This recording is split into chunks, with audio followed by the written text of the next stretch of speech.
uno glow geht zu mir, die uno glow.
Jetzt kann man auch ein bisschen unscharf stellen.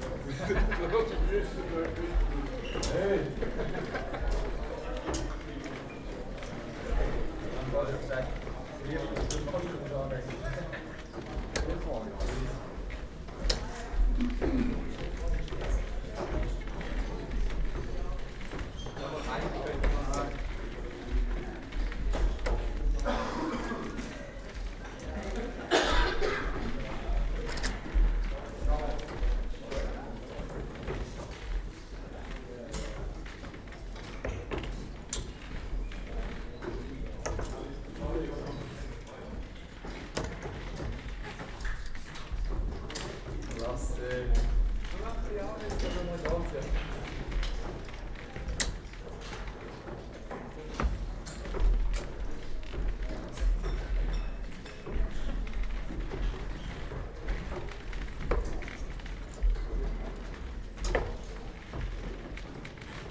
Gestern verloren, ich gesagt, gestern auf der Bühne. Gestern noch Freude da. Also, die Übung, die wollen auch gewinnen.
Alles andere mache ich mir. Ja,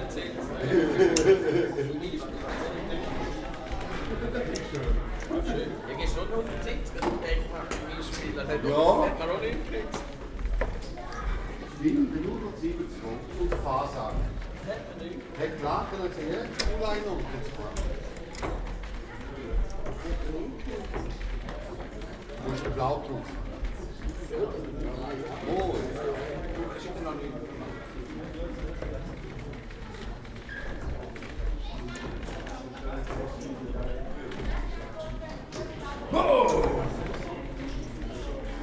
Er will zuerst schon noch reden, wie die gehst, oder? Nicht so weit sein. Tag, vielmals. Oh, leck. Ja, hallo. Gell? Und alles zittert, sogar die Kamera. Also, herzlich willkommen beim SDC. Sorry für die kleine Verspätung. Es ist zwar genau 11, aber wir fangen in etwa in 5 Minuten an. Noch schnell eine Reglementserklärung im ganzen Spielbereich. Also hier in der Halle ist Alkohol verboten. Bitte spielt nach Plan im Mail, nicht nach Plan vom Tablet, wie gewohnt. Wir haben heute ein bisschen viele Ersatzspieler, die jetzt zusätzlich reingekommen sind. Darum lese ich schnell die Änderungen durch der Gruppen. Es ändert die Gruppe B. Da ist Jochen, Thomas Eschimann, Laurin und Pascal Hauswert. Board 4.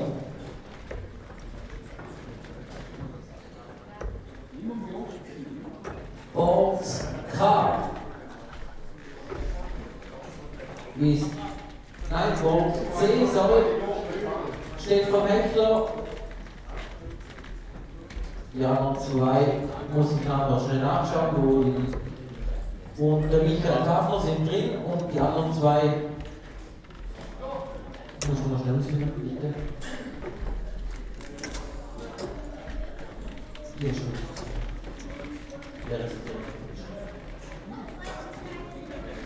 Gruppe K ändert auch.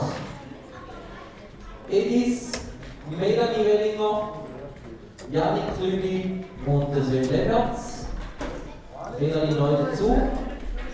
Gruppe M. Daniel von Almen, Tobias Siegfried, Adi West und neu Marc Innenhelder.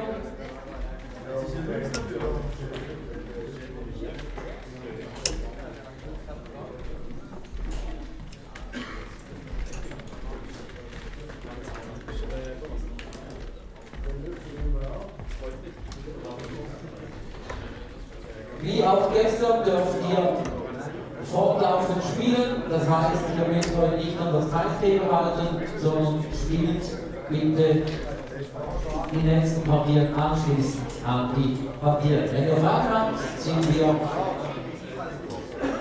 gerne da für euch. Bitte denkt daran, die letzten der Gruppe müssen das erste K.O.-Spiel schreiben.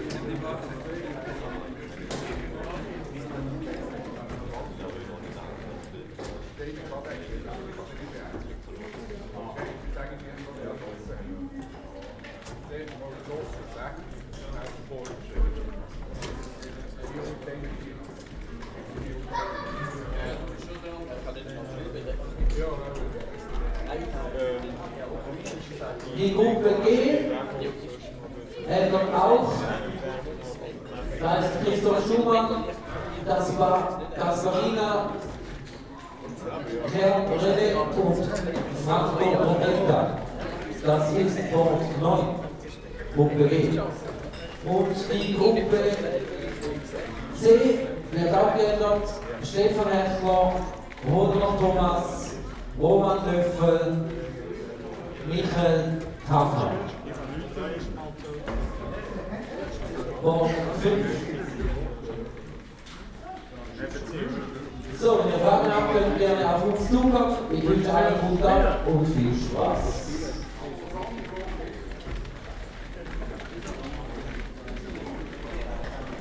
Die Papiere sollten schon online sein. Also, wir dürfen beginnen. Sorry für die 5 Minuten Verspätung. Die K.O.-Phase beginnt wahrscheinlich nach Zeitschema circa eine halbe Stunde vorher. Also bitte seid in der Nähe, wenn ihr weiterspielen könnt und auch schreiben müsst.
Alles gut, spielt noch ein paar Minuten ein. Alles sicher.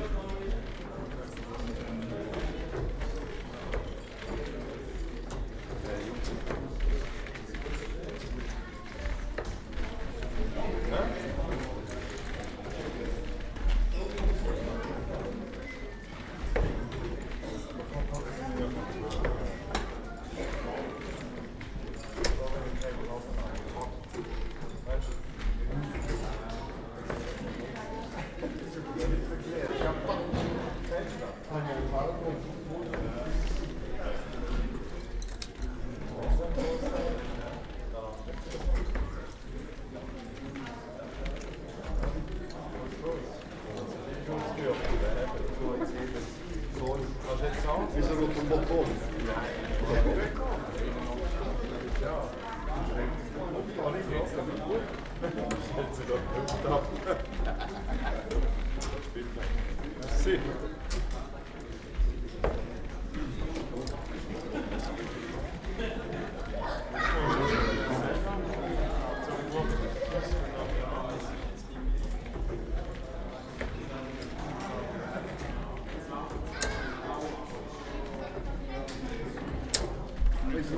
Tage eller kalder, men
Good morning, everyone, and welcome to the Swiss Darts Corporation Event 12. We pick up here from the first game in group stages, and we see some familiar faces. We will be covering today Group H. Our first name here, Alex Fellman. This is Felix Franke. Also in the group is Remo Kaiser and Jean-Dominique Bolhander, who some of you may have seen yesterday into the knockout stages, losing a great game there against Frieda Lang. So stay tuned for what could be an interesting group. Obviously yesterday we had a new winner of SDC Tour Event 11, Andy Bless, delivered the goods and beat Rocco Fulciniti in the final. Are we seeing, in the first 2 legs here, the performance of another man who may win it for the first time? Alex Fellman, as he comes out of the traps in this first game, very, very strongly. Already hitting 5 140s in this game against Felix Franke. Very impressive stuff. A quick word on Felix. We saw him involved yesterday as well, both in a playing and a non-playing capacity. For those who don't know, he has an integral role within the SDC corporation. But good to see him also participating today. You're joined by Matt Travis and James Wilkinson, who will be providing the English live commentary throughout the course of the afternoon. Any questions, of course, always keep us posted in the YouTube comment section. And we'll look forward to answering those. So Fellman really in control of this leg and this game. Leaving 165 after just 9 darts.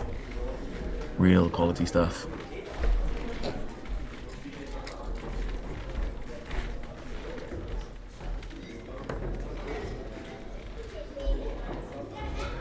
Looking to wrap up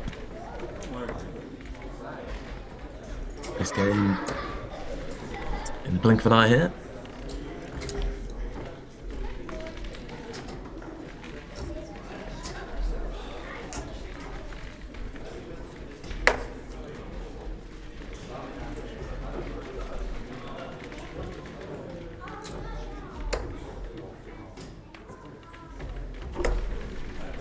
Just having a quick glance through the draw for today's event. Try and keep you posted with some of the most interesting draws, most exciting contests from games around the board, as Alex Fellman checks 86 to open his account with a W, with a 3-0 victory and an average just over that 100 mark with that 14 dart leg in the 3rd leg. Very impressive stuff from Fellman there, especially when he wasn't really being challenged at the back end of legs as well. Makes his 100 average even more impressive when there's so little pressure externally being applied by the opponent there. As I said, I'll quickly review some of the other groups, some of the other games that we've got going on around the boards. Interesting to note, Rocco is today's number 1 seed. In his group, we've got Maurizio Castrovinci, a tie that Maurizio is probably dreading, maybe too strong a word, but obviously 2 Italian compatriots there. We'll be looking forward to going head-to-head a little later this morning. 2nd seed is Groudens. We saw him uncharacteristically not make it into a semi-final yesterday. I'm sure he'll be looking to right the wrongs from yesterday. And with Mr. Bless not here today, there may be one less quality opponent not coming out. Interesting group, Group F. Mark Bichelle, player who showed patches of brilliance yesterday. As a difficult group with Shakradan Mamouti, another player that has reached, I believe it was the last 16, a couple of tour events ago. A strong player, Mamouti. I think he lost to Alexander Zavanovic that day. Another player who's been in great form over the weekend so far.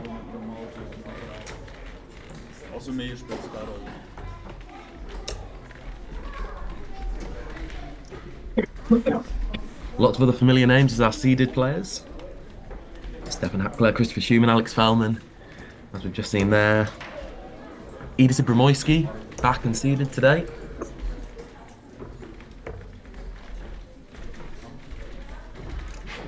And following the action from around all those boards, of course.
So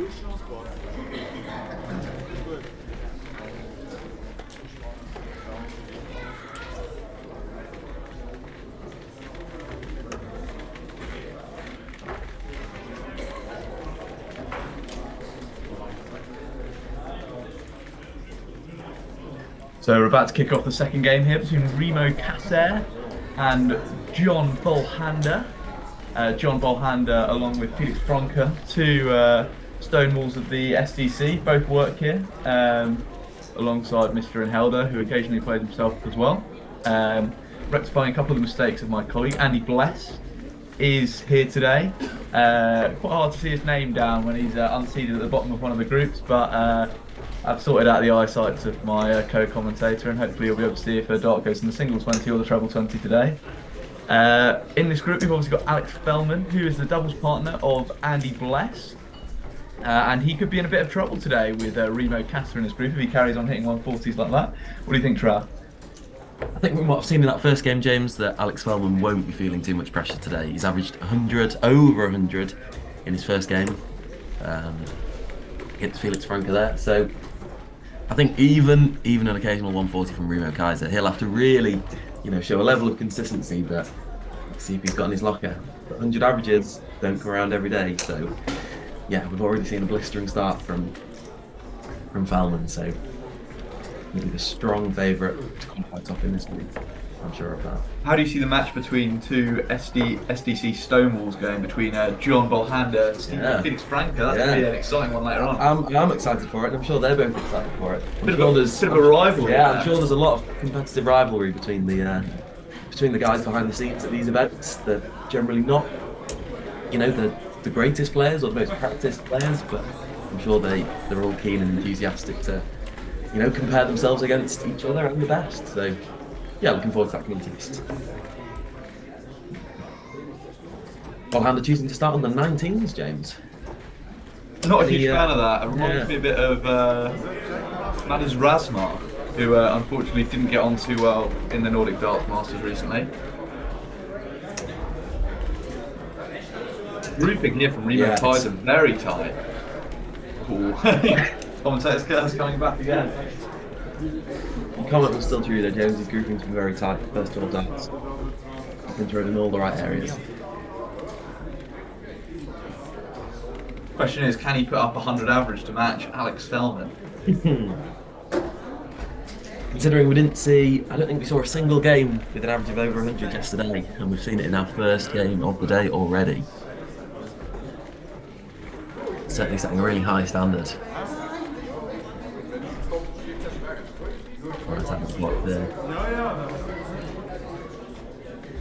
Speaking of setting high standards, we were slightly disappointed with Daniel von Ullmann's returns yesterday, not qualifying up for group stages, which maybe, it certainly only happened a handful of times if it's happened before. But Daniel von Ullmann looking to rectify that today and averaging 71 after 2 legs in his first round game. So possibly plenty more to see from Daniel von Ullmann today. A tasty game as well, just assessing here. Luis Macho against Alexander Zivanovic. Not the highest of quality, that's nicely posed at 2-2. And what could already be a table-top and deciding leg between those two players. Both of whom with real knockout experience. Bolhander still looking at the 19s, still looking down the board. Couple of wayward darts there.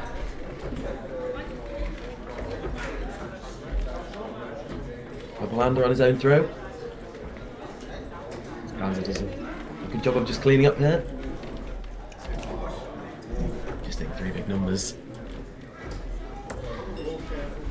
Always harder, isn't it, James, to focus your mind and focus your attention when your opponent's sort of 200 plus points behind you. It's difficult to, I suppose, really treat each dart as important as it is when you know you're going to have several more to rectify any misses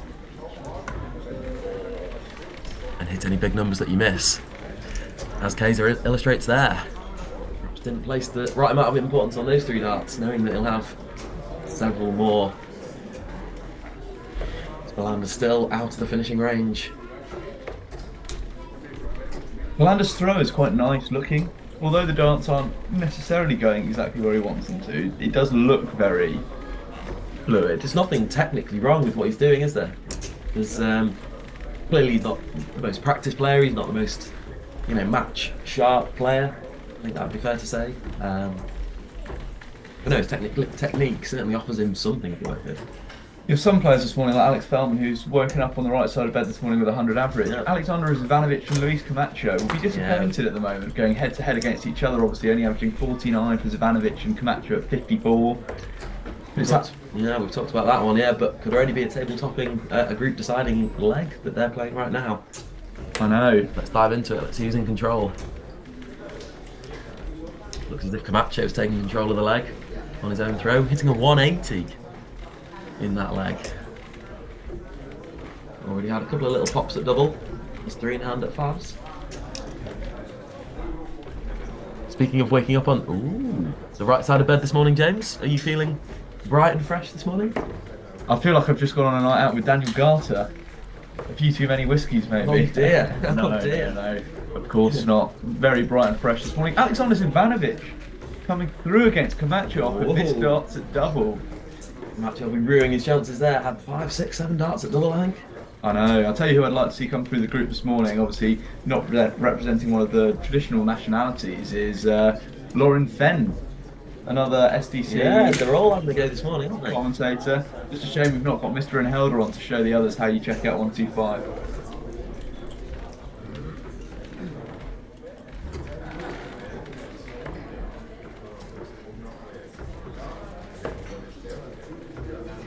Some stray darts here from John Bolhander. Yeah, he hasn't really settled into the game yet, has he? He hasn't.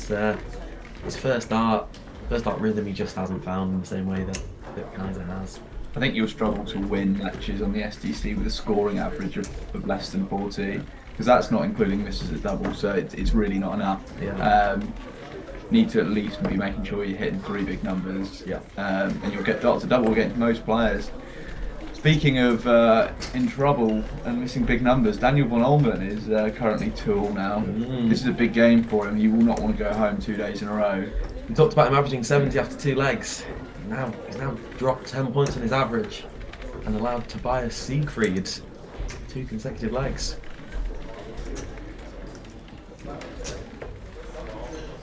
Nice to see the return again from yesterday from Angela Herriger as well. Obviously partner of Mark Fischel. Doesn't quite possess the arrow skills that Mark Fischel has, but it's always nice to see her giving it a go. Not many of us do, James, possess his fine skills. No embarrassment in that. I'm sure she's got a great practice set up at home between the two of them. Probably an arrows keen family. I think the results they have at home is similar to what we have at ours. Domination by Mark Fischel, I suspect, James. Yeah. Domination by Matt Travis in this particular household.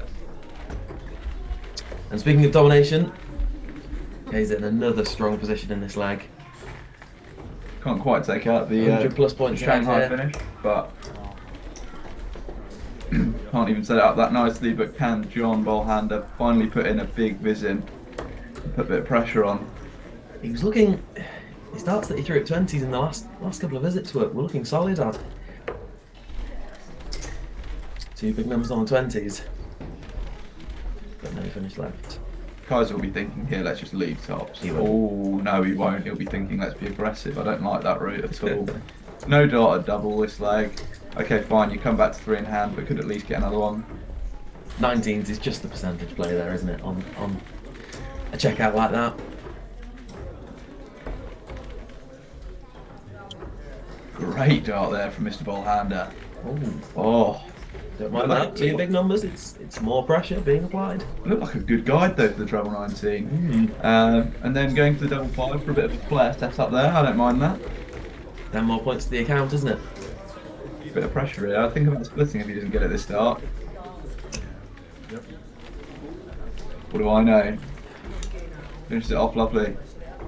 Interesting observation on Kaiser's throw there, James, which I know he has a little bit of a sort of elbow movement and elbow raise on his throw, but it seemed particularly pronounced on those doubles there. obviously pinned them with great accuracy, but looking at the throw of Bolander, there's no movement in the arm, the forearm, the elbow. But If I could have one of the throws, I'd take Bolhander's yeah, throw. I think I would as well. I just think Bolhander just needs to get to the practice board. Yeah, what do you think about that little elbow raise pre-release? It does obviously cause some of the darts, when it gets a bit nervous, I think it will cause it to become slightly awry. I think when you're in the early part of the game and when you 2-0 up, you've noticed there that it's not too much problem, it's causing too many problems. But where you did notice it was when it came down to the doubles, he pulled it left and drive twice now, I think, and set up players being a bit awry. Obviously, fine against John Bolhander or probably against Felix Franco as well, but when it comes to the game against Alex Feldman, if he's going to get any sniffs at double, he needs to make sure he stays straight, especially if Feldman keeps that 100 average up. Yeah, it just seems like a bit of an inconsistency. You set the dart up in one position and then raise your elbow and release from a different position. Maybe just an issue of, I don't know, first game nerves, first game preparation, I don't know. Let's see if that's a point that we continue to make throughout the day.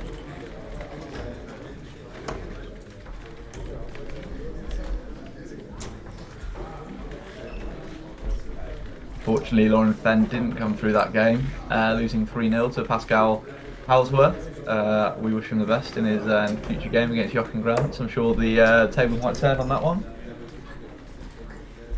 It is Ibrahimoyski coming through. Yep. Seeded again today, as you mentioned earlier. Seed, Daniel van Olmen, for those worried that he might not pick up another win. Alas, Daniel van Olmen looks like he will be going through today. Along with Conor Steiger picking up a win against Mirko Maluch. Yeah, a player that we've seen on our live stream boards before, Mirko. Yeah. One thing I will say about Conor Steiger is he seems to be a bit of a James Wade. The averages always seem relatively low. I don't think I've ever seen anything really that high from Conor, but I do see him win matches of darts. Yeah. And that's a main thing. He got to a quarter-final yesterday, and I don't really think I saw anything above mid-60s at most. The last leg decided in the quarter-finals against a good player in Zaki Zuli. Maybe we say this about James Wade, just doing the right things at the right time. You don't have to be competitive in the whole match of darts, do you? Just taking the opportunities, the right opportunities when they present themselves. Do you think it could be that slow style of play frustrating the opposition, bringing them down to his level? There could be an element of that. Players who aren't experienced match players can struggle when the rhythm is too quick or too slow to what they would really like. Steiger obviously a more methodical player than most. It can be difficult to adjust to, particularly if you're a rhythm-based player and you're not allowed to, I suppose, express yourself and play with that rhythm. Yeah, that can be a frustrating factor. I'll tell you who never struggles with any opposition. Maurizio Castronovinci is back today, fan favourite, playing against Marvin Monstein on board 3 currently. Yep. Angela Herriger picking up the first leg of the day today. Yeah, it's good to see.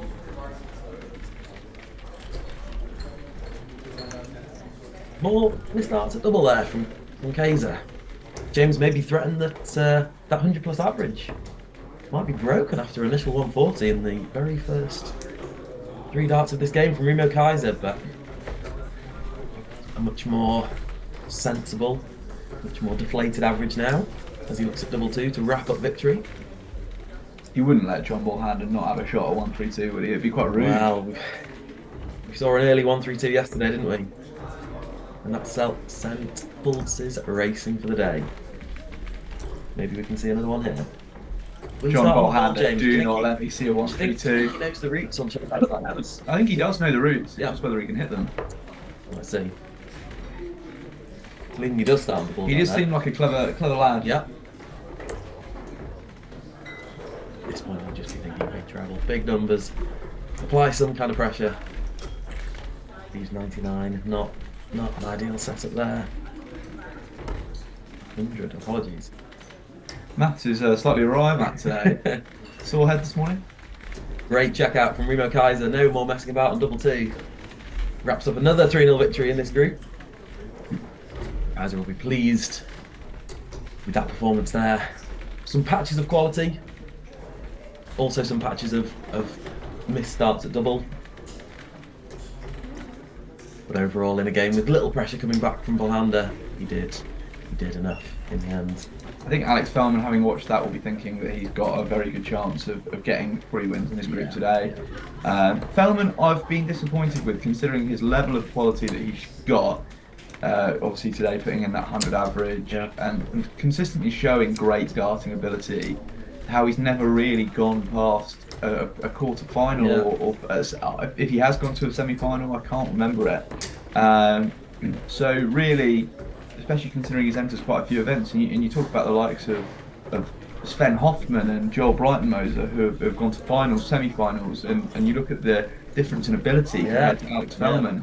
If I was putting the pair of them up against each other, I would be putting my money on Alex Fellman all day long. So something really not right towards the back end of the leg, clearly, for Fellman. And you're making a good point, James. I'd also say, and you never look at the draw and question the draw as the reason to why you're not going far. But I remember he's run into Marcel Wolpen a couple of times in those quarter-final stages. He had a great game against big Matthias Joost. He knocked him out as well in I believe a quarter or a semi-final stage earlier in the season. So yeah, I'm sure we won't be looking for excuses in that sense, but I think in terms of the draw, it's obviously about playing the SDC events. It's getting your name out there.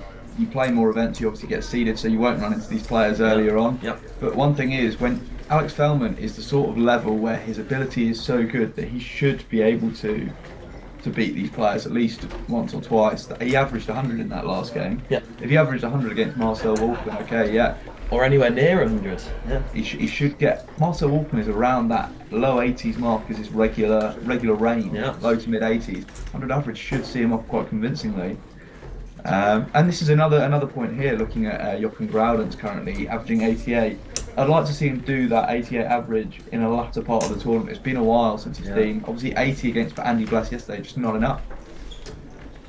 Yeah, interesting point. We'll revisit that discussion later, I'm sure. But now we've got what could potentially be the tie of this round robin stage in this group. Alex Fellman versus Remo Kaiser, potentially a table-topping game already. What are your thoughts on this one, James? How do you see it going? 3-0 to Mr. Fellman. No doubt. Could be, because Kaiser's got the throw, could be one leg to Kaiser, but I can't see more than that. That's where we were talking about that raised elbow and pushing it slightly to the left. 2 treble fives, I know all too well about that myself. So, yeah, steady start from both players though. He's obviously sprayed a couple of times in that previous visit, but won't be too disappointed with the way he started this game and started this leg. So who else won't be disappointed how they started? Frida Lang averaging 70, 2-0 up. Impressive from Frida. We saw a couple of great games from Frida Lang, didn't we, yesterday? That brilliant last 32 performance. Be looking to replicate something similar to that today. Ritzy de Castro and Vinci getting on the board as well, 1-0 against Marvin Monstein at the moment. You can see him smiling in the background there about his first leg. Getting a little pep talk from Rocco Fortuniti. Yeah. In the same group, of course. The Italian Stallions. Italians. Great first start for Fallon, can use it. Does find a 140, great darts there. Speaking to Mark about Alex Fellman, Mark said that out of the players with the ability, he says that Alex Fellman's up there with one of the best, but in some aspects, a bit like Gary Anderson, doesn't practice too much. And we see our first 180 of the day from Remo Kaiser. Good darts. The pressure was applied by Fellman and Remo answers in kind there. Brilliant 180 in the match situation here. As he could potentially buy himself 6 starts at double from 71.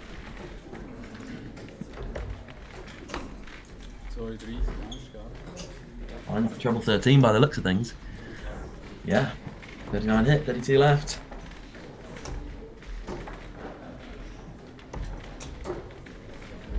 Unlucky there, will he be punished? Great setup play with the treble 13. Good find, but just can't convert.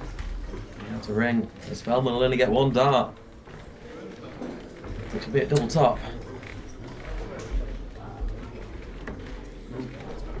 Ooh, wild dart. A long way away.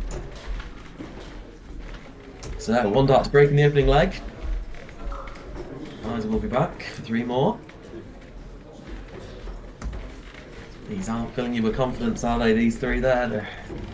Against a Didn't man look like particularly likely, did they? against a man like Alex Feldman, that needs to go. That's a really high start. That's low. What is going on? I'm not sure they filled you with a great deal of confidence either, did they? On the outer ring. No, as I mentioned a couple of minutes ago, apparently, according to Mark, Alex Feldman has the talent of the best, but just doesn't put in the practice, and it shows sometimes. Good dart there from Remo Kaiser to set the opening leg. That's a very clinical leg. Being on double three with 2 darts in hand, it's a grim position to be in, isn't it? You can't go inside. His darts won't leave great markers for double three, but he cares not. He wins the leg on double three. Puts himself 1-0 up against Alex Feldman. Trav, I can't believe my eyes are board 14. My eyes are also being drawn to board 14, James.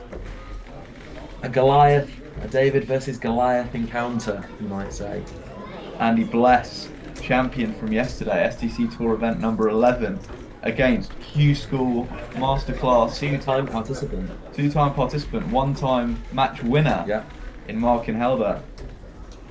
With Angela Herriger also going up in her encounter, 2-1 against Daniel Burkhardt. Reed Lang coming through his first game, averaging 74 there, 3-0 win. Impressive. Yeah, very impressive. Someone else who started impressively, Joel Breitenmoser, putting in a what looks like a 21 dart leg there to open that game against Marino Schmidt. Marino Schmidt, not the strongest of players, but did make it through to the last 16 in the last time we were out in SDC Tour event 10. Marino Schmidt and Joel Breitenmoser, 2 players who have been conquered by myself in SDC events. Oh, boo, the fans booing as they see the result. It starts coming from board 14. It looked like a tight first leg between Andy Bless and Markin Helder. Maybe Andy was just toying with him a little bit there. Maybe allowing him a shot at double or two. Not to be Andy Bless, cruelly. What do we think Markin Helder was toying with Andy Bless, letting him have the first leg?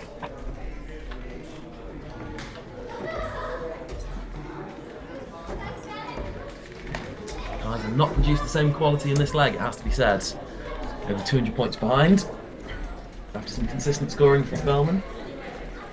He'll be thinking here, he'll be thinking let's hold throw, 3 time. Treble 19 for the bullseye. Think he would have gone for it, James, in that situation? Had he found the treble 19? I think Alex Feldman has the quality to beat anyone, and I think even if he lost this game, I don't think he would be too concerned at the group stage, but I think he 100% would have gone for it. I would have been disappointed if he didn't. And that first dart's in from Remo Kaiser, it does seem quite tight on the grouping, which is quite good to see. Yeah. Yeah, certainly capable of tight grouping. We've seen that in the 180 that he hit in the first leg. Didn't want to go inside here. Alex Feldman very tight around that treble 20, but what I've seen of the doubles so far, obviously we weren't watching the first 100 plus average game, but it does seem rather ropey. It certainly wasn't ropey in that opening game, James. I'll tell you that much. No scope for rope when you're averaging 100, is there? As Feldman looks at double 2. Pushes it into the wrong adjacent bed. So now all of a sudden, a treble or 2 from Kaiser. This leg gets interesting. He couldn't, could he? There's the first. Oh, slack second dart. He'll be disappointed with that. But pressure will still be being applied after he finds the treble 17. There's a lot of pressure as well. Yep. 36, I believe, there. Feldman in panic stations here. Strange for you to get your maths correctly this early on. Do look reasonable guides on double 2. Yeah, he uses it nicely. Yeah, just over the top there. Quality coming through there from Feldman.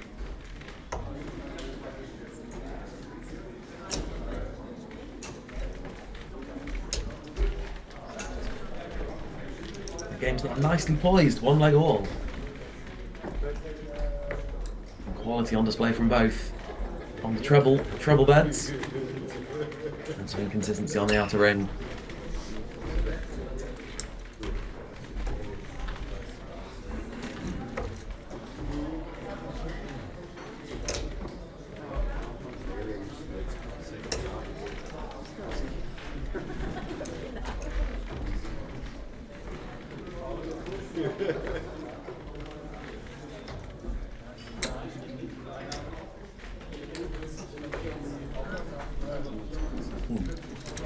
Feldman almost firing back there with the 180 of his own. That, it's not high.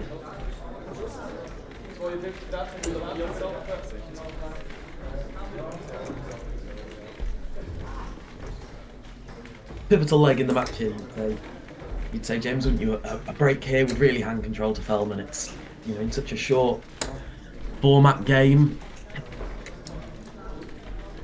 having that 2-1 advantage is really crucial, isn't it?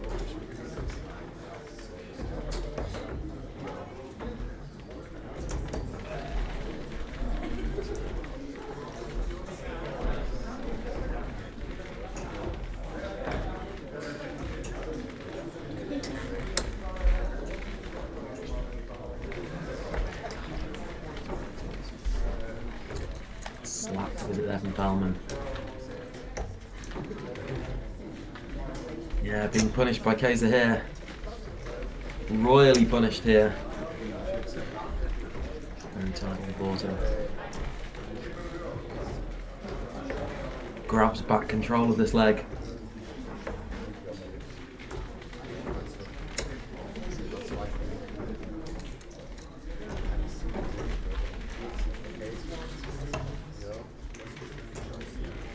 It's okay, they should get a dart here. See what he chooses. Goes 16 for tops. Oh, misses the big number.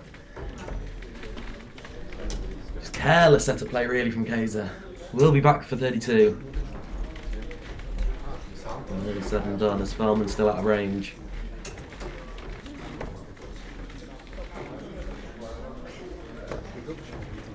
Kaiser will want to get the job sorted here.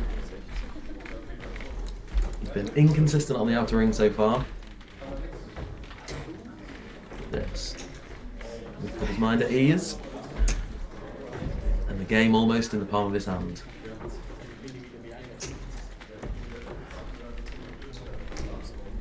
All outside and didn't particularly look threatening there, did they? I wondered if that first guide was, well, really a guide for his darts, but didn't seem to work in any closer. Didn't seem to particularly like the way they were thrown either.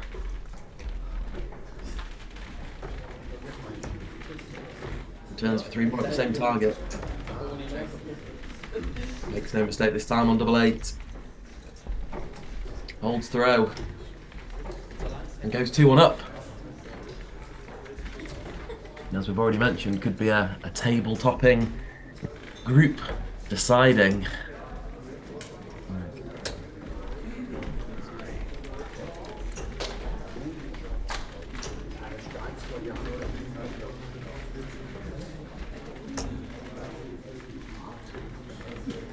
Okay, so just 1 leg away from victory now. Feldman will have to hold and break. I'll tell you, he's not 1 leg away from victory. Joel Bryant knows because he's already there. What a player. Some player he is.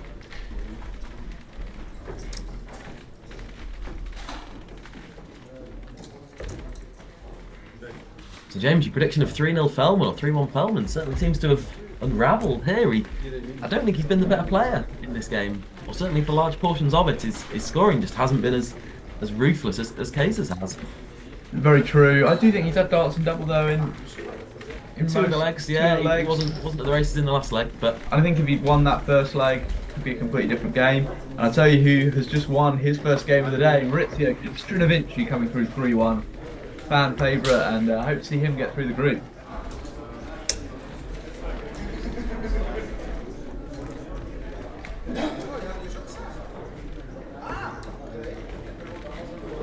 Brawl fans marking Helder out there, thinking that the upset could still be alive after losing the first leg against Andy Bless. I regret to inform you that the comeback does not seem alive. Andy Bless is now 2-0 to the good. Mark and Helder putting on a strong fight back against the Darts with a 93 and a 125. Potentially going to break his highest ever average of 25. Love to see a 15 dart leg from Mark, wouldn't you? I think he has it in the locker somewhere. It's there. I just don't think he's just lost the key. It. Yeah, he's just lost the key.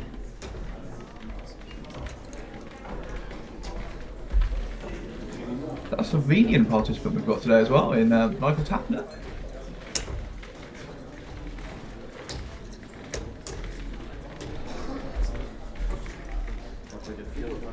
formation, James? Oh no, it's not. It's Liechtenstein. Unsure on the nationality there, Liechtenstein. Liechtenstein, yeah. Interesting. What are your thoughts on the game coming up on board 3, just warming up at the moment? Yeah, the all-Italian clash. We previewed that earlier, James. It's I'm sure they're good friends. I'm sure they're you know, close followers of how each other, you know, do in these events. You know, we've seen them talking in the background of this stream there. You can actually see Maurizio in the background there. Yeah, I'm excited for that one. Yeah, I think Rocco will have too much quality. I think that's fairly obvious to say. But I'm on camp Maurizio, so I'll be hoping that he can really push him all the way and maybe toy with his emotions, perhaps, to give himself any little advantage. Oh, hello! He couldn't beat him with a 164, could he? Oh, on the wire. That certainly caught our attention, didn't it? Yeah. No more admiring Maurizio. We need to be admiring that 164 attempt. Oh Because no. he may be coming back to clean up 25. As Fellman pushes inside on all 3 darts, a double there. He's getting Should have 2 in his darts leg. here. Oh! Famous last words. Trying to give a free He's line done the there. through the line, yeah. Really careless error in the situation, isn't it? You should be nowhere near the treble segment. He's hiding himself there. Needed to. Twos in the only leg he's won so far. Won't be checking out this leg on twos. It'll be mads or nothing for Alex Fellman. Wonder if Kaiser plays it a bit safer this time. Well, he does, but with no much greater success. Puts that into the big fat 12. Find a single 1 to leave double 6. It's just a long way away. Very poor. Didn't fill you with confidence, those darts. No, we've said he hasn't looked an authoritative figure on the outer ring.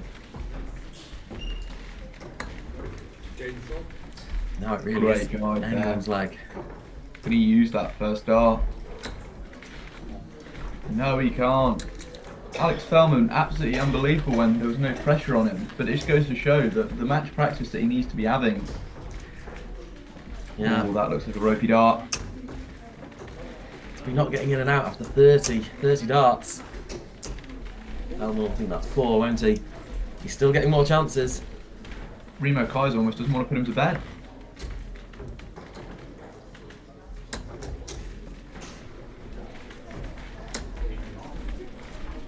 You couldn't get much closer.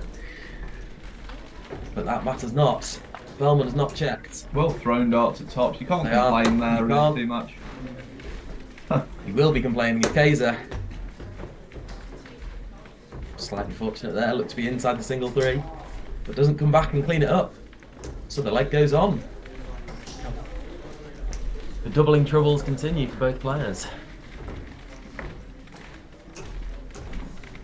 And Fellman busting with the first dart in hand there. Taking his tally of missed doubles to 15.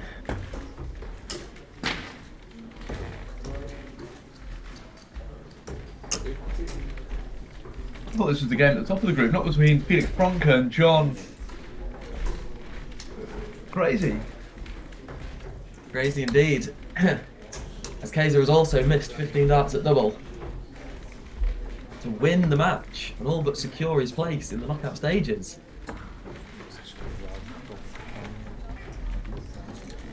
There must be some serious mental weight that both players are carrying around now. This leg's turning really scrappy. The opportunity to beat someone who's participated in the World Cup of Darts must be weighing heavily on Remo Kaiser's mind. I think there'll be all sorts of emotions here. There'll probably be embarrassment. Wanting the leg to be over. Yeah, nerves, obviously. Yeah, not a nice position for both players to be in, but I feel for Alex Fellman Fellman misses 3 because more. Remo Kaiser's been nowhere near the double 3. Alex Fellman has been bang on the wire every time. Yeah. You wouldn't really say Kaiser's threatened that double 3 yet, would you? His first starts don't, as I say, give great markers, but who needs a marker? He was gifted plenty of opportunities at the 42 dart leg, but Kaiser will care not. He beats Alex Fellman. And what some may say is an upset in this group. Sees him off 3-1. Marino Schmid there in the background, doing a little bit of a handshake to Remo Kaiser. Marino Schmid unfortunately not coming through his first game.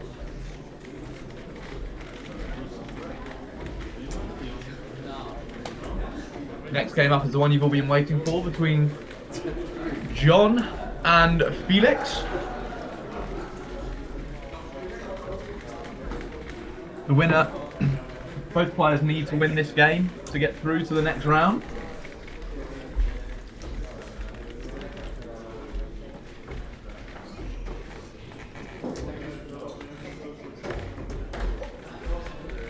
Could be an exciting clash between two members of the SDC. Just a quick roundup of some of the scores on the doors around. So currently Christoph Schumann up on Rene Kern despite averaging 7 points less, only at 61. Good start for Roman Wellinger, who is averaging 68. Rocco Fortuniti averaging 104 currently against Maurizio Castrinovinci. That is serious stuff. Feeling a little bit for Mr. Castrinovinci there. Rocco maybe thinking about the average before getting to the finish line there. Hit a 180 at the start of this third leg, but unfortunately following it up with a breakfast and a 13. Not sure what I think of the throw of Felix Franke here. Maurizio Castrinovinci piling in a 138 and a 125. You can see him in the background there checking his watch to say, what time is it? It's Castrinovinci time.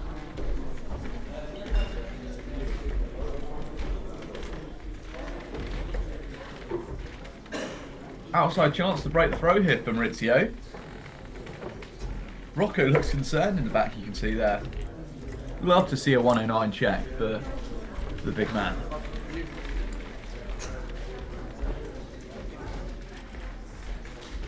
Unfortunately not to be, and can Rocco clean up? Not a great ball there from Mr. Bolhanda.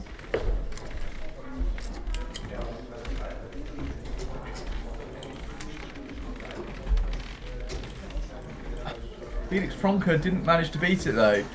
Don't know if there's a slight bit of dartitis in Felix Franke.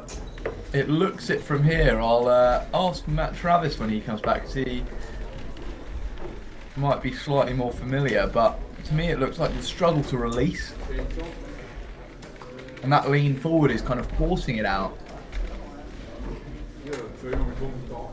Rocco Fortuniti coming through there with a very strong average. Averaging 87 in the end, no ton plus for him, but we know what the curse of the ton plus average does. It means you lose your next match. Maurizio Castrinovinci will have a chance against Rene Soler to get through the group. Beats Rene, he'll go through. For those strong fans of Lauren Fend, he will be metaphorically packing his bags but remaining probably in the commentary box. Lucas Dalman entering into events this weekend, currently winning his first game, won his first game 3-0.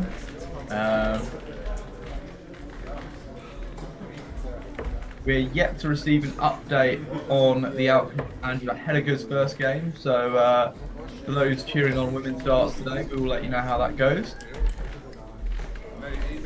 Very tough group here between Ivanovic, Camacho and Brighton Moser, all in the same group. That's going to be a real tasty one. Obviously Ivanovic getting through against Camacho, but I would say Brighton Moser's favourite to come out on top on that group. There's a chance that each player could win one game of those three, isn't there? As though that sort of three-way head-to-head has one victory for each of them. Almost Marino Schmid is a tough player to play, because you know you've got to beat him 3-0. I was just talking here, mentioned it previously, said you might know slightly more. Does Felix Franke have a bit of dartitis here? Interesting that you follow my observations there, James. There's certainly like a heavy mental,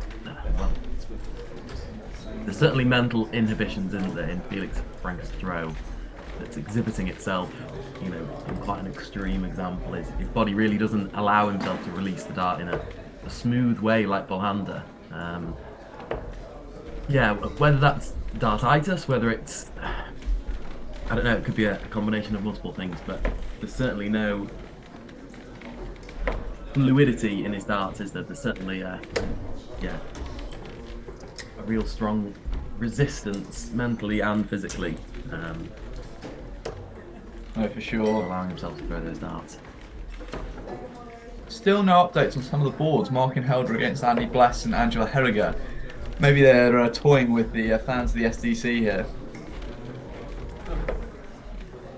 Oh, Felix Franke, fill me up. Unfortunately, cannot be done just for one treble 20. Oh! Good darts there from Felix. Who do you think will win this game, James? What's your thoughts? Who's the better player? Obviously, only one player has the better throw. But who'll hit 3 winning doubles, do you think? I think Balhander. I think the throw of Felix Franke is too.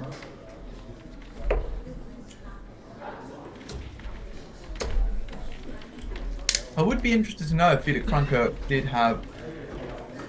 Not that he doesn't have strong ability now, but if he had greater ability back in the day, and this has actually hindered his progression, because the throw to me does look like, you can see from his grouping, he's actually not too far away from the treble quite a lot of the time, but this kind of struggle to release the dart seems to be making it more difficult, if that makes sense.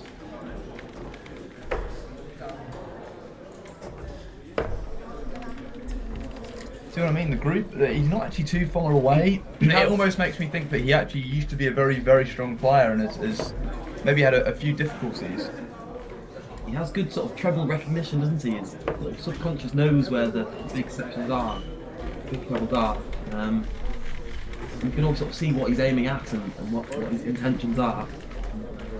Yeah, sometimes the execution though is lacking, but isn't flawless. Big game coming up shortly between these two men in the background, between Rene Soler and Maurizio Katsuravinci, looking like to be the decider, so who goes through the group. Maurizio unfortunately couldn't quite come over the line against good setup there. Yeah, from Felix Franke. Treble 18 it is. Final out treble 18, yeah. Leaves it very handy. Gets the throw. It's a good game for Felix Franke. I think he's a very nice lad, and I think he's got. He seems to have quite a bit of ability, but just struggling a little bit. Yeah. Wild last out there from Amanda. Can Mr. Franke clean up? Seems to be almost even more struggle there. I don't know if you noticed, like.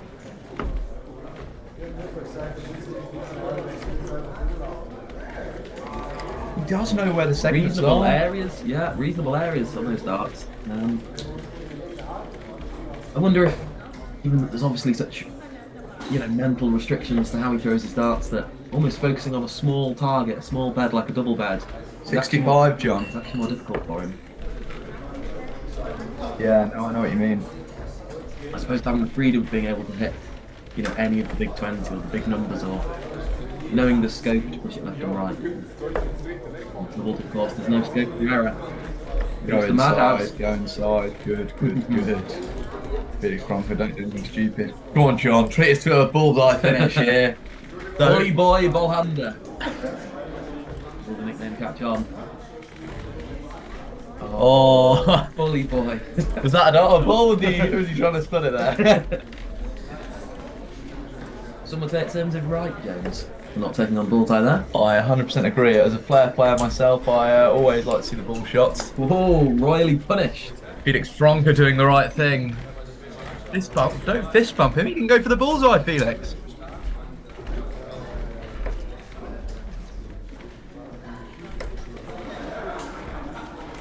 Oh, great darts from Felix there. A very well grouped 60. I'm again completely unsure of this. I would say that Felix Franke used to be a very, very strong mid-60s, low 70s average player, and has just been struggling a little bit with dartitis. I again have no idea, but this would just be my observation from watching this first game. I've seen his averages come through over the last couple of days, and they've been really low, and I've been thinking, oh, this guy's just someone who works with the SDC and just kind of turning up to events. But no, watching his game, to me it looks like he's a class player, but he's just really struggling. Yeah. Clearly, the love and enjoyment of darts is ever present with these two gentlemen. They're obviously heavily involved with the tournaments here and the behind-the-scenes work that goes on. That work's done because of a love of the game, isn't it? The love of watching the game, playing the game, involvement in the game, and it's great that these two can be participating here today. Exactly. Big game going on board 8 at the moment. for top spot in that group, likely. And Ford won as well. Yeah. I'm actually going to predict an upset there, James. I think Mamuti upsets Mark Michel and wins that game. Interesting. How do you see Ivanovic, Brighton, Moser? They've come head-to-head a few times, the pair of them. Yeah, that's a real fiddy game in my eyes. John Brighton Moser possibly has the greater experience of the two, the greater composure of the two. Obviously, in the first round of matches, obviously having a significantly higher average across the board, hitting doubles a lot more easily, but looks like this from the start of the next game as well, 140 and 140. I think Joel Brighton Moser for me is the player who seems to have, his ability from the first tournament that he played in to now, has had this most significant improvement from playing in the SDC events. Really early, James, but is there a name besides Joel Brighton Moser maybe that you're tipping to have a good run today, a deep run today, that maybe some of the viewers won't be as familiar with? Let's have a quick look around the boards.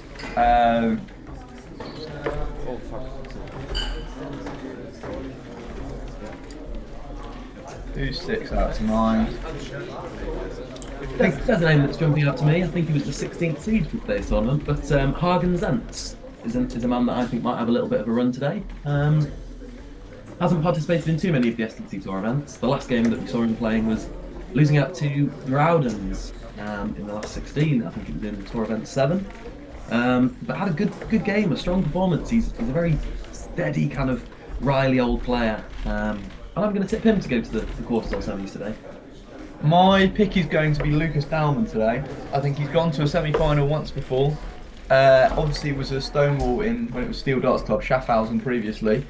I think Lucas, just from looking at his first 2 games, averaging 68 and 67, coming through 3-0 wins, to pin those doubles with those high averages when your opponents are really nowhere near shows a sign of intent. And if he can get a good draw later on throughout the day, he's obviously seeded 7th for the day. No, sorry, that's incorrect. Sorry, he's seeded 5th for the day. Okay. So likely to be getting a good run up to the quarters. So I'm going to go Lucas Dallman, and then I think he's going to cause an upset against one of the big 4 in the quarter-final. Interesting prediction, James. For anyone that hasn't checked out Lucas Dallman's some of the highlights clips that are on the SDC's Twitter page, go and have a look. He features regularly on some exciting last leg moments, doesn't he there? I certainly recall commentating on a few of those. Very popular figure with the initial SDC crowd. What do we think about Sandro Egli? He's gone quite under the radar. Obviously, winning first 2 games quite convincingly, beating some of the 66 average. Very strong. We talked a little bit about the all-Italian game in Group A, Rocco Fulciniti against Maurizio Castrovinci. Unfortunately, it was one-way traffic, and 30 points between the averages, and Maurizio did not cause the upset. I thought might have been possible. Well, Trav, funny you should say that. I was watching the game live, and Rocco was averaging 104 after 2 legs, then puts a 180 in, and you think, oh god, he's going to get absolutely steamrolled here.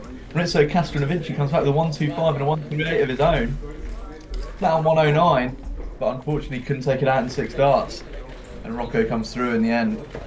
He's not a man that goes down without a fight, is he, Maurizio? No. That's why he's the popular character that he is. See him there, just getting his screen time at the moment. He knows what he's doing.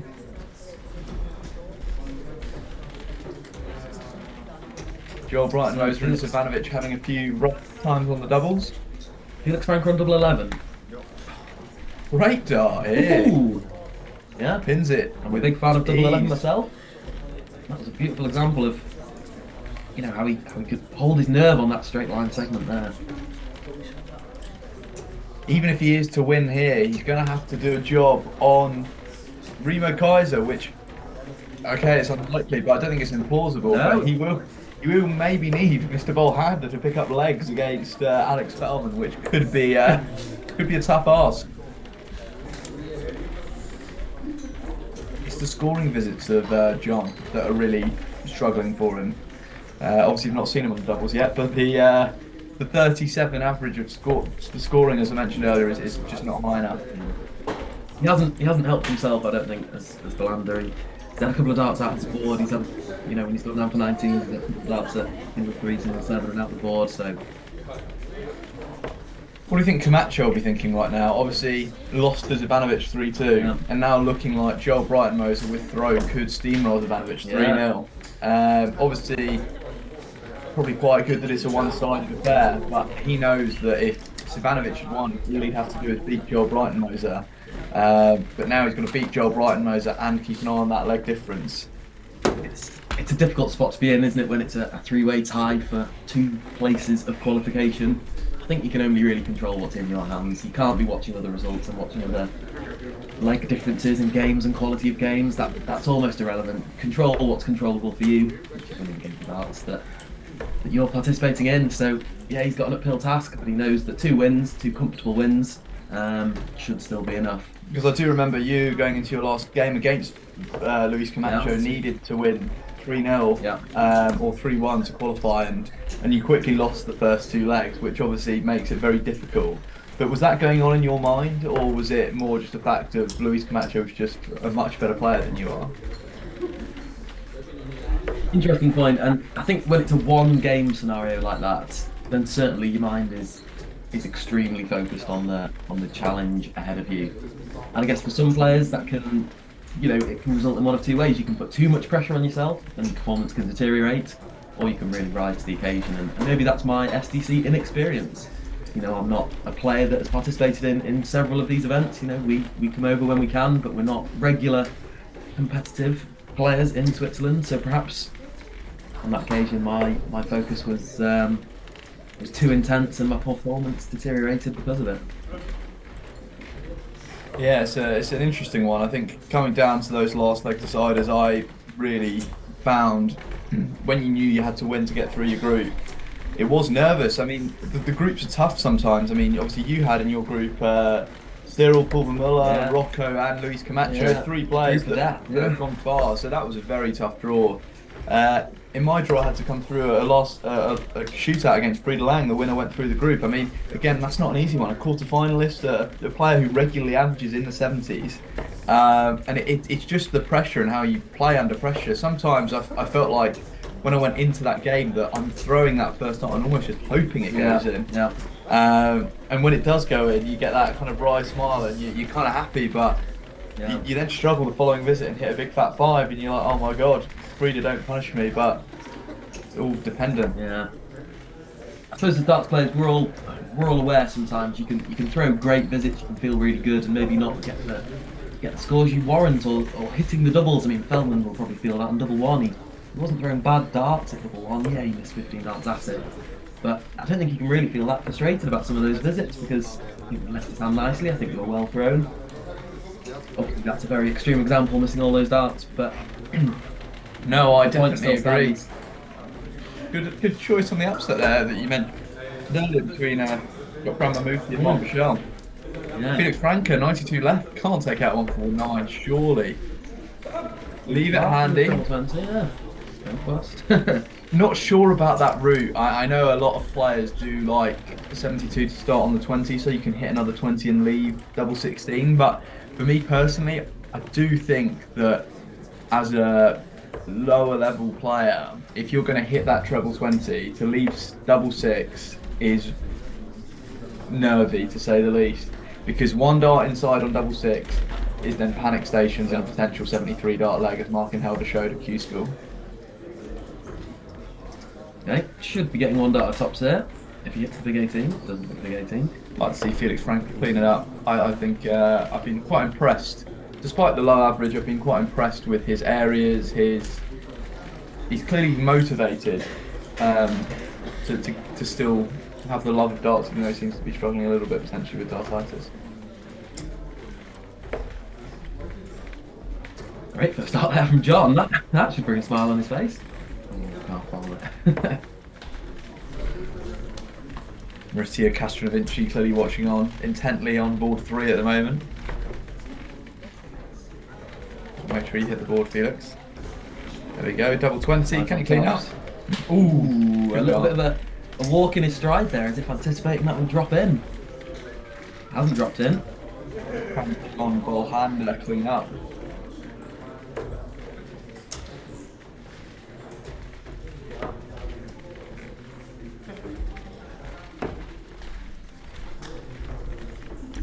go, John. Don't let your final dart be a miss of the board. Not a nice way to finish the game if Felix Franca can pin double 20. Different segment now, it'll be double 16. Close. Just on the wrong side of the wire. Close.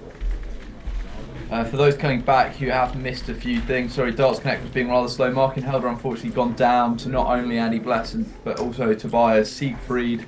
Did pick up a leg on the way, but it will be packing his darts metaphorically, but remaining in the venue, similar to John Belhander.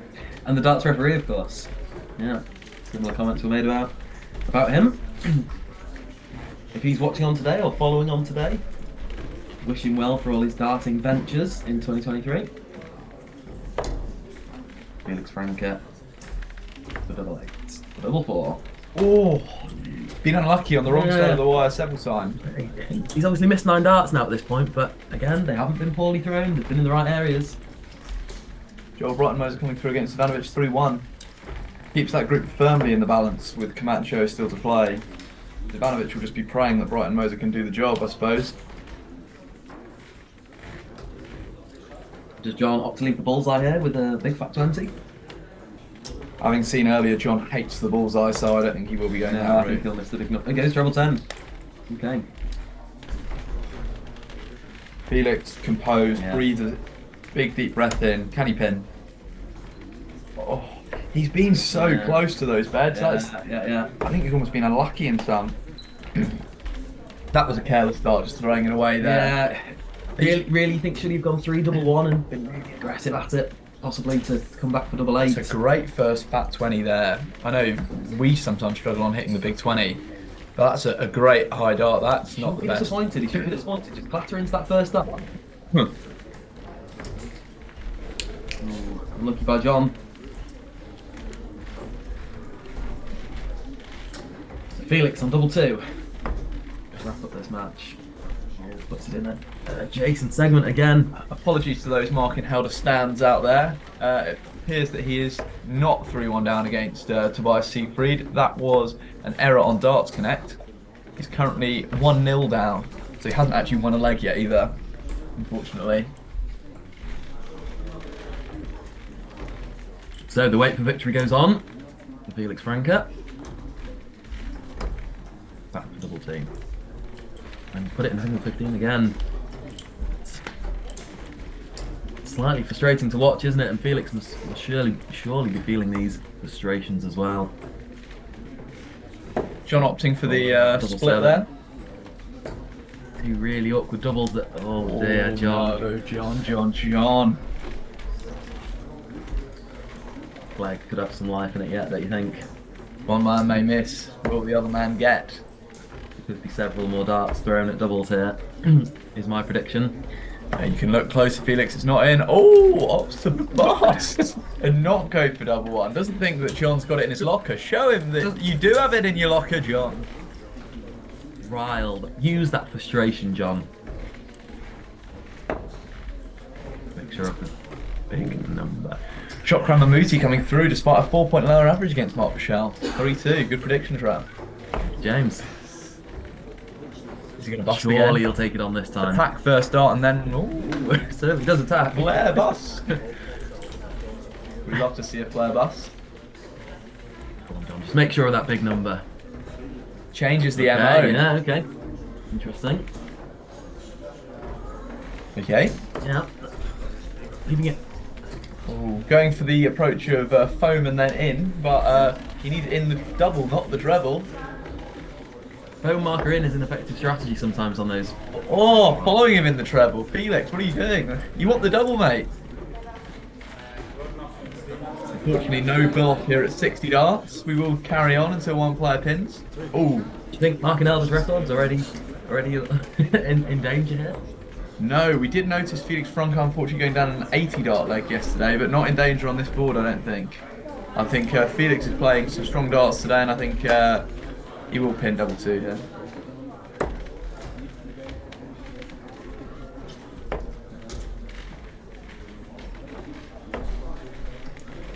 Does opt to bust again there. He really doesn't. sort of back himself on that double one segment, does he? He really seems to fear it. He's not really taking it on at all, is he? With one dart in hand or two darts in hand. John shuffling over there. Yeah, Surprised. that doesn't look like a. You're not on double 15. You're on double 2. That didn't look blocked, did it? But Felix again for double 2. Lovely little bit of SDC branding there on his shirt as well. I quite like that. Yeah. Yeah, nice little FF on the back as well there. Nice little personalised touch. Has a nice name for darts, actually. Felix Bronca. What do you think his darts nickname would be? It's the one that comes to mind for you, for Felix?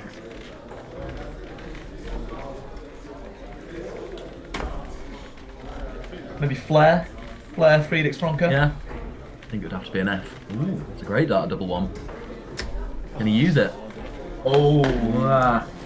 he's now. You can see the concern on his He's face. been worried about a double 1 for the last 20 darts, but now he actually leaves it. Maybe a change in MO, won't be too. You can't finger on a single, John. Need to hit that single, then a double. Shakes his head. Visible frustration here from both. There's Felix at the top of the board, double 1. Can he bring it down? Yeah. No, he cannot. It's a tricky double to be on, isn't it? Double 1 to not to state the obvious, but After checking out quite consistently, it's quite a disappointing yeah, final leg. I think the averages will be made to look a lot worse than they are, and I actually don't think he's played too poorly. they're both players now on double 1. It's a madhouse off. Yeah. Felix composing himself there. Breathes in.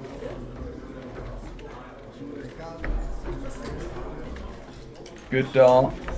Not quite it. That's a bit shank.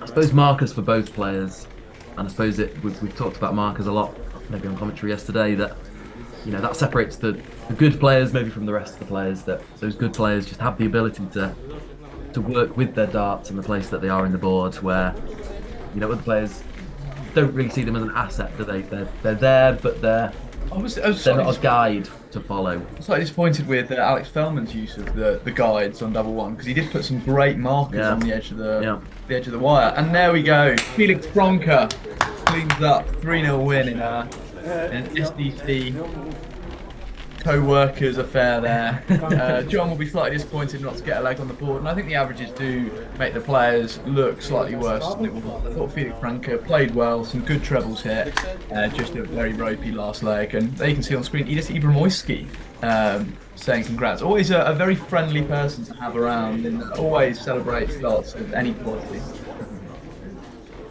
For those of you wondering how Mark Hilder's getting on the outside boards, he has missed 6 darts at double to take it to 1-0 and break throw again. He's currently sat on double 3. I'm sure you'll be able to hear him booyah if he does get it from the board. The one thing we know about Mark Helder is a great double 20 hitter, and 3 is obviously the opposite segment of the board. So I'm going to make a prediction that Mark Helder hits double 3 on his next visit. Will he get a shot? Siegfried is been the better player so far. Mark Helder to take it 1 leg all. Do you know if Mark Helder's had a win in an SDC tour event, James? I believe he has. I don't think he's ever managed to get out of the group. Okay. So, be interesting to see if he does finally get out of the group today. My prediction is no, but I would love to say yes. But unfortunately, he's 2-0 down, so he's going to have to win 3 legs on the spin here and win his final game to have a chance. A real knife in the heart for Mark Helder, that thought. I know. Had his chances, but bye. Let's have a quick look around the boards before moving on. Obviously, as mentioned previously, Shokran Mamouti coming through 3-2 against Mark Bichel in the tie of the round, you would say. We're currently waiting on Rene Soler versus Marvin Monstein. If Rene Soler pulls off the win there, it is an affair against Maurizio Castronovinci to decide who goes through. Jochen Groudens already winning all of his games.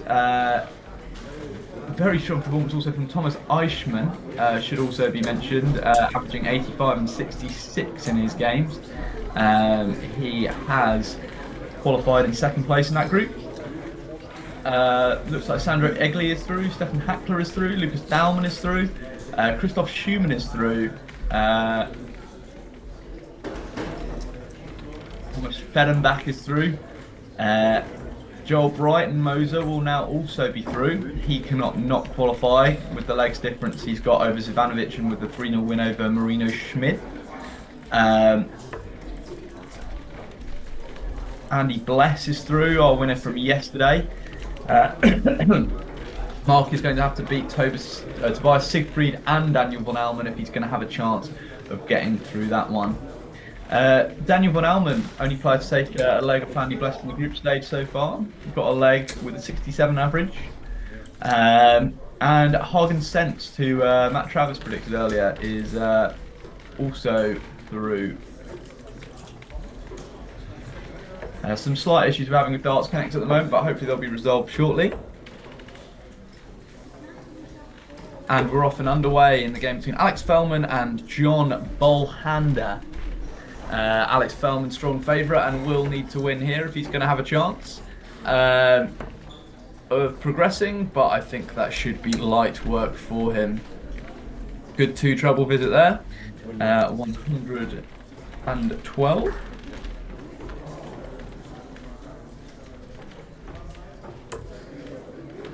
John Bolhander will be looking for slightly more straight darts in this game. He's been a bit wayward.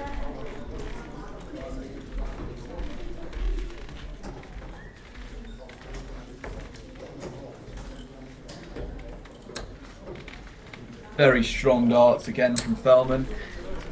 Using that treble 20 bed perfectly. Another 140 on a finish after 9 darts. Something that we can all dream of doing. And something that only some can actually achieve.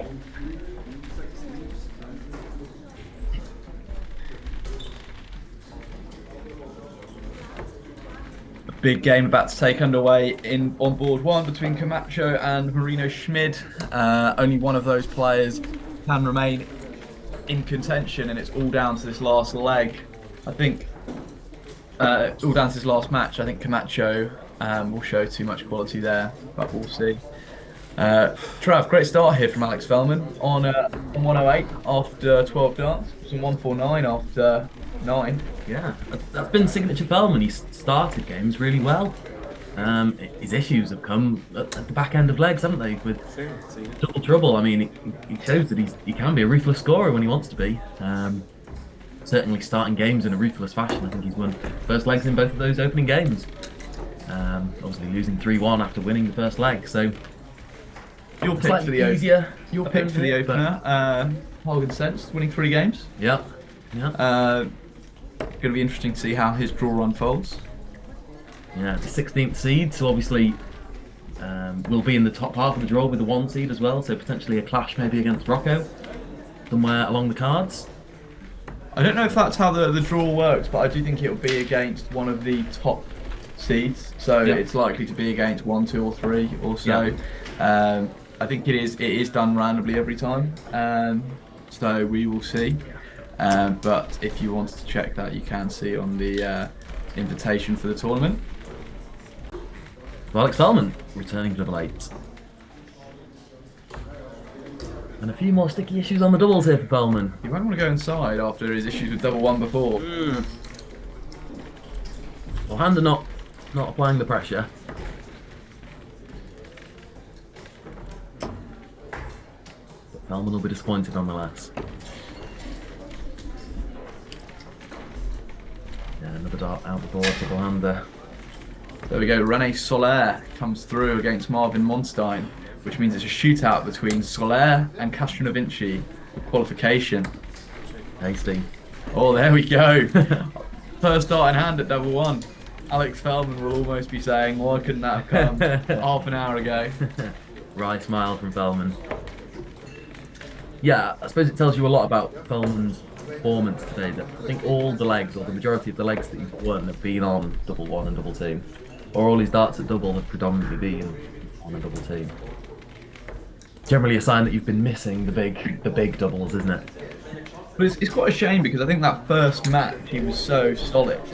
And obviously averaging 100, they wouldn't have been a double one and double two. I mean, I'm the majority of the game, so unfortunately didn't get to see the highest bit of quality that we're going to see in this group. But it's the fact that his dart seems to have deteriorated since then will make him concerned going into the knockouts, because obviously if you have 2 poor games but then you have your 100 average before you go into the knockouts, you're thinking about that 100 average, you're not thinking about the 4 darts a double. But now in his head he'll be thinking, I can't hit a double at the moment, and that's not a thought that you want coming up against Rocco, Browder, who are animals on the board. They're not going to let you split. Yeah, you may be afforded 10 darts at double against John Ballhander. I don't think you'll be afforded 10 darts at double against Jochen Groudens, will you?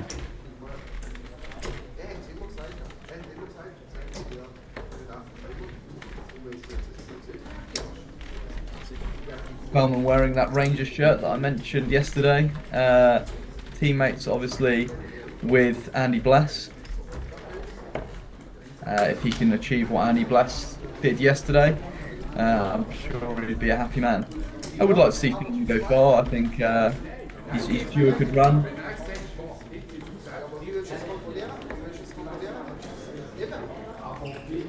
Yeah, we've said it before, without Marcel Walton at the tournament this weekend, without Matthias Jotz, there's openings there in the draw, isn't there? No Stefan Belmont as well. No Stefan Belmont. There's still great players, of course, but when there's fewer of the real top quality players, always presents opportunities. Marcel Walton somewhat struggling in the Challenge Tour this weekend. Same can't be said about Stefan Belmont. Stefan Belmont's been on fire yesterday, going quite far in both. We saw a happy, smiley picture of them both together on social media last night, didn't they? Co-commentator Christopher, also there. Yeah. 1-2-4. Reminds me of a certain Frida Lang checking this yesterday. You think we'll have the same MO? I don't think so. I think he'll just be thinking about big ton here. Going to the 18s. Will he go for the ball? Yes, he is. Well, Alex Fellman. John Ballhander. Yeah. Almost looking somewhat confused there. Oh, are they going for a fist bump? Oh. There is a fist bump. There we go. Great darts from Fellman. The 1-2-4 is the checkout of Streamboard 2, apparently. Apparently everyone can do it. Get me out there. I want to check out 1-2-4 myself. Real quality from Fellman now. He's been struggling on the outer ring, but on the smallest segment on the floor, he did not struggle there, did he? One dart bullseye. This is the momentum he'll want. This is the momentum he'll want going into the next set of matches. I think if you win your group and you get Alex Fellman as a second place, you are going to feel rotten. If I came out of my group and I saw I'd drawn Alex Fellman in the last 32 after winning 3 games with a mid-60s average, and you knew you had to play someone who has the potential to average it, you're crying inside. He's hit 180s, he's averaged over 100 and checked out on the ball. It's sort of the complete package of performance. Even though you won't be pleased with his group stage performance for Fellman, he still produced real moments of quality with 13 dart legs, with ball checkouts, with 180s hit. So one thing noticed is we've also got a competitor from Bosnia and Herzegovina today in George Misic, currently beating Mario Kaza. Is that a brother of Remo? I wonder. Could well be, yeah. Well be. What success has he had today, James? If you wouldn't mind just having a quick check. round. Yeah. Let's have a look. So coming through, if he beats Mario Kaza, looks like he will go through the group. Pascal Olderbolts will feel quite hard done by, averaging 60 in a couple of his games, but win and he goes through, isn't it, by the looks of things? I always think it's a tough one coming into one of these tournaments, obviously as an unseeded player. Although you feel like you've got the quality, if you can't play the tournaments regularly and you can't get that seeded position, for example, like ourselves going out there, getting put in a group with, for example, Jochen Groudens, Frida Lang, or yourself getting put in a group with Rocco, Luis Camacho, and Cyril Pulvermuller. it's not easy. And even the problem is, even if you get through those groups, for example, when I lost to Jochen, you end up getting a winner of another group, which then is tough. You had Rock Bahor, a great player, who unfortunately beat you in the last leg decider. Rock Bahor not here this weekend. We've certainly seen him feature in the knockout stages many times. Tobias Siegfried did complete the win over Markenhelder 3-0 there, so unfortunately my earlier score error of 3-1 loss for Markenhelder was actually worse. He has not won a leg today. And he's got Daniel van Olven in the last one, so I don't think it's going to come true. The dream of a Markenhelder run to the final, alas, is over. We'll have to wait for another weekend. Would he like to leave the big fish? Yes, he would. Alex Fellman, you know the rules. If someone sat on the big fish, you cannot check out. Otherwise, it's bad luck for the rest of the day. Yeah. Well, if there's one man you'd back to miss 3 darts in hand, it might be Alex Fellman. Given his recent doubling performances, he does oblige. Thank you very much, Alex Fellman. And here we go, Mr. Ballhander. Show us how it's done. Take it away. Ooh! There's that one. Oh, John. Frustrating feeling that when you've hit the first dart treble 20 on the biggest. He's almost seemed shocked that he got the first one in. That was almost absolute scenes here on SDC Tour event. 12 board 2. But John's coming back. Maybe he'll be kicking himself, not leaving it a little bit handier after that first dart treble. 81 left. Yeah. Treble 19, the double 12. Okay. Big 12 to leave full, or will he go treble 10? Yeah. He seems like a mathematician, knows the percentage roots. Come on, double 2. A double that's been kind to him today, relatively. It's either the madhouse or the bull, hey, Fellman? Leave double 1. An all too familiar feeling for Alex Fellman. As John should get himself a couple of darts here. Big 15 or big 7? I'd go 7 here, but I would have gone 7. Get yourself a dart. If you hit 19, you get a good dart. Doesn't give himself a dart. Not playing the percentages here, unfortunately. Leaves double 16. So still yet to have a dart in the game, Ballhander. As Fellman comes back for double 1. To wrap up victory. Can he just use those? No, he can't. He hasn't been great at using markers. That's where I think Rocco's very good, is when he has a dart above double 1, you know it's kind of going. Can John Ballhander get his first leg of the day? Going for a flare split to double 12. Okay. And now double 6. Be disappointed there. Looking forward to seeing him break a smile there, John Ballhander. He's unlucky there. Go on. Markenhelder have been unlucky so far with a 38 average. 1-0 down to Daniel van Olmen. Go on, Big John. It's time. Time to go, John. Might they be his last darts, do you think, James? They won't. They won't. Alex Fellman has been rather ropey today on the doubles. Maybe it's the camera. Double 1 really hasn't been kind to him, has it? Oh. Go on, John. You know John is not a fan of threes. Oh. You've not busted yet, John. Has now. He goes that for a split, maybe? Is he saying to Alex Fellman, you won't hit double 1? Was that the percentage play? Good guide, that. Good double barrel guide. Alex Fellman does not like to use guides on double 1. That is for sure. He was practicing his treble 20 hitting in the break. Maybe he needs to practice his double 1 hitting during the next interval. What's the play here, John? Oh, that's not the play for me. I would have bust it, I think, or been really aggressive. So Fellman back for double 1. I don't think We'll say it again. He checks double 1. I don't think I've ever seen anyone so ruthless to hitting the top wire of double 1 without getting it in. Wraps up a comfortable 3-0 victory in the end. John had his moments, John had his chances. I think that was John's best game of the day. I think scoring wise it was very solid. I just think he was unlucky not to hit doubles. Yeah, found the treble 20 segment, didn't he? I mean, dart from 170, hits in the memory. I think he actually opened one of the legs with an 85 or a ton. Almost reeling in the fish as well, let's not forget that. I haven't forgotten that. So the board's starting to come to a close. This one being slightly behind. Jochen Grounds' board finishing about 20 minutes ago. Jochen's just steamrolling everyone. Game's 3-0 in that group, yeah. We're having a slight few problems with Darts Connect, so unable to see scores group A and L at the moment, and group O. So hopefully we'll get those results to you when we have them. Huge game coming up soon between Camacho and Brighton Moser, and Ivanovic and Schmid. In the group of death, and also coming up soon on board 3 will be Castronovinci against Soler for the place. René Soler, yeah. And that'll be for a decider, won't it? That'll be a straight shooting up to see who qualifies. Yeah, Daniel Van Ormond seems to be getting a little bit touchy against Markenheld, knowing he has to win. Only a 35 average in the first leg. Mark has that ability to bring players' averages down with him. Well, we talked earlier about Conor Steiger and the rhythm that some players can create in a game. Mark's obviously a very methodical player himself, but Daniel Van Ormond, with all his experience, would be that affected by that. He's quite a slow and steady player himself.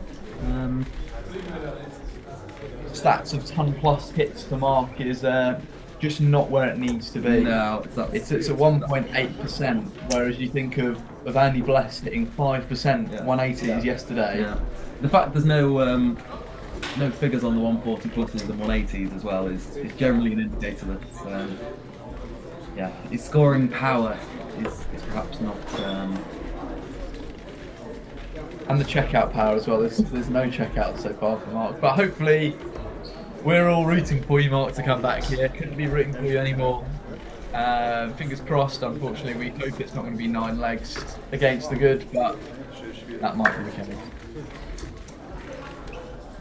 So, quick fire. We're back on with our final group game now, aren't we? Felix Franke against Remo Kaiser, with pretty much all the standings confirmed in this group. We know that if Remo Kaiser wins this game, which we expect him to do, he will top the group, with Alex Feldman finishing in 2nd place. Felix Franke still has something to play for if he can produce a miraculous upset, a miraculous win here. Having a look at the group just to see the stats, I think Felix Franke would need to win 3-1 or 3-0 to have a chance of sending. You'd certainly suspect he wouldn't be winning on average. Legs are all the same. I think it'll be 3-1 or 3-0 he'll have to win. Okay. I don't know if it goes head to head before average. I think it does. I think last time obviously we saw Roger Tusha and the referee, they had 1 win against each other. So if Felix Franke were to win this 3-1 or 3-0, it would go down, but I do think that we won't be worrying about that so much. I think Remo Kaiser might have a little bit too much for Felix.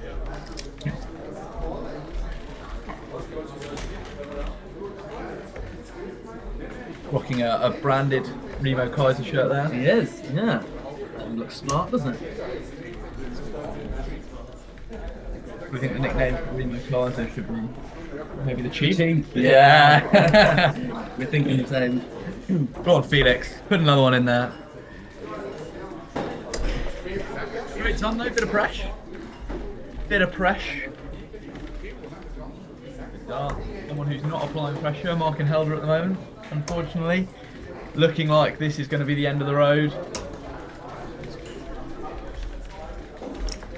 Looks like grouping some kinds of that.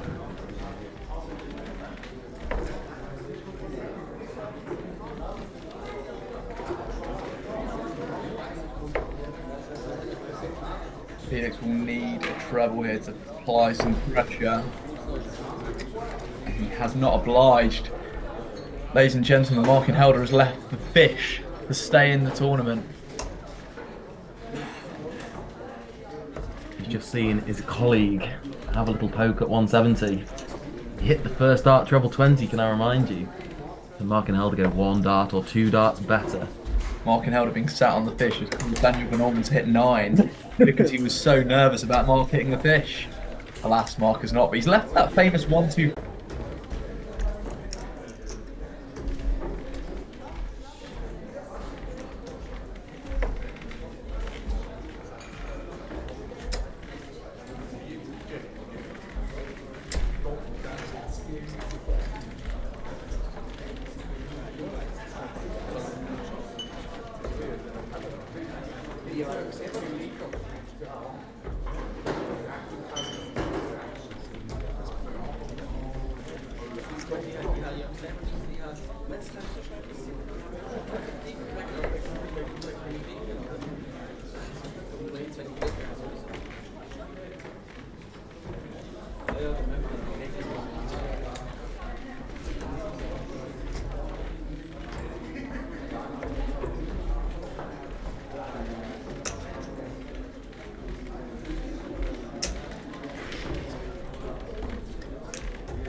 Mark, you're back.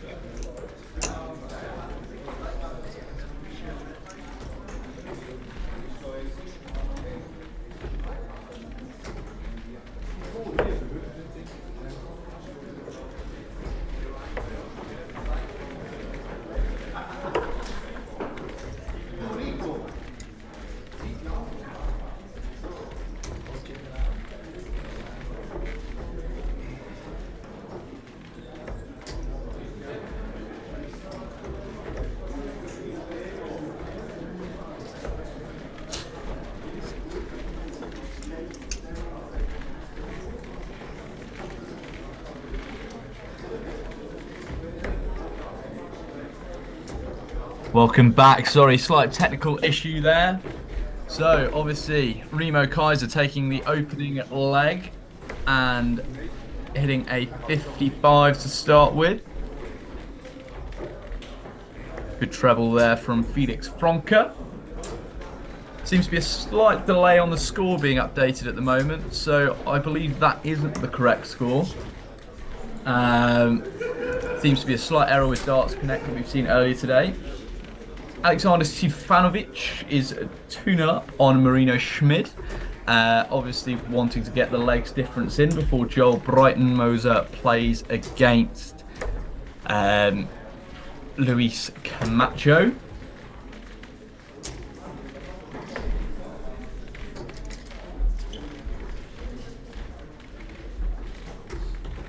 Idris Ibrahimoyski seems to have won his second game of the day. Putting him on 3 wins from 3. So we will see Idris Ibrahimoyski come through and into the knockout rounds. Only averaging in the mid-50s so far, but do know that he does have the ability to up it. Getting the revenge on Yannick Ludi from SDC Tour event number 4, where Yannick Ludi beat him 3-1.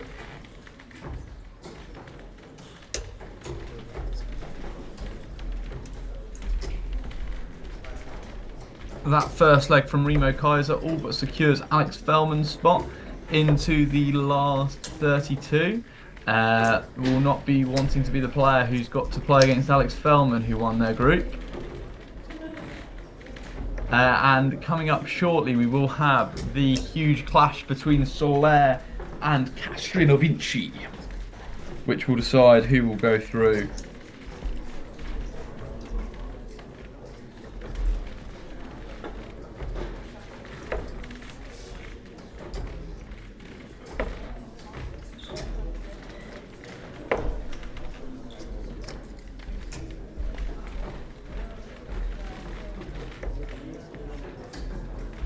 struggling to get some of the scores from around the boards at the moment. Ivanovic finishes off Marino Schmid. I feel slightly sorry for Marino Schmid, being drawn into a very tough group there, and unfortunately has been his undoing, going down 9 legs to 0.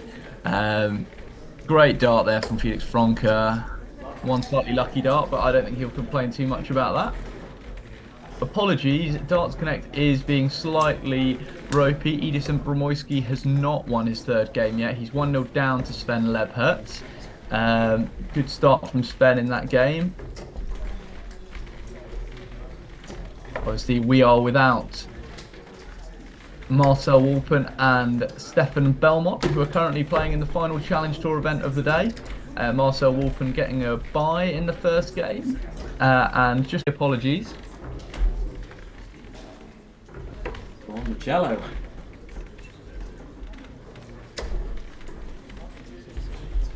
Some slight issues here with the Wi-Fi, but hopefully we get up and running again soon.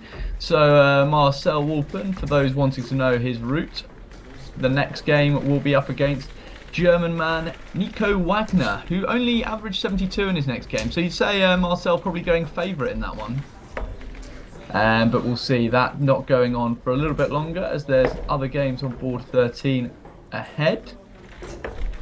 But you can keep an eye on the score on that one on Darts Connect. On the same board as Andy Hamilton. That would be an interesting one. How would you price that one up, Trav? Andy Hamilton versus If Marcel Wolpen and Andy Hamilton are to win their games, they would face each other. well, Andy Hamilton, as we know, earned himself a tour card through Q School in the last week. Andy Hamilton starts a comfortable favourite to beat Marcel Wolpen in that game. Andy Hamilton does not get a tour card, by the way. Otherwise, he would not be participating in the Challenge Tour. Oh, that. There's been a few fumbles of the bag. 1-4 Andy Hamilton. Thanks very much for that.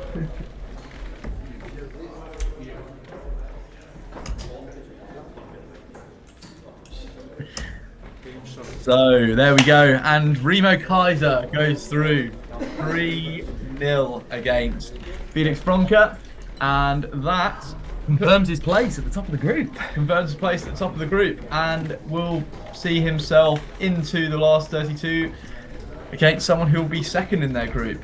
Unfortunately, it wasn't to be for Felix Franke and John today, but good win for Felix Franke today. Yeah, Felix Franke, can take pride in his win there. Obviously not going home completely empty-handed.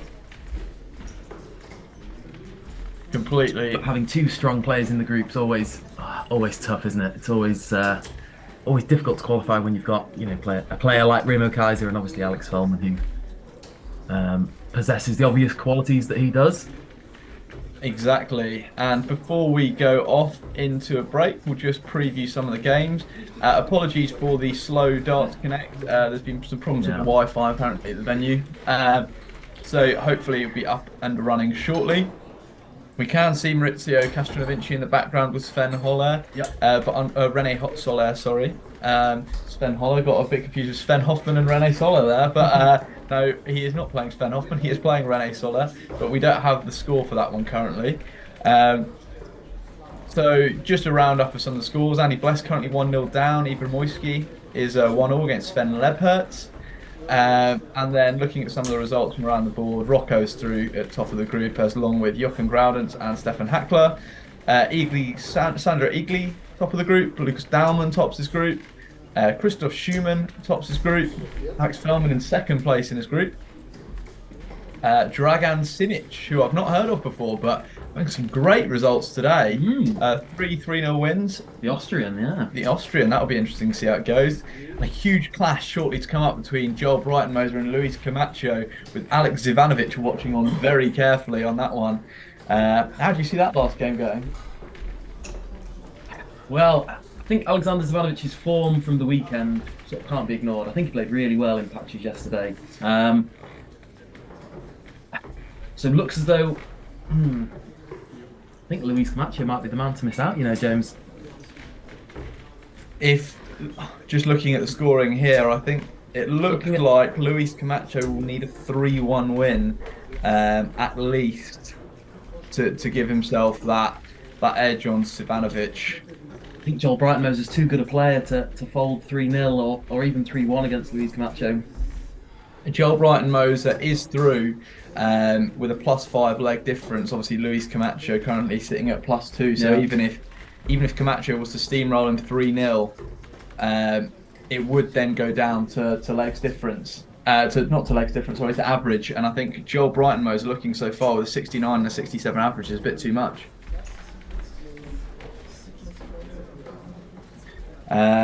So yeah, that'll be an interesting one, but we'll keep you updated. Obviously, Edis Ibrahimoski looks like he's topping his group as well in his last game at the moment. And Shakradan Mamouti, someone that we hadn't mentioned there, looked as though he had 2 comfortable wins in his first 2 games.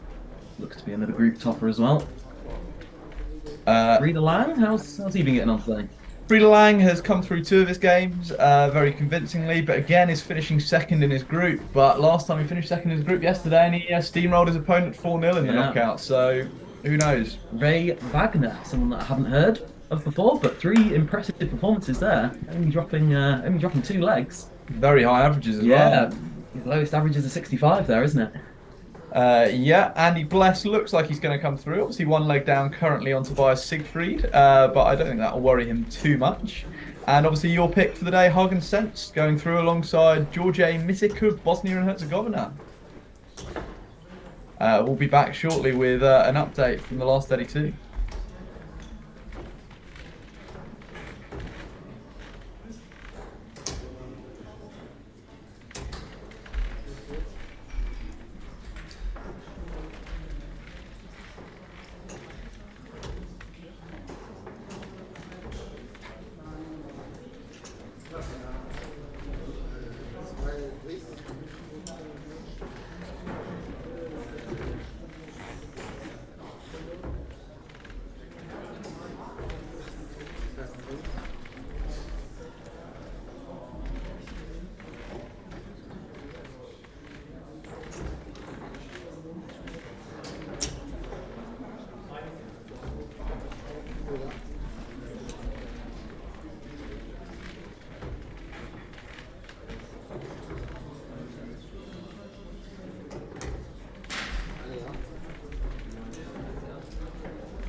Jetzt zeigt. Oh. Hast du gut, der hat ihn gezeigt. 23. Das ist 16, ja?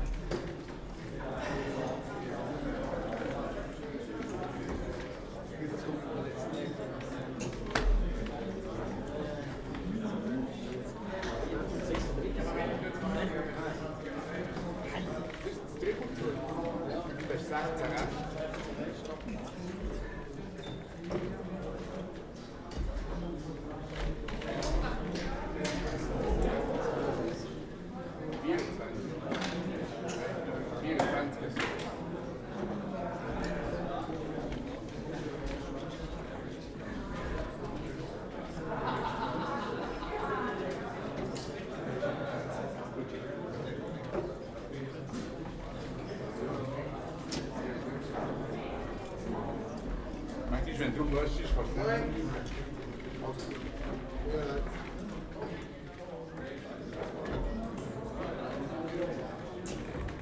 Check.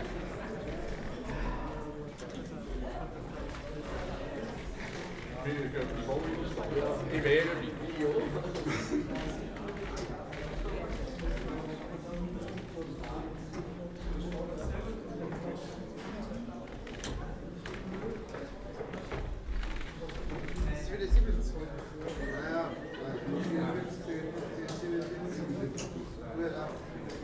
Nicht so.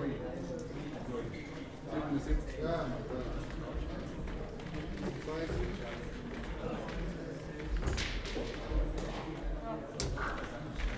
Richtig.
wenn der keinen hat.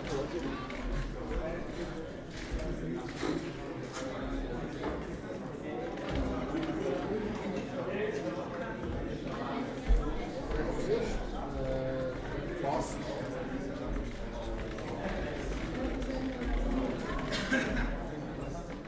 Der erste war 16, der zweite war 21. Er hat schon 76 mit der ersten 20.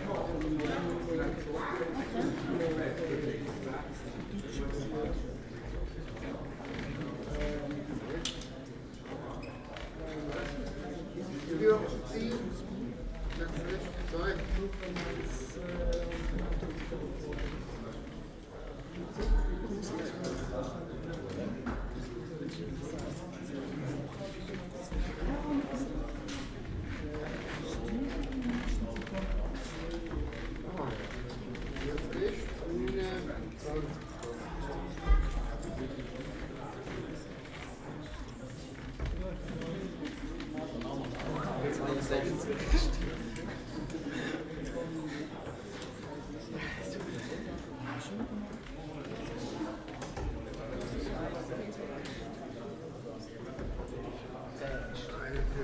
Der Rest.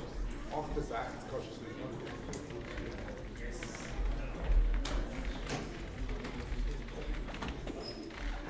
Echt viel Gramm.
Silo, hast du geschwitzt? Oh, das Fiebere! Hätte ich den Mastrovici da zum Zittern gebracht?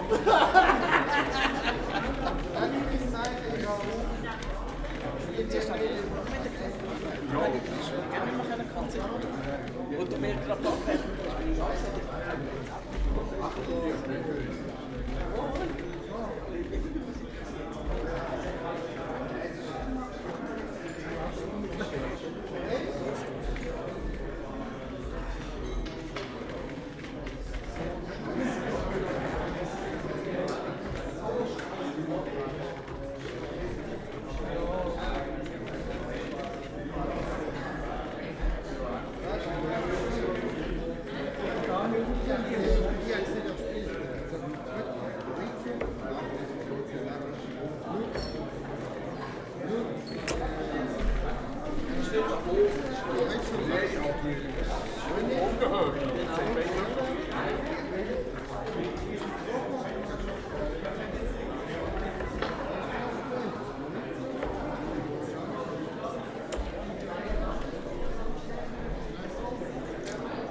Hä? In der Weg muss ich sagen, du musst spielen, oder? Nein, auch, der hat immer reingeschlagen. Genau dann hat es funktioniert.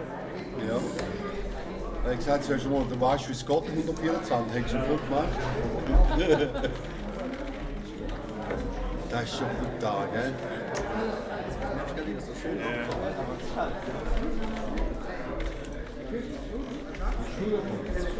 Nein, das ist schon. Nur eins Ist in echt noch verloren? Ja. Ist in Bühne noch? Nein, ich komme nicht so.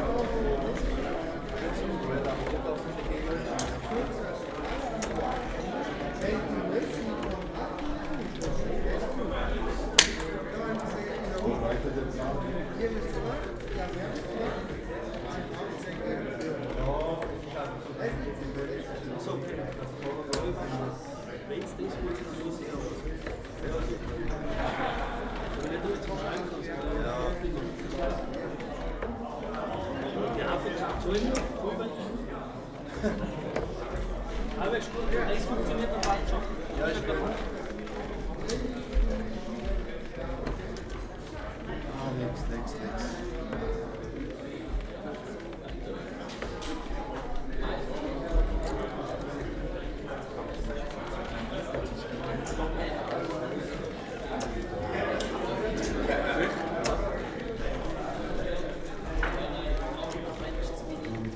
Nein.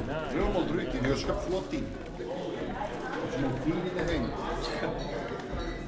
Ja, aber du rührst gerade an die Wand an. 100 Pro. Oh, yes! Das kannst du gar nicht. Nein, das kannst du ja nicht einmal. Ja, schau jetzt 180.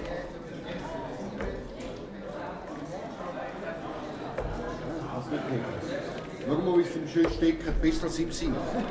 Ja, ist ja so. Schieß doch mal mit dir und schau mal viel an. Nein, sicher schon.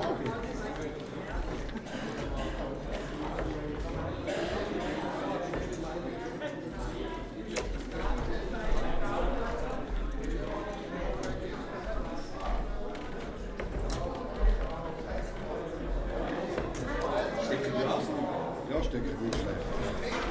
Habe ich gesagt.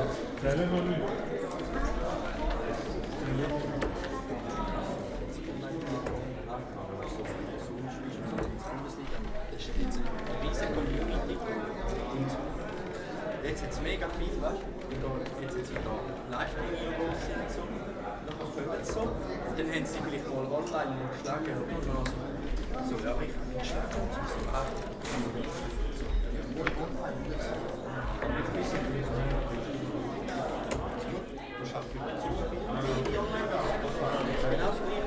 Und dann hat es mega viel, eben in dem, wo online besser sind. Nachher haben sie ein Live-Video, nachher haben sie so. Und dann sagen sie, ja, online bin ich viel besser. Das ist doch eine Scheiße, ja.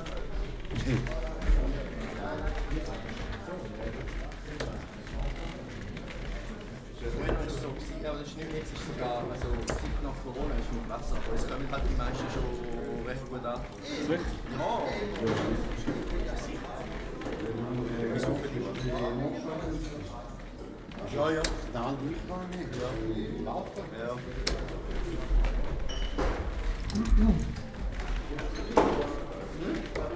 Du, gestern ist fast eine Reizung gegangen, ne? Was gegen uns? Ja, mit dem Sven. Der Yankee. Fast eine Reizung mit dem Sven gut. Weißt du? Ja. Liga, oder was? Mit der Pucka, ja. Ja, jetzt geschrieben, mein Chef, der Yankee hat fast eine Reizung mit dem Sven im Schaffsee. Ja.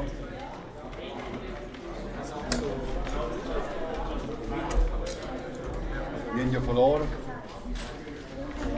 Sehr verloren, ja? Ja. Ja, er hat eben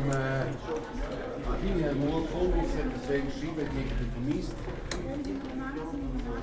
Aber wir haben ganz klar bis zu gespielt und verdient gewonnen.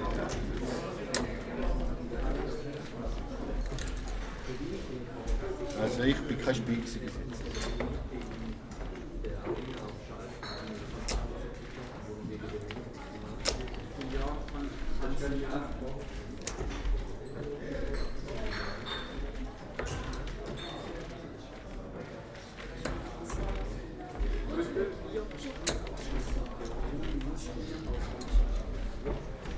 Aber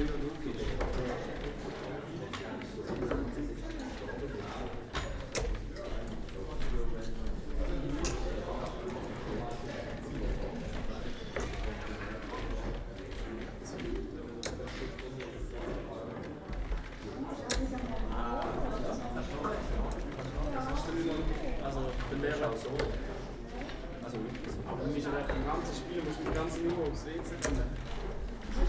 Das ist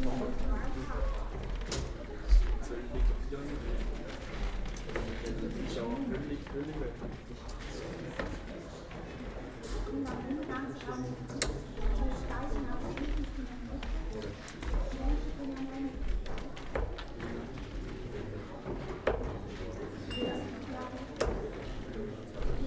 Schon drauf?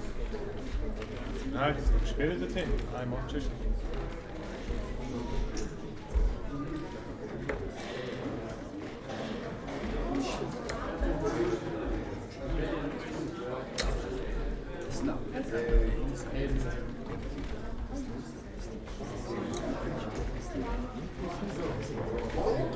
Also 80%.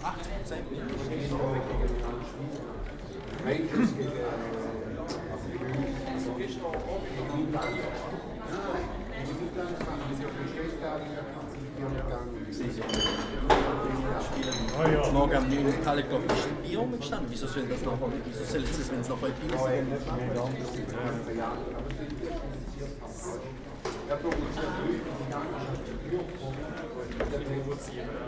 Dann hat es ihm schon verjagt.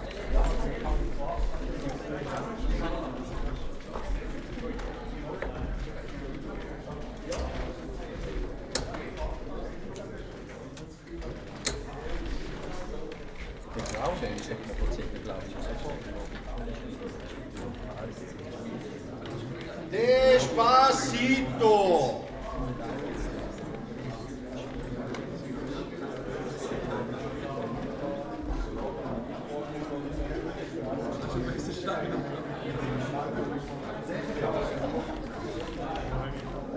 Ja.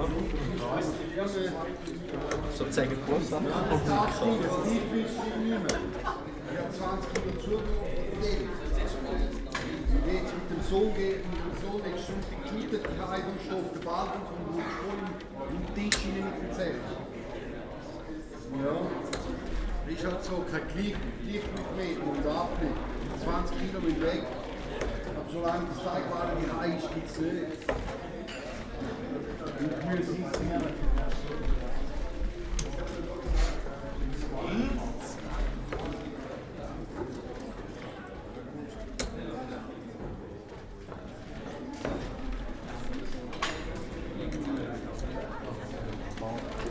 Nochmal, ich muss.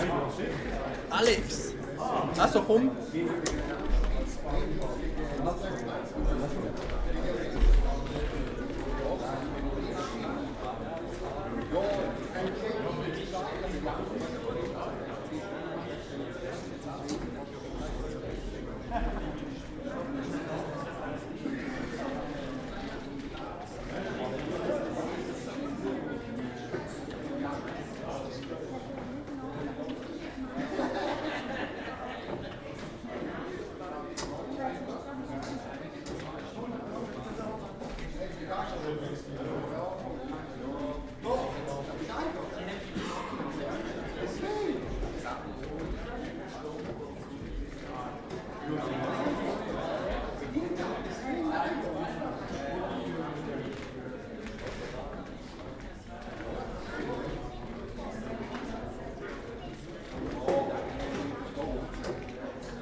ist möglich. Viertelfinale ist möglich. Halbfinale geben wir ab.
Technik, schade. Die ist ja so schlimm.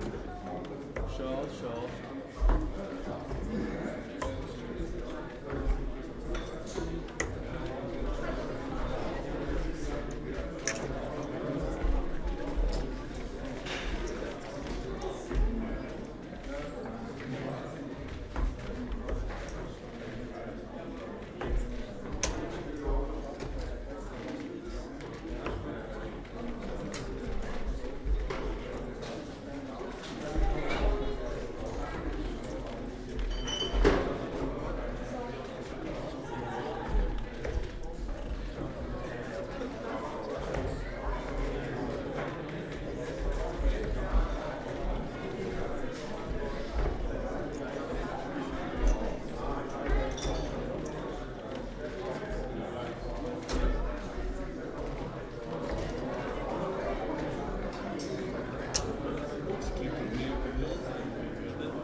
Marc Infelder, bitte schnell zur Jury. Marc Infelder.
Hallo.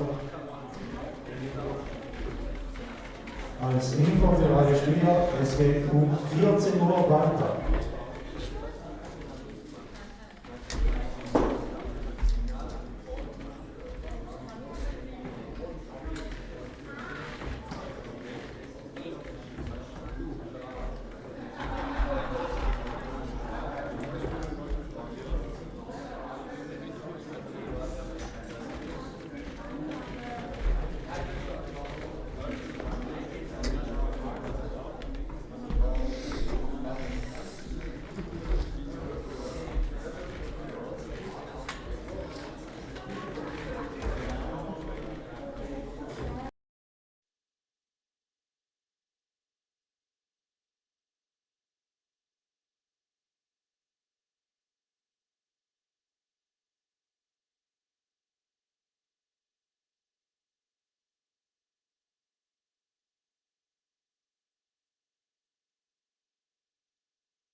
Budapest.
Die Partien vom 16.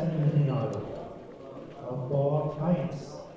Fulciniti Rocco, Burkhardt Daniel. Daniel Burkhardt, Rocco Fulciniti. Auf Bord 1. Auf Bord 2.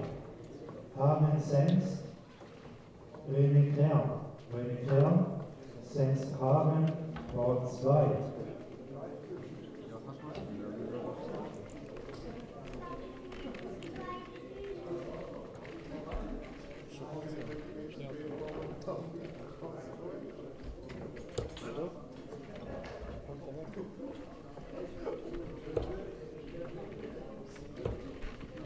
Also du weißt vielleicht schnell den Druck oder nicht? Nein, ich kann es abtun, weißt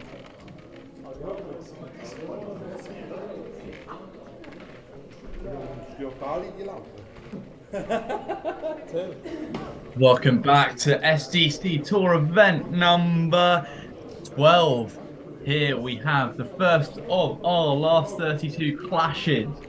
In this game, we will see. It looks likely to be Idis Ibrahimoski versus Thomas Eichmann.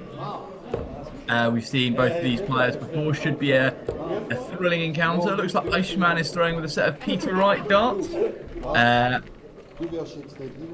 Some slight issues here going on. Idis Ibrahimoski rocking the regular cap look and black shirt, as he did in SDC Tour event number 4. I had the pleasure of playing Idis in my group in arguably the worst standard of darts I think either of us have thrown. I was lucky to come out as a 3-1 victor, with Idis actually crashing out that day, but ever since then I have seen Idis has been going quite deep into competitions, at least into the top 16 quite regularly, and occasionally a quarter-final, as I think he did in SDC Tour event number 10.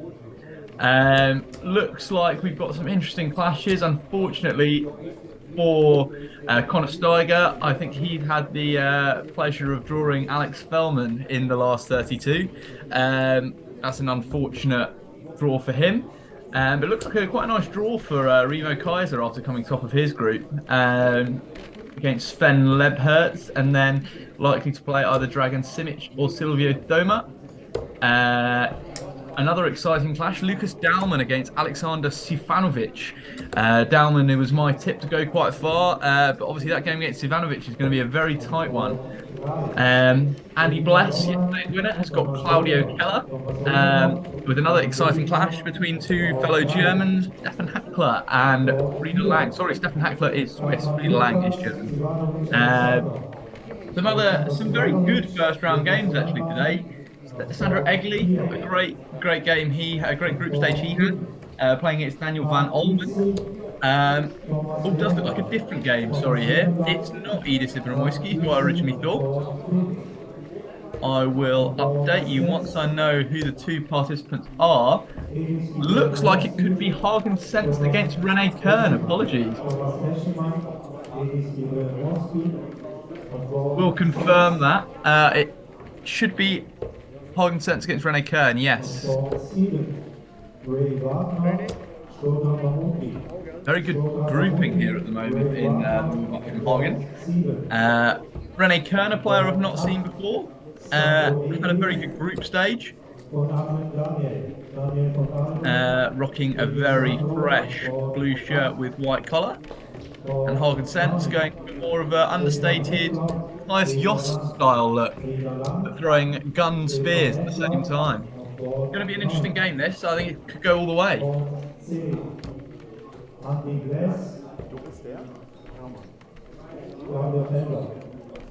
Having seen the lineup of games, I think we're in for a very exciting afternoon, and I hope you're as excited as we are in the commentary box. My co-commentator, Matt Travis, is shortly to be joining us, just currently putting a roast chicken in the oven for us.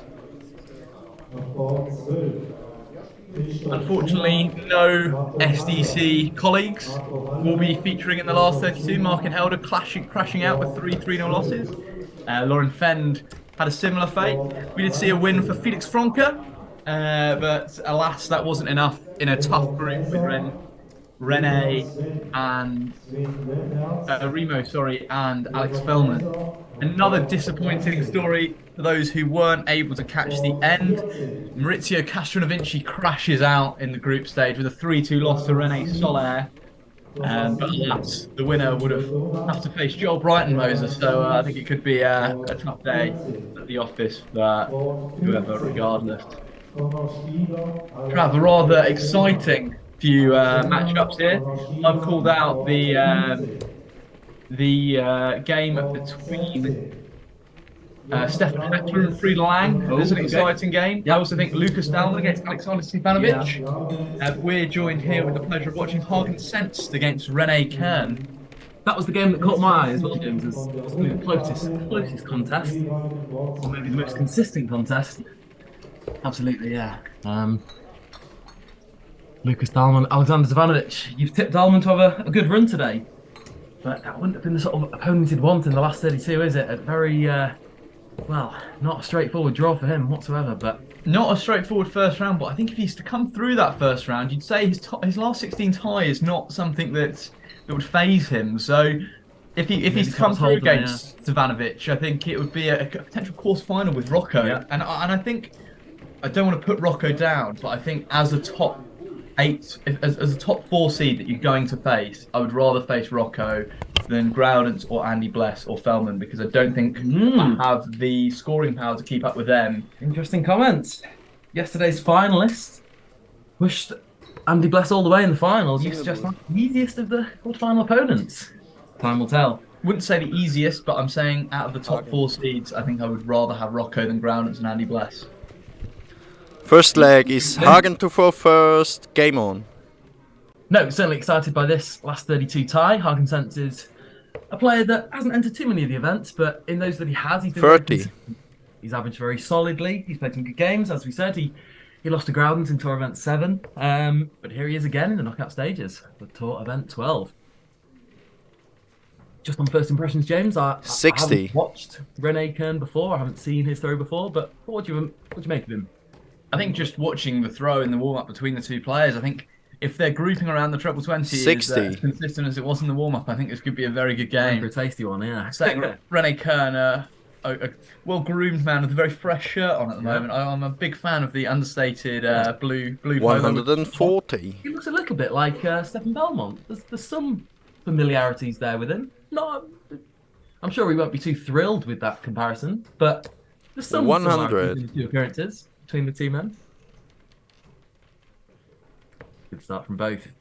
Rene Kern, back-to-back tons in his first 2 visits. 60. Not missing that big 20 segment as of yet. I think he went 60-140 actually, not back-to-back tons, but you know, we'll let that one slide. 45. 2 very uncomplicated throws. 2 very nice throwing styles. I agree. From the 2 men here. Not a lot to go wrong with the throw of 45. Rene. No big backswing, no big follow through. All just looks very smooth. Hagen Sense has slightly more sort of curvatures to his arm, doesn't he? Releases slightly higher. 41. His grouping has been not as good as it was in the warm-up. His grouping in the warm-up was much tighter, but I think maybe a little bit of nerves in the first knockout stage. I had the same thing when I played. 60. And I'm sure you did as well, didn't you, Go? Certainly did. You went down quite quickly, but you did get it back to 3-all. Yeah, I think you go through patches in a knockout kind of game. It sometimes can be quite hard to settle, and then 30. you can find your range. When you require 136. But it can go with the occasion. Obviously, it's going to be more nervous energy. There's going to be more quality from your opponent as well. You'd suspect. I also think throwing that first dart at double, if the double goes in, it's 96. very. It makes the game a lot easier once that first double's gone in. Oh, it's always nice to feel in control, isn't it, in the early stages? And that's certainly the position that Rene Kern finds himself in here on 64. Okay, Hagen does. When you require 40. But you'd think under no real pressure here in the opening leg to break for Rene Kern. 20.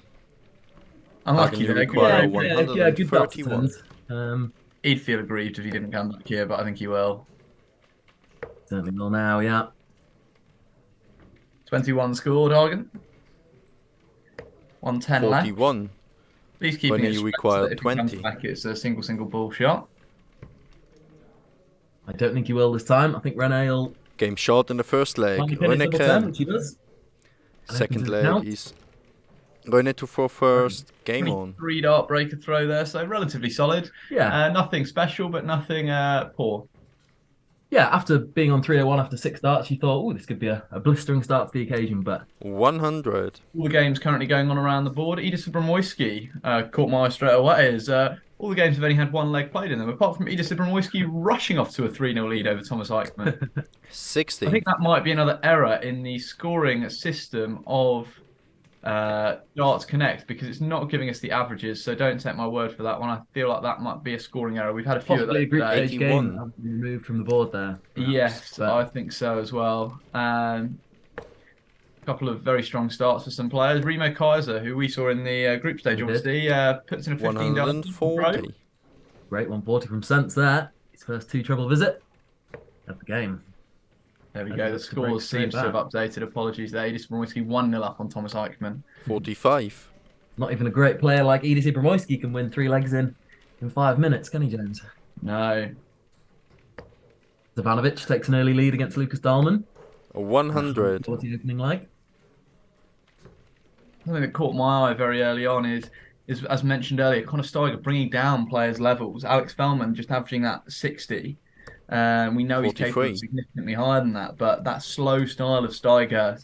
Fellman's been a little bit all or nothing today, hasn't he? We've seen that ton plus average, but we've also seen averages in the 50s and 60s from Fellman as well. I mean, you know, he hardly brushed aside weaker opposition in the group stages. No, I'll tell you what, I was really impressed with Joel Brighton-Moser at Q-Score. I thought, okay, he didn't win that many games, but it was just his averages and his consistency, as we almost get a 180 here. 180. We do get a 180 here from Rene Kern. Hagen require 156. What a brilliant timing as well. Under a bit of pressure on his own throw there, but pulls out 3 triple 20s when he needs them. Stefanovic with an 86 average after 2 legs. 60. When you require 52. Winning the group, getting him in second place. As Rene Kern looks at 52, misses the big number. That's criminal. Won't be criminal if he can pin double 16. Game shot in the second leg. Rene Kern. Does. Rene Kern. Third leg is Hagen for first. Game on. Yeah, makes amends for his missed big number. Checking out with only 1 dart in hand. Some of these players really starting to turn up in this second half, obviously, of the tournament 100 knockout stage. You can see lots of 80 averages at the moment. Mark Bichel being one, rushing into a 2-0 lead. Rocco Fulciniti averaging 79, rushing into a 2-0 lead. 100. Roman Wellinger putting in a 16 dart leg on throw there to hold the leg against Holdener. Hagen will know in this game that he's just 1 break of throw 32. behind. Although he's 2-0 behind and he's sort of halfway to the exit, it's only 1 break of throw that he needs. He just needs to hold here and then getting his break opportunity either in the 4th or the 100. Do you remember watching Hagen Sense earlier? We commentated on him a couple of weeks ago. And if I'm not mistaken, I think he went down quite early on there as well, but then did have a little bit of a fight back. So 60. Will we see the same again today for Hagen? It was in that game against Groudens. I think he went 3-0 down, but then clawed a leg or 2 back. Yeah. Showing that even at 2-0 down or 3-0 down, that the game certainly isn't over. I'm a big fan of this Rene Kern throw. So smooth. And and just putting the darts in at a very good spot on the board. His release is just so uncomplicated. They look to go in at great 60. angles, very repeatable. Some great legs of darts being thrown in here. Dragan Simic putting in a 15 dart leg on throw there. 60. Roman Wellinger averaging 88 after 2 legs, 2-0 up on Thomas Holdener. Not only does he Holdener his throw, he breaks it as well. Tasty little game at the bottom there. Stefan Hackler and Frieda 24. Lang both averaging in the Only 60s. require One 158. leg. Frieda continuing his good knockout form from yesterday by the looks of things. 41. But Rene Kern still holds all the aces in this leg. He On the does. Hagen throw, he's 100 points ahead. Been disappointed with Hagen so far in this game. I know that he's capable of finding the trebles, but he seems to get a little bit shaky. He's been too wary with them. 66. 1s and 5s, hasn't he? Only you require 117. I mean, there's not leaving a finish is criminal as well. Careless mistake, missing the big number twice. 41. Rene Kern. If I was Rene there, I'd just be thinking 3 big numbers. Because pressure is going to be applied by the looks of things. Ooh. The treble. 83. Right there. Only you require Even 76. taking 99 out of that would leave it very handy, but we've got a 76 off here. With Rene to have the first bite. Should get a dart this time. Doesn't get a dart this time either. This is the big number again. I think he'll be looking at 17 here. 46. Hagen you require 76. I think that might be a mathematical error. Rene's not covered himself in glory with the big number hitting. Hagen sensed on double 18. 40. On the Only you wire. require 30. Close. We've been good around this double 10 area. Wouldn't want to go inside though.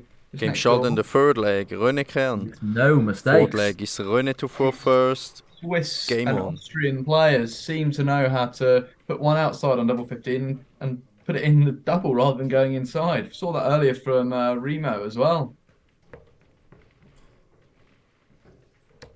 Yeah. 60. Some absolute classics going on around the boards at the moment. Some players absolutely rushing through their games. Alexander Zivanovic, did not expect him to be averaging 76 and taking care of Lucas Down 3-0 at the moment. 60. Alman averaging 71, must be wondering what he has to do to win legs.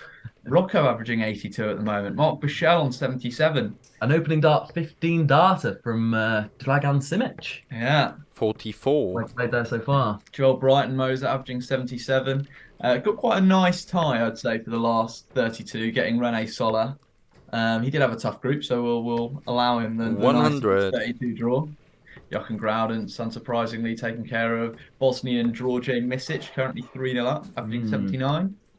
We were impressed with Misic, weren't we, in the group stage, but he got 45. Tough opening knockout draw there. He won't be too pleased seeing the smiling face of Groudens and having to win 4 legs in a row to come 60. back. Though he's not putting in the high averages at the moment. Andy Bless, 69 average at the moment, but is 2-0 up on Claudio Keller. Been really impressed with Rene 100. considering this is one of the first times I've seen him in the knockout stages. Yeah, just very consistent. It'd just be interesting to see if he does take care of Hagen here. Obviously, no guarantee. 100. This will continue because it's very easy to do this in one-off knockout game. I mean, I've seen myself personally put in a great performance against Sven Hoffman, but then just dipped against Stefan Witz. I couldn't follow it up. Did follow it up 60. for a couple of legs, but putting in. It's as the hours of the day go on. And first player through to the knockout stages was not who I was expecting. Alexander Sivanovic. Lucas Dahlman averaging 70 gets whitewashed by Sivanovic. Great darts from Sivanovic. Congratulations. And he's a player that struggles to seem to continue that consistent form in the knockouts. He does it very regularly. 100. But not game after game. We're in a real interesting spot in this leg now, aren't we, James? Hagen sense with his back up against the wall. In a must-win situation. Needs finding treble. treble 20s in this leg. 60. Rene require 92. Trav called us away here. So Rene Kern with the advantage. Will he get a dart to win it here? We'll look at treble 20 now. 60. Hagen you require 116. Hagen sense. For another ton plus out on our live stream. Won't be hit by Hagen 60. Just keeps 3 straight numbers. Require Rene 32. Kern with the opportunity for a 4th straight leg to seal his place. in the last 16 on double 8. Game, shot, and a And he match does just for that. René Kern. His third dart in hand, double 8, and seals a 4-0 win over the seeded player Hagen Zentz and sends him packing. Cracking game there from René Kern, really impressed. Jochen Groudens and Rocco Fulciniti following suit with René Kern winning 4-0. Some great games around the boards, and I think René Kern, if he continues to play like that, his throw is so smooth, didn't really give Hagen opportunities there.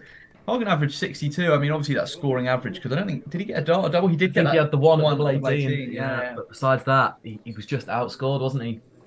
René Kern hit too many big numbers, too many big trebles that Hagen Zentz just couldn't live with that scoring pressure over 4 legs. I do think this first knockout round that we obviously see, it does tend to lead to these heavy one-sided affairs, because you normally have one player turns up and one player doesn't, and we've been in that situation when we played the doubles before. When you go 2-3 legs down, it's really hard to change that fortune. You almost feel like nothing's going right for you, and it's a difficult one. That's the beauty of knockout competition, isn't it? It's all or nothing. When the train's in motion, it's it can be hard to stop, can't it? For good or bad, you know. It's the old adage is true. 100% agree. I mean, Trav, as a man who's struggled to win knockout games in the past, I think 0 so far in the SDC, what would you say you need to change your fortunes going forward?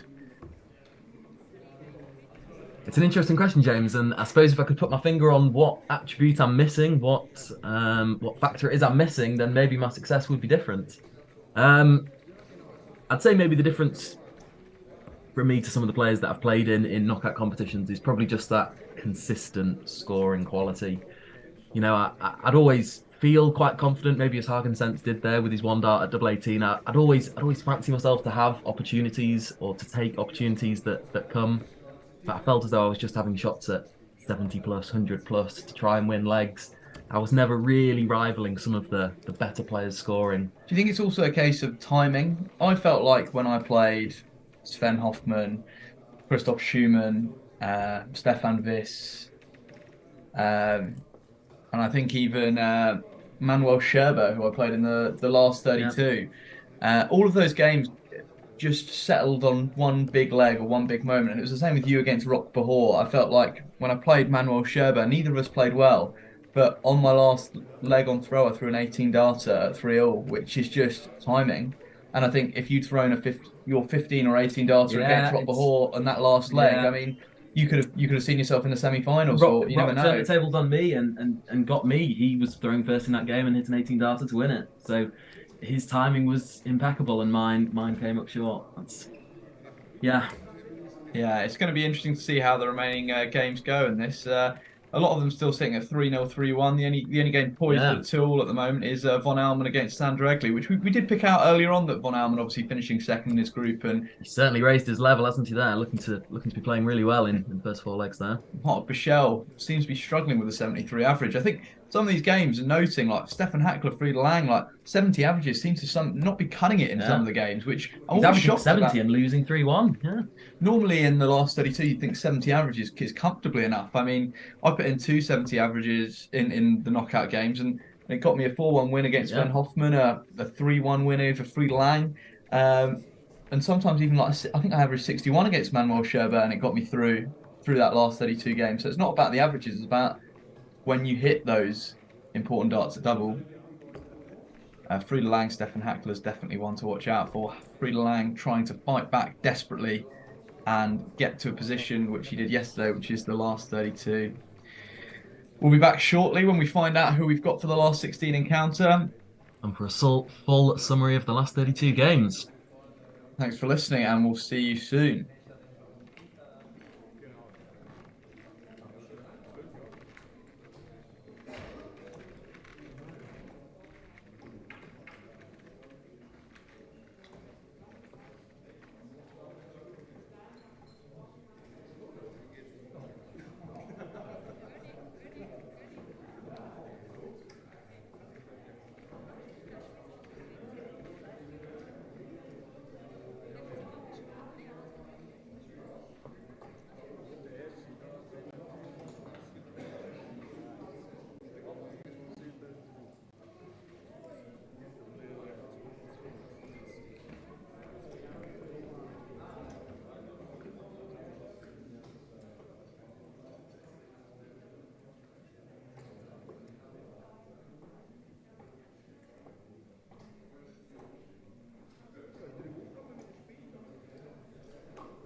qualifizieren vom Achtelfinale.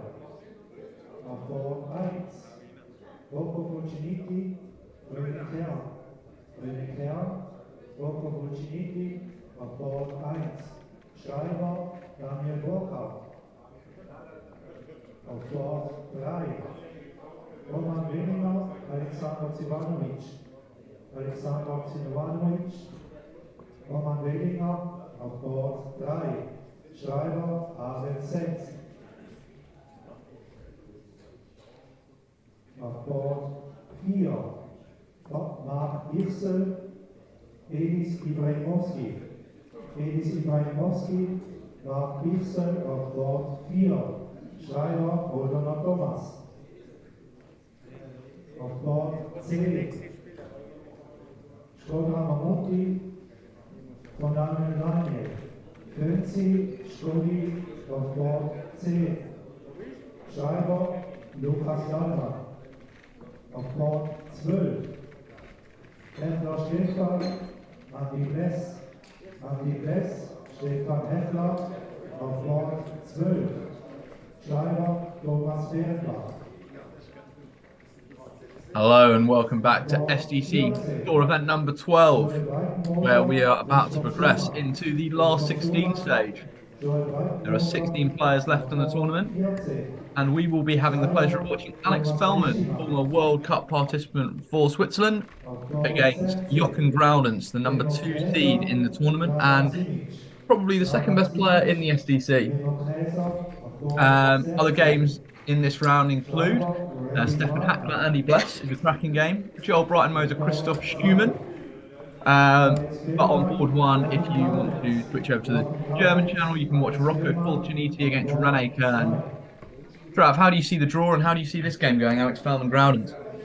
Well, I think this is the most quality contest. I think 2 of the best 4 players left in the contest, unfortunately, are meeting here in the last 16, is what I would say. Probably slightly contrasting styles. Fellman's been, I suppose, blowing hot and cold in some of the games, I think it'd be fair to say. Blew very hot in the last 32 round. Obviously, his opening 3-0 victory as well, averaging over 100. Blowing incredibly hot in that game. Groudens has just been more steady and consistent, hasn't he? A lot of Groudens-like performances. High 70s, low 80s, I think, is what we've come to expect from Groudens and what we've come to see him produce today. What do you think? So on that basis alone, I'm going to put Groudens as the slight favourite to win this game, just on the basis of his big game consistency. I'm not ruling out a Fellman onslaught, a Fellman 4-0 victory. I wouldn't rule that out either, but I think Groudens will just have too much consistency for him. What do we think about, with obviously Jochen has played on the streaming board 2 once this weekend. Lost. Do we take something in that, in the streaming board, a bit of nerves, obviously playing against Fellman's compatriot, Bless. We certainly do read into superstitions for Jochen Groudens. We know he's wearing a hat today, though. So do those 2 superstitions outweigh each other? We know when Groudens wears a hat, Groudens wins tournaments.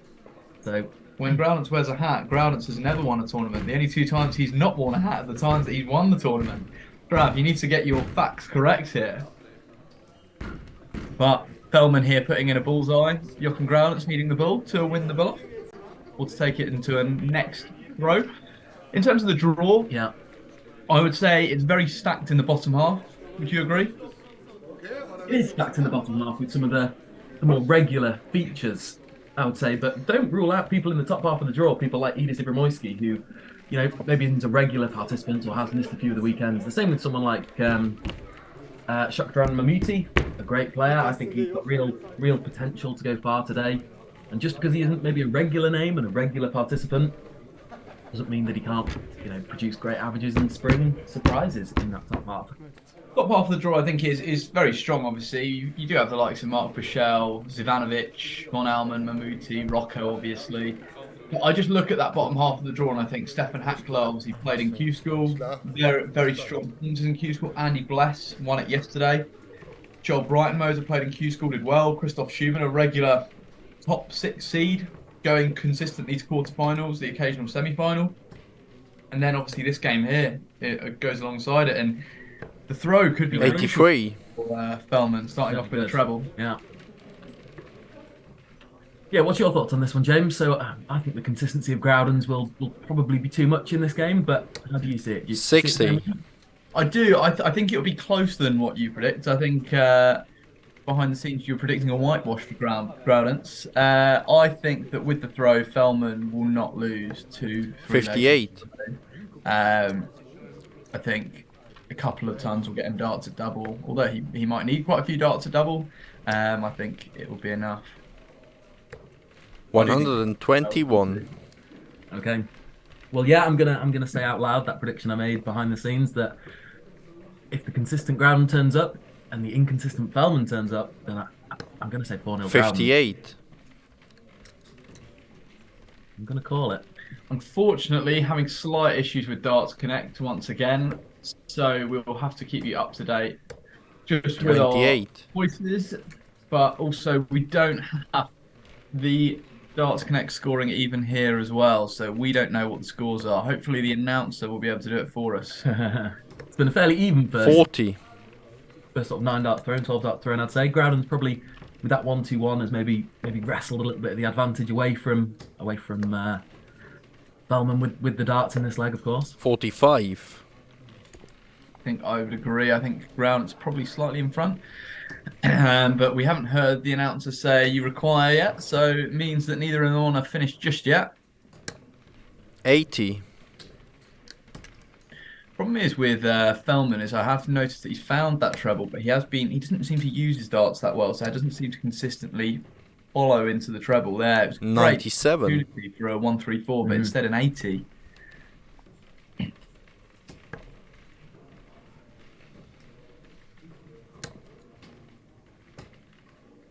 Another case in point there, perhaps. 58. Jochen, you require 150. For it, but Jochen there requiring 150. Yeah. Will he go for his signature bull check, James? No, but he has gone treble 20, double 15. 120. Alex, you require 124. 124. I've seen him take this out before. Single 20, treble 18 bull. Going the same way again, are we? Ooh, just pulled it low. 92. Oh, it was in the mouth for a Jochen, moment you then. require 30. Great setups from both players. Can you get an early break here? Ops the split in unconventional fashion. Accidental 12. switch. Yeah. I think it'd be Alex, disappointed you with require the start. 32. Missing the big number. I mean, 6 or 10 were both good split opportunities there, but let's see. Game short in the first leg. Alex Fehlmann. Second leg is Jochen to double for from the open first. legs from Fellman. Game on. Apologies with the scoring system here. There's some slight problems with the Wi-Fi, but we will hopefully have this resolved shortly. Mr. Enhelder is currently on it, 55. and he is slightly better at fixing technical issues than he is at throwing spears. For those who missed out, he did lose 9 legs without getting anything in his own return. 100. Good start here again from Fellman. Yeah, very good start from Fellman. Jochen, I think that's hitting the door with the second darty through there will really settle him 43. down. It'll come to him. He has had some doubling issues today, so that's, as you've said about how quickly you can settle into these knockout games. It is important, isn't it, James? Yeah, it is definitely important, and I think with Jochen here as well, the one thing I've noticed is 137. I think being one of the high seeds, you play obviously very, I wouldn't say weak players, but you play weaker players in the group stage. And for Jochen now, he then all of a sudden playing players that are not averaging anywhere near 60 to playing someone of Alex Fellman's quality must have somewhat of a shock to the system. Obviously, if you've got the ability, he can still throw treble 20s. That's 60. not an issue, but I think it's playing someone, it just puts a bit more pressure on hitting that double. And as we can see there, he did struggle in that last leg. Absolutely right. 97. 30. No double hit. Actually, 1 double hit in the split. 6, yeah. Accidental double 6. Alex Fellman is slightly in front in this leg. Seen quite a few trebles. 140. See them sway either, left or right.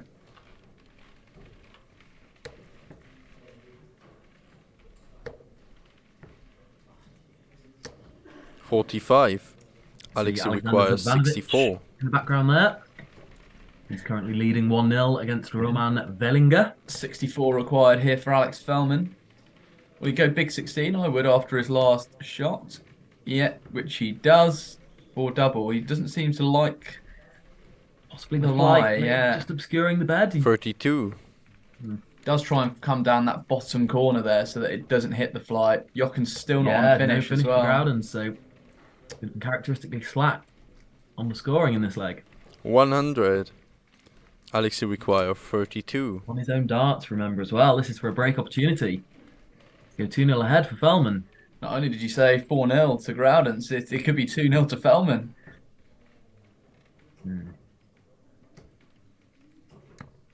24. Jochen, you require 102. 102. Will he go bull? 2 bull? He does go bull. Surely Big 12 is the next MO, yeah, for tops. Game shot in the second leg. Jochen Groudon. It's so Third leg is cheeky. And Alex any Sufro time he's first. on Fun Game Plus, he on. always goes bull first start. And the regularity in which he hits that bull. I mean, I don't know if any of you saw Andy Bless and Jochen Groudens in the break between them playing their match, hitting 5 bullseyes between them. 41. Remember, the darts were in the bullseye already, so the bed is getting smaller with every dart hit at bullseye. Doesn't matter to Groudens. He's an expert 100. bull hitter off those kind of ranges, isn't he? Those kind of checkouts. A few nervy starts, I'd say, in this last 16 encounter. Maybe the player's starting to feel it a little bit. Someone who's not feeling it a little bit is Andy 39. Bless, averaging 99, although that's not enough in the first leg against Stefan Hackler, which is outrageous. 100. Yeah, really crucial checkout. I felt that for Groudens. Going 2-0 down, being broken. And I wouldn't say he started particularly quickly. He's thrown, quite a few wayward darts into 1 and 5, whereas Fellman's 40. been a steadier player. Obviously, we know Fellman had the doubling issues in previous games and showed a little bit of that vulnerability there, didn't he, at the end, even allowing Groudon the shot at 102. Both players 81. missing 6, respectively, on the other player's throw. Yeah. Fellman obviously got the throw. So he's still slight favourite in the sense of... 60. No. In terms of every time he obviously throws with the darts, you'd expect him to win the legs, but it seems to be this leg, the scoring onslaught of Jochen seems to be punishing him. I think he's hit quite a few troubles. 135. I think we will hear you require in the next visit. What is Jochen requiring? 60. Jochen, you require 85. 85. Can't go bullseye here, Jochen, can you? Treble 15, great dart. Just high on the tops. 65. Alex not quite on a finish yet. Some legs being completed around the board, obviously. Joel Brighton-Moser taking an early lead on Christoph Schumann. Mark Bichel taking a 2-0 lead on 43. Edith Jochen, you require Morocco 20. on the left on Rene Kern. As Groudon's returns for double 10. Game shot in the third leg. Jochen Give an Groudon. advantage. Fourth leg is Jochen to for first. Game on. One thing that I mentioned previously, obviously, especially yesterday, is players when they play Rocco, dropping their averages just dropping consistently. It reminds me of someone like Chris Dobie dropping his average significantly. 100. Van Gerwen. Do you think playing players of higher quality or playing players with a certain persona make it difficult? It's an interesting question, and I'm sure if you 43. ask those darts players, they would tell you the answer is no. There must be something maybe subconscious about playing a player who has had such success. Someone like Rocco, who's a proven winner. 140. Maybe I think people will tell themselves that it doesn't affect their mental state or their feeling of optimism about a certain game, but I think subconsciously 60. it's very heavy on your minds that your opponent is capable of such feats. Van Gerwen, obviously, the very clearest example of someone who's capable of achieving anything in the game of darts. 82. Although he's not hit the scoring boots yet, I do very much like Alex Fellman's throw. It just seemed very smooth. His darts always enter the board at the same angle. It reminds me a little bit of Rene Kern, actually. They both have 59. similar throws, don't they? Very, very little to go wrong with them. Very, small backswing, very, straight follow through. I do think Fellman's comes a little bit further back, obviously comes behind his viewing line. 95. Whereas Rene Kern's was always in front of his eyes. That's correct. I suppose in the simplicity of their throw, they have the similarities. I agree, yeah. 79. Jochen, you require 84. 84. Couldn't clean up 85. Is 84 any easier, Jochen? Doesn't look like it. Will not leave a finish. 48. But does leave a finish, but does not finish the 84. Leaves double 18 when he returns. Bellman, how much pressure are you going to put under him?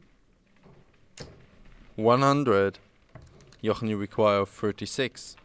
First start? Second start? Third start? I don't think they have great markers on double 18, so if it doesn't go first start, it doesn't go at all, James.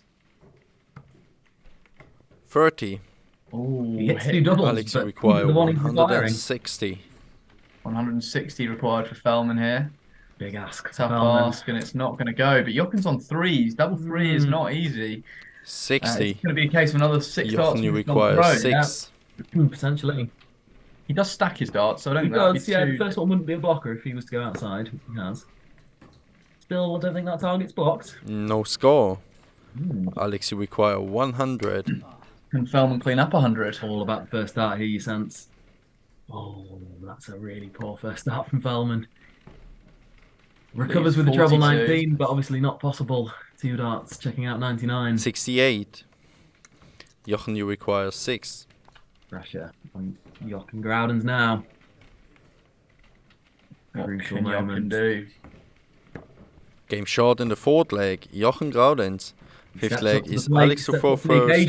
Game on. Jochen Groudens puts himself 3-1 ahead in his first of 4 contest. Both players missing 6 darts each on their throw in all 4 legs. However, Jochen Groudens was allowed a 7th dart at double. Yeah. That's the difference. Yeah, it was that poor first start from Fellman on the 100 checkout, wasn't it? Even a straight 60, a straight 20. Sorry, you felt, maybe 100 double option, but I even go to say back when he was going for the treble 19s and he hit treble 19, single 19. Even that slip into single 3, painful. 134. Good darts here, really starting to up their level now. Good scoring power there from Fellman. Make sure Jochen doesn't run away with that 140. Yeah. Seems to put a bit of pressure on Jochen there, spraying into one. Obviously 3 legs in a row now for Jochen. The momentum's firmly on his side. Surprised he stayed there, it looked blocked. 58. Starting on the 19s. I wonder if that's a sign of frustration maybe for Fellman, or I don't know, something probably unsettling him in his range on the 20s. Yeah, Rene Kern 60 up on Rocco. Only averaging 61, but apparently seems to be enough. I don't know what's happened to Mr. Fulciniti. He seems to have got a bit of Castronovinciitis. 86. Great last start there from Fellman. Jochen, be thinking about keeping straight here. 17. Yeah. I think Fellman would be at advantage here. Oh, strong favourite to win this leg, yeah. Don't forget Jochen hit a 140 earlier on in the leg though, so it could be 58 closer than we think. With the advantage of throw, I still think Fellman's in the ascendancy here. I do agree. But we'll need to break the Groudens throw in the next leg. 140. Alex, you require 122. 122 here. We'll start Going on 18 through. Great first start. Get a dart at the bullseye, which he will. He's looking at Jochen's score, just wants to double check. Will go for the bullseye. Oh, 79. No, he will not go for the bullseye. Jochen, you require 143. Slightly confused as to that was in the treble 18. They didn't look it. 143 for Groudens. I'm confused about what's gone on there because 59. Treble. You wouldn't Alex, go you require 43. He was on 50 left. So the confusion as to Game short in the 5th leg. Alex Fehlmann. Hitting a 6th 7. leg is The only thing that I can think is he thought the treble 18 was in, and he saw Groudens was going to finish, went for it. 6th leg is Jochen to throw first. Game on. Big leg here. Well, that's all in the past now. I called 4-2 in this one. Groudens holds here. It will be 4-2. Certainly will. With that first dart, a dagger into the heart of Fellman. 100. Yeah. Yeah, Fellman's going to really have to keep straight and hit big trebles with every visit you feel here. You feel as though wayward visits. 87. They're very high price for. Jochen in command, 13 points in front, and with throw, 14 points. 17 points. 24.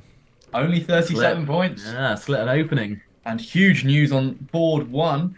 Rene Kern on the brink of sending home yesterday's finalist, Rocco Fulciniti, 99. 3-1 down. Kern showing some serious bottle here on the streaming board, showing what Austria has for darts. And watch out, Switzerland. Is that the new country that's coming through? 140. Great darts from Groudens there. After his slack visit in the his previous efforts there with single and treble one. No same mistake. 42. 140. And Fellman can't reply. Treble here, and you think Jochen will have multiple darts. Yeah. Yesterday's Andy blessed through to the last 8. Alexander Stefanovic fighting back, but still 3-2 down to Roman Wellinger. Looked like a great game, that Bless Hackler game. Both averages, 45. It's a very impressive standard. Going under the radar today, Mark Bichel looks to be one leg away against Edis Ibrahimovic. 100. You feel like Fellman needs to put 2 in or fill the bed at least. Yeah. We said that he can't afford troubleless visits in this leg, Fellman. 98. Jochen, you require 77. 77 for the match. Trav, call us away. We'll look at the 19s. Big 18 for tops. Misses the big number. 37. A bit of pressure, maybe. Alex, you require 130. Problems his game. As you'd suspect, Fellman may get a little poke at the bullseye here. He won't after spraying with his first dart, but can still apply the pressure. 92. Certainly does apply the pressure. Jochen, you require 40. Groudens has teed up tops for the match. A guide or a blocker? 2 darts on the Game top shot and a match for Jochen one. He uses Groudens. them perfectly. And Groudens seals a 4-2 victory over Alex Fellman. The more consistent player really came through there, didn't he? Alex Fellman, once again, will be disappointed with his showing this weekend. Only a last 16 appearance for him. I do think that his performance in this game wasn't poor, but I think the game that he will be ruining right now is that loss to Remo in the group stage. I think if he'd beaten Remo, the reality is he would probably make a run to the semi-final. The draw would have really opened up for him, or even a run to the quarters at least. But instead, bumping into arguably the best and most consistent player on the tour. Other results around the board, obviously, we saw there Mark Bichel has just come through with a 4-1 win over Edis Ibrahimovic. Going, as I mentioned, under the radar slightly, not really been spoken about much today. Joel Breitenmoser coming through 4-0 over Christoph Schumann. Von Almen and Shokran Mamouti not playing great darts, but stuck there poised at 2 legs apiece. Schumann will be really disappointed with that performance, won't he? 58 average and no legs on the board in that last 16 game. That Jochen Groudens game, by the way, Jochen averaging 73, Fellman averaging 69, so not great darts, but as I mentioned previously, Remo Kaiser at the moment averaging 55, and it's enough to stay with Dragan Simic. So the 69 average that Fellman just threw there, you'd think that it'd be comfortably enough to get him through if he'd won the group. But alas, if buts and maybes are not an option now. Rocco fighting back. Trav, do you think he'll have enough in the tank to beat Rene Kern? Let's have a look at the match situation, James. It still feels unlikely, especially on the Kern throw. Will have to break and then hold himself. No, you'd say Kern's in a comfortable position to hold this one out if he doesn't get any of that finish line itis that sometimes can creep into players' games. You will say at the moment, in terms of Rocco Fulciniti putting in 3 treble 19s. So in terms of the scoring average, it suggests that Rocco's the better player, but in terms of the tournament so far today, Rene Kern has been the more clinical finisher with 40% on checkouts, which is unbelievable percentage. Seriously impressive. I mean, and we saw that in the game that we just watched. Very consistent at hitting double 16, double 10, and if he wasn't in, he was in or thereabouts. And Groudens follows his 171 with 240. Groudens we just watched. You mean Rocco? Sorry, against the darts. Brilliant stuff from Rocco with his back up against the wall. This is why the best players are the best players, though. They can do it at the right time. And that's what we were talking about earlier, timing. Yeah. That's what you and me lack slightly, that these players have, is the timing. And Rocco is a player that knows all too well about timing. Will he finish the break 62? 15 darts, yeah, 62 required for Rocco. Obviously, even a break here is not enough. He still needs to hold next leg as well. Leaves himself double 16 and an outside sniff of a 1-3-1 for Rene Kern. Treble, double, double combination.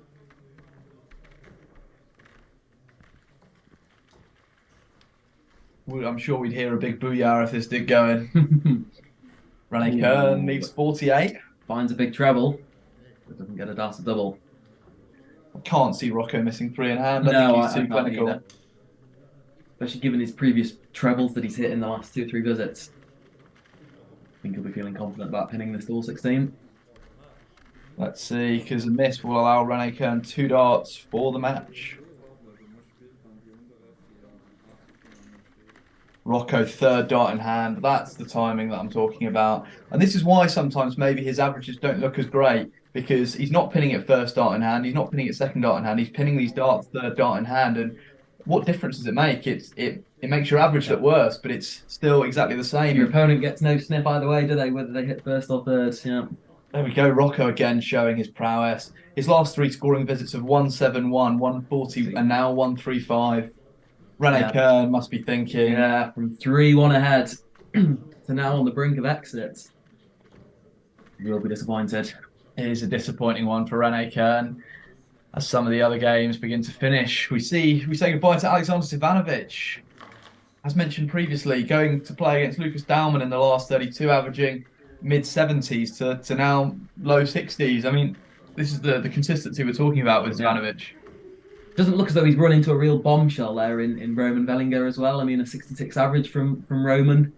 You know, it's a good performance, it's a steady performance, but there'll have certainly been opportunities, won't there, for Alexander there in possibly all 6 of those legs. A player we've not really seen much of, Roman Wellinger. Yeah. True. Daniel von Almen is grinding out away against Shokran Mamouti, but again, very low quality game, as the same with Remo Kaiser against Dragan Simic, but it's one of those, if they can get through a low quality game. I mean, in my last 32 when I was at the SDC, I won with a 60 average, but then played against a great player and won with a 73 average. So I mean, it's completely perspective. But as we go back to the Rocco game, it looks to be one-way traffic, as Rocco has continued to hit big numbers with regularity. Putting 200 points between himself and Rene. 2 trebles minimum. Yeah, we'll need to leave a finish here, won't he, really?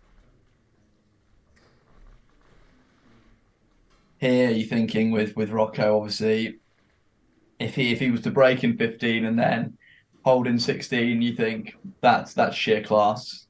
Holding 18 means that Rene Kern would have had to have thrown 15 darts himself in both legs. And I think the percentage of players that have the ability to hit 15 darts throughout the whole day, let alone in that one crucial leg, is... Let alone in back-to-back legs as well, to produce quality of that level in 2 consecutive legs, Rene Kern putting a bit of pressure on Rocco here. 2 tons in a row to leave 76. For those who can't see, Rocco is currently sat on 52 with Rene Kern on 76. Rocco will have first poke for the match.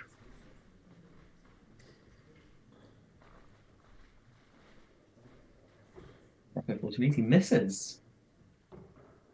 Double 20 with 2 darts in hand. Rene Kern getting a match dart. Does he pin it, Trav?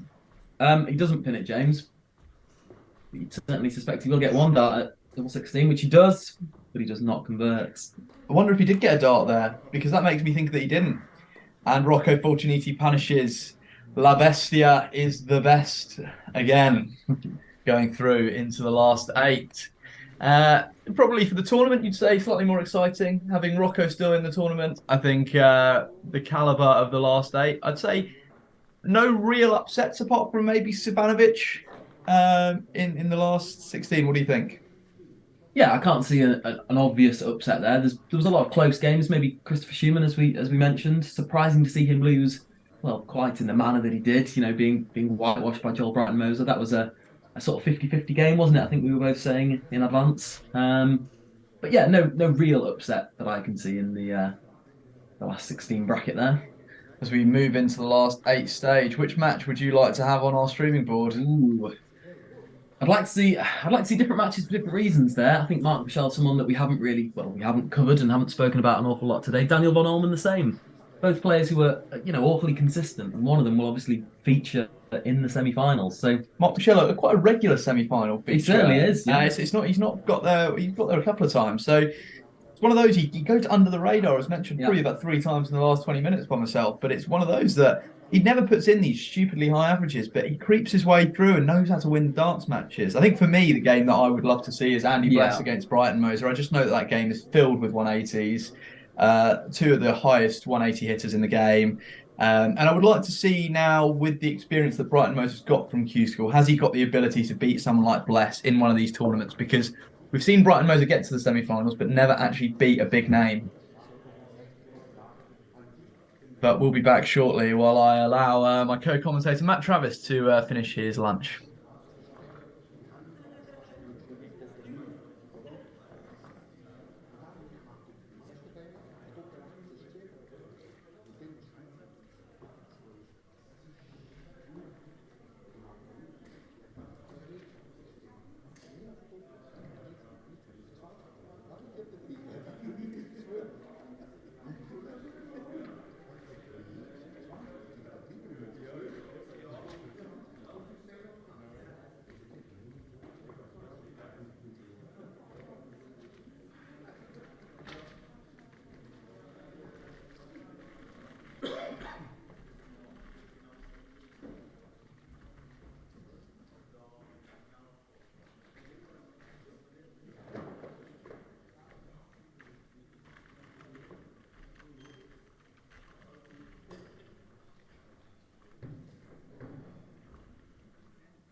Die Partien von Viertelfinale. Auf Bord 2. Rocco Fulciniti, Roman Wellinger. Roman Wellinger, Rocco Fulciniti, Bord 2. Bord 3. Mark Wiesel, Fönzi. Fönzi, Mark Wiesel, Bord 3. Bord 1. Auf Bord 3 Schreiber, Christoph Schumann. Auf Bord 1, Andy Bless, Joel Breitenmoser. Joel Breitenmoser, Andy Bless, Bord 1. Schreiber, Remo Käser. Auf Bord 4, Dragan Simic, Jochen Gaudenz. Jochen Gaudenz, Dragan Simic auf Bord 4. Schreiber, Alex Fellmann.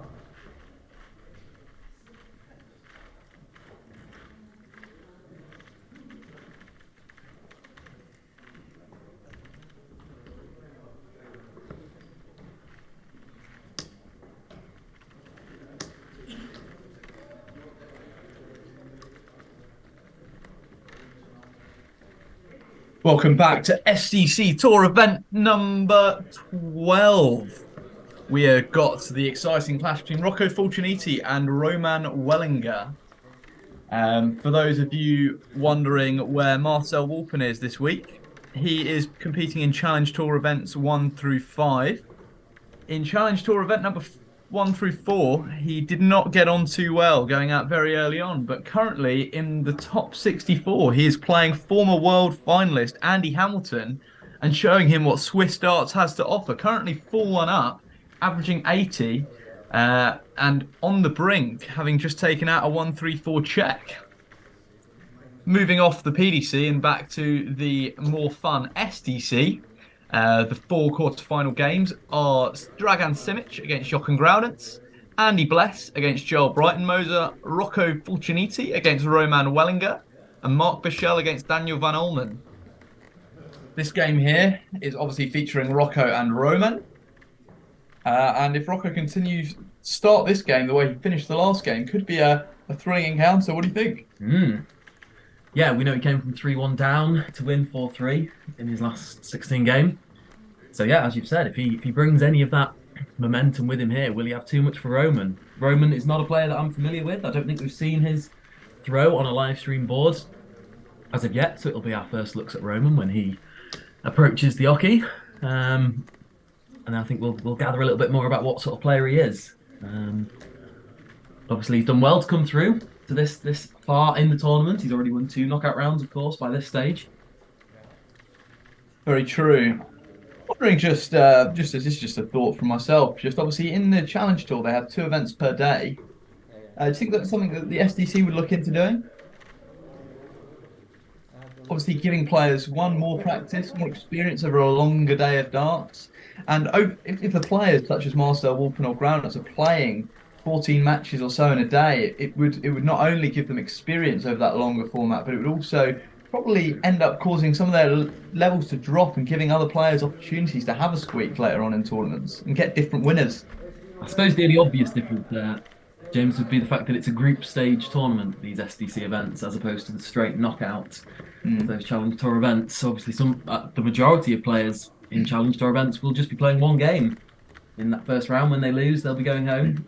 They'll be packing their bags. Well, obviously to play if they want to play in the second event of the day. Obviously, the Challenge Tour it starts with 512 participants, though, so they do have those 3 games to start with to get even to the round of 4 games, obviously, to get to the round of 32 anyway. So only 2 extra games in the day for the SDC in the current format, and I don't know. I think it could be a good opportunity as Marcel Wolpen looks to finish off Andy Hamilton with a 12 checkout. You missed it, Trav, yourself. Last leg, checking out 1-3-4, Marcel Wolpen. Am I surprised, James, by the quality that Marcel can produce as he breaks in 17 darts there to win the game against Mr. Hamilton?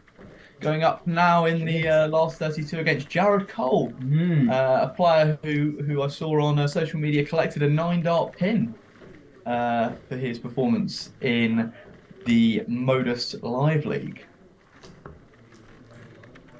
Yeah, a great young player, Jared Cole. Also from Hertfordshire, where I'm from. Unfortunately, I don't quite have the calibre of darts he does, but I do have the love of the game that he does.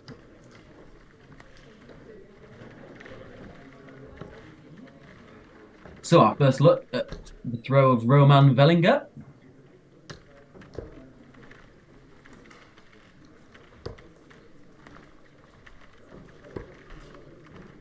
Gives me Martin Schindler vibes, resting the dart on his forehead before releasing. What do we think? Obviously not as much spinning motion in the fingers, but he does seem to rest it on his forehead in the same spot that Martin Schindler does. Do you think that's come from watching the young man play?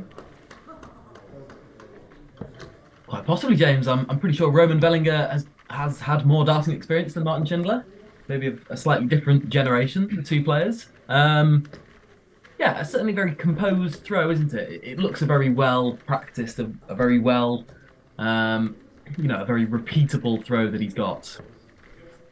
You can see the sort of a slight head tilt on release as well, which is a little bit unusual to have some kind of head movement in the throw.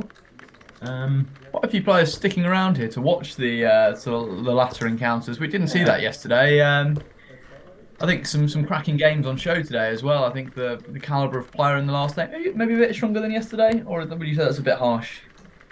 I'd say it's difficult to gauge. There's been moments of great quality yesterday. I mean, we think of the Frida Lang game, the Bless against Ground game that produced great quality yesterday in the fairly early knockout stages. Yeah, we've seen some good performances today as well. You'd maybe say that the overall quality of players left in at this stage is higher, but it's all about what each player produces on each given game. Just seen a stat that Joel Brighton-Moser today has won 100% of legs. That can't be correct, as we saw him lose a leg to Alex Ivanovic, if I'm not mistaken. But maybe this is in the knockout stage. It was his knockout stage results. That's where that's come from. Yeah. Okay. Single bullseye for Rocco there. Roman needing a bull to better. Bullseye. Which he does. You see the bullseye being peppered quite regularly out of his bull-ups, yeah. First leg is Roman to throw first. Little right smile between the two players there. But it will be Roman to throw first. Over first to 4 legs, having the throw is so key. Certainly is. Yeah, certainly is. You know, if it's going down to a decider, then the power's in your hands, so to speak. 43. 43 is almost relinquishing that throw straight away, especially to the big man, La Bestia. So let's see. We haven't seen too many practice starts from Rocco.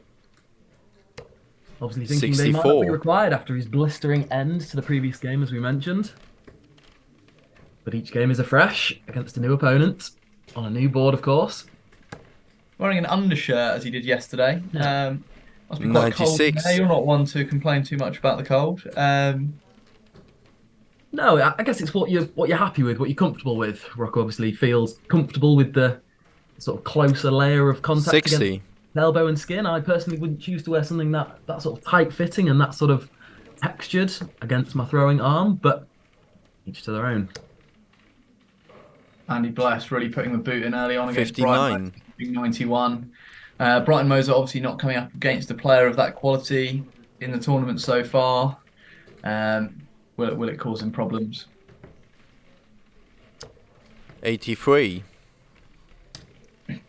Nice to have the full Darts Connect view back here. We can keep you updated with all the scores, obviously from our live game. Dribble. The other games around the boards. 133. As Roman decides to start on the 19s. A great effect. Leads the fish. Clever nuts there. Yeah. Well, we see the first SDC fish being reeled. 60. On stream. Roman, you require 170. We're due it.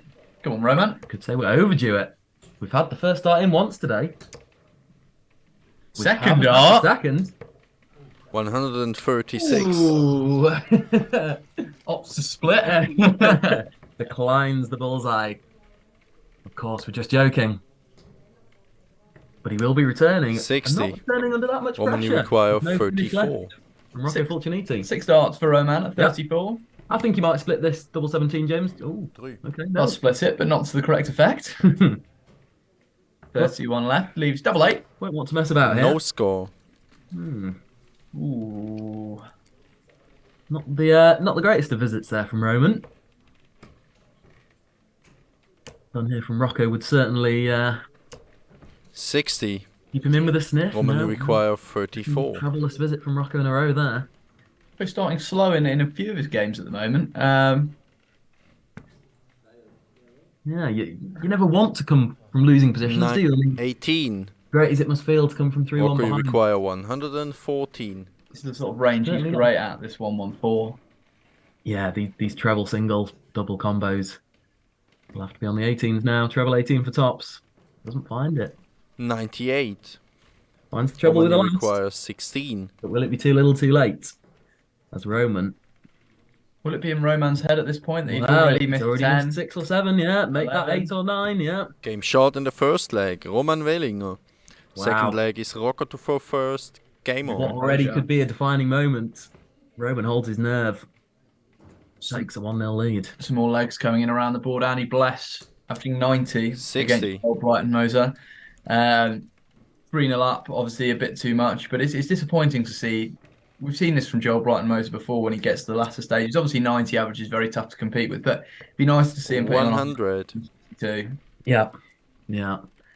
Again, considering as we've said before, that'll be a scoring average, won't it? Mostly.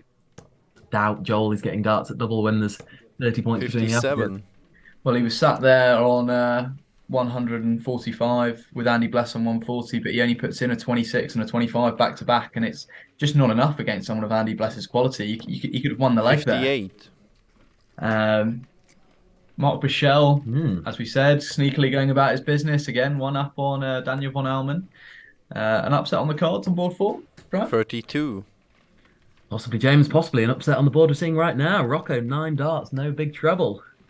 As he surrenders his own throw here in the second leg. Trouble here from Roman. 58. In. Not to be, but still favourite for the leg, Roman. And Rocco needs to break the drought of treble-less visits. 26. Not to do. We saw the number 2 seed go out in the quarterfinal on this board yesterday. Will we see the same for the number 1 seed today? This moment in time, 60. Things are not looking good for Rocco Fulciniti. 100 points in front and a leg in front, Roman Wellinger. Big leg here because he can get the break here. He's got essentially 57. That he can afford. Rocco just hasn't been close enough to the big trebles, has he? Which seems so uncharacteristic. He sort of generally has that clutch dart in him, doesn't he? But you see a slight hand motion there as to say what is going on. I think 84. Sweating, if he's warm, if he's cold, but he's not comfortable. That's one thing for sure. Certainly wiped his hand, didn't he, there on his shirt a few times. There's lots of things that can affect the way this game is played. But Rocco certainly doesn't seem happy. You require 141. His darts are reflecting a man who's not feeling particularly confident right now. Sometimes it is the sweat on your hands, but I also think it just gets to a point where it's the mental, the thought of the sweat on your hands as well, and the fact that you 56. know that it's going into one, etc., that can cause these problems. We've mentioned in our games when we play together, James, sometimes the darts just don't feel right in your hands, do they? They can feel too light, too heavy, too wet, too... Yeah, there's 85. Sometimes your hand feels too require cold and you 85. can't release that dart. And I don't know how cold it is in the venue, but the fact that Rocco's wearing an undershirt makes me think that it must be rather cold. Of course, it's the coldest time of the year, isn't it? These January months. 53. As he declines the bullseye there, Roman Velling. Don't really understand the thought process there of going for 20 if you're then going to split it. But first game's finished. Joel Brighton Moser whitewashed by Andy Bless. You require 32. Very high quality, obviously, but just too much for Brighton Moser. So, Roman Vellinger. 3 darts at double 16 to break. 16. Puff of cheeks in the background. You require 102. Was taken out by Jochen with the ball 12 top shot. I don't think Rocco will be going the same route. Might be going for the bullseye here, though. Oh, no. Goes treble 14. 52. Another treble-less visit from Rocco. Requires 16. Surely now he'll be made to pay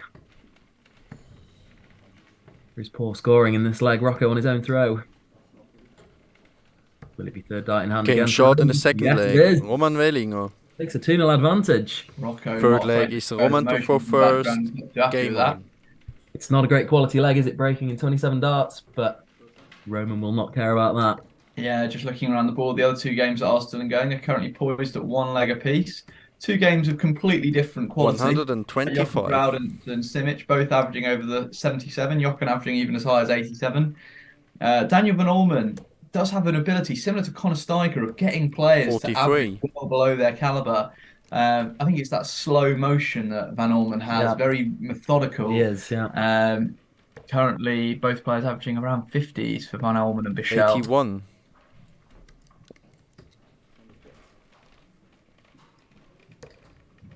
Yeah, and Roman has really started this leg powerfully as well, hasn't he? You know, 299 points after 6 darts. It's a great way to start your own throw, especially when you're 2-0 to the good in the game. I do feel like Roman has misses on doubles, so 121. Another 2 treble visit there for Roman. How would you price this game up at the moment where it's currently poised? Ooh.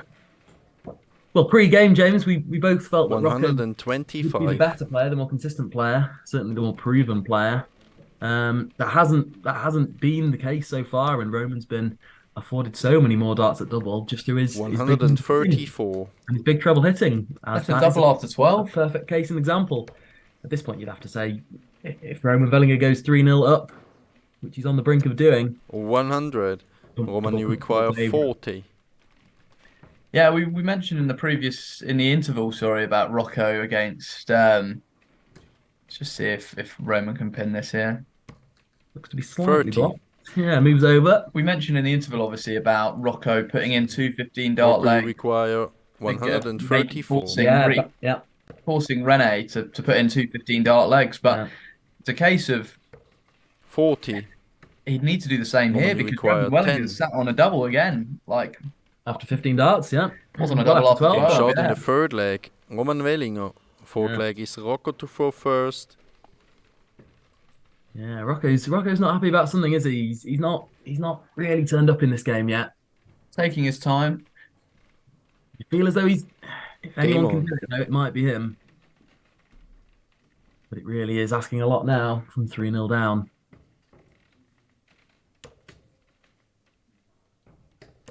A 100. I'm going to make a very bold prediction. I think Rocco wins this game. I think Roman is the better player currently, but I 41. think that Rocco has got that grit and that bite that a lot of the other players in the SDC don't have, and that's why he's number 1 seed today. 134. Well, I'll disagree with you, James. I don't see a scenario in which Rocco wins this game besides something completely abnormal. I think Roman will get multiple match starts to win this game. If 97. Not legs on throw, which as we know, Rocco will have to break him twice. I don't see Roman missing one of his several match starts that he will get to win this game. 45. But these are just our views. The two men may see it differently, and I'm sure it'll unfold in its own unique way. 41. Of course, we don't know about the mental state of someone like Roman Wellinger. We know this is a new experience for him. 45. First time quarter-finalist.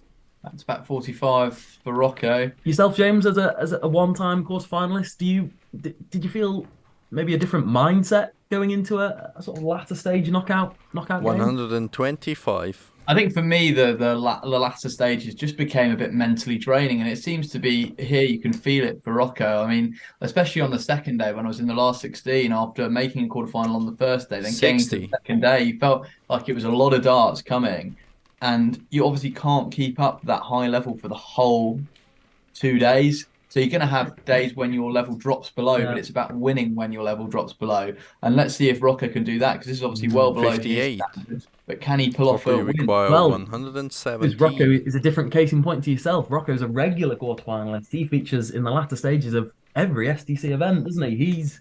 He's been here before. He's won these games before. 26. So has he ever won one Roman from require 139. Roman, who hasn't been here before. Has Rocco won from 3-0 down in his position? Wow. I'm not too sure. Player who's shown slightly different quality in his quarterfinal game is Jochen Grounds, going 1-0 down, but now 3-1 up, averaging 85, showing his quality. Great treble 20 there by Roman. So we'll be returning for tops. Do not bust it, if Roman. He just hits the big number here. 99. Yes. Rocco, you require 91. Presumably we'll go treble 17 here for tops. Doesn't. Decides to go for the bull route. Don't like that route. To try and give himself a dart, but now that won't be possible. 75. Leaves double 8. But Roman require 40. Is about to step up for 3 darts to seal his place in the semi-final.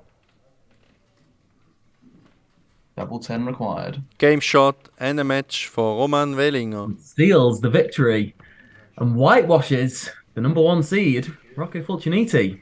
But it's Roman Wellinger who will book his place in the semi-final. Something we didn't see coming going into that game.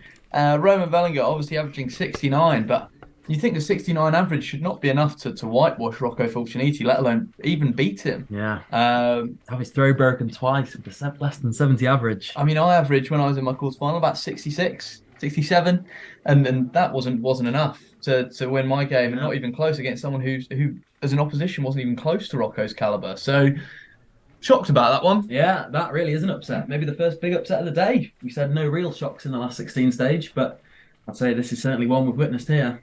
Yeah, I agree. Leaves the draw wide open. So it's going to be one of Mark Pichel and Daniel van Olmen against Roman Wallinger to get in the final, yeah. So one of them's going to make their SDC final debut. Mark Pichel 3-1 up, and I'd say him or Roman Wallinger. How would you price that game up? It's a tough one. Yeah. Mark Pichel, with the tournament experience, I mean, Roman's average currently is 10 points higher than Mark Pichel's. Looks like it could be two completely different semi-finals as well. 50 game. Looks like the other semi-final is going to be a repeat of quarter-final yesterday, Andy Bless and Groudens. Yeah. I mean, it would be greedy to say that I want Mark Pichel against Roman Wallinger, but if you give me Jochen Groudens against Andy Bless, I'll take it.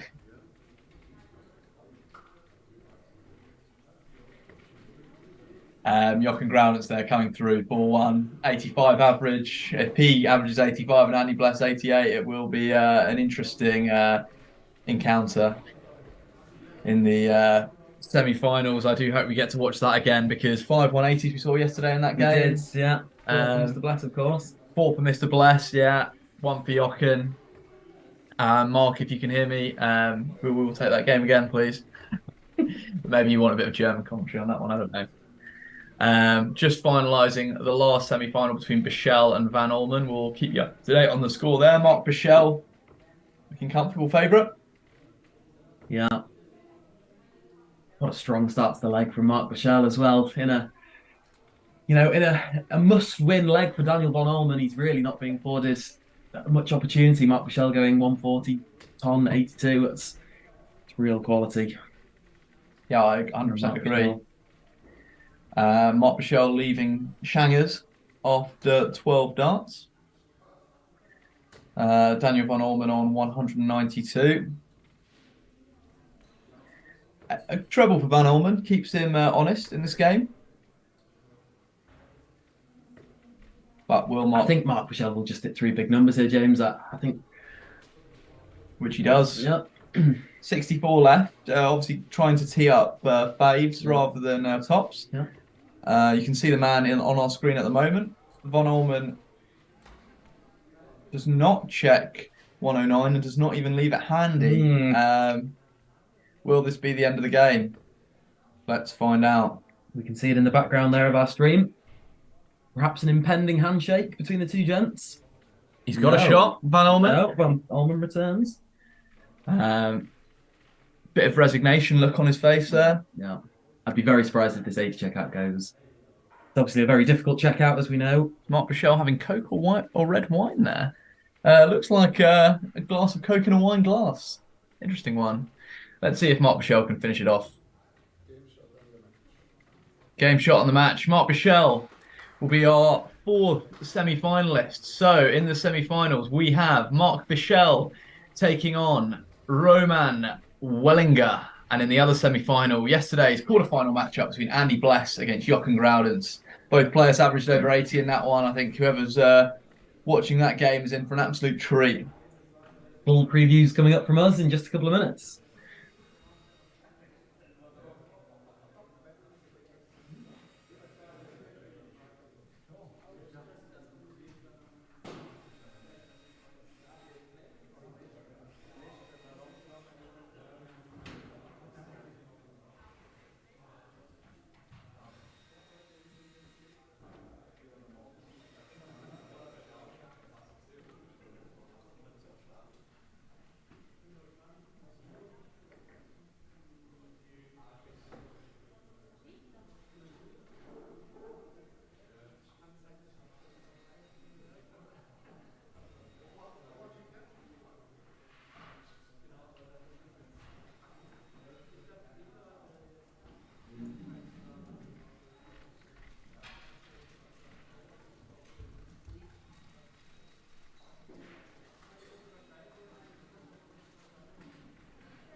Gabriel vom Alpental auf Bord 1.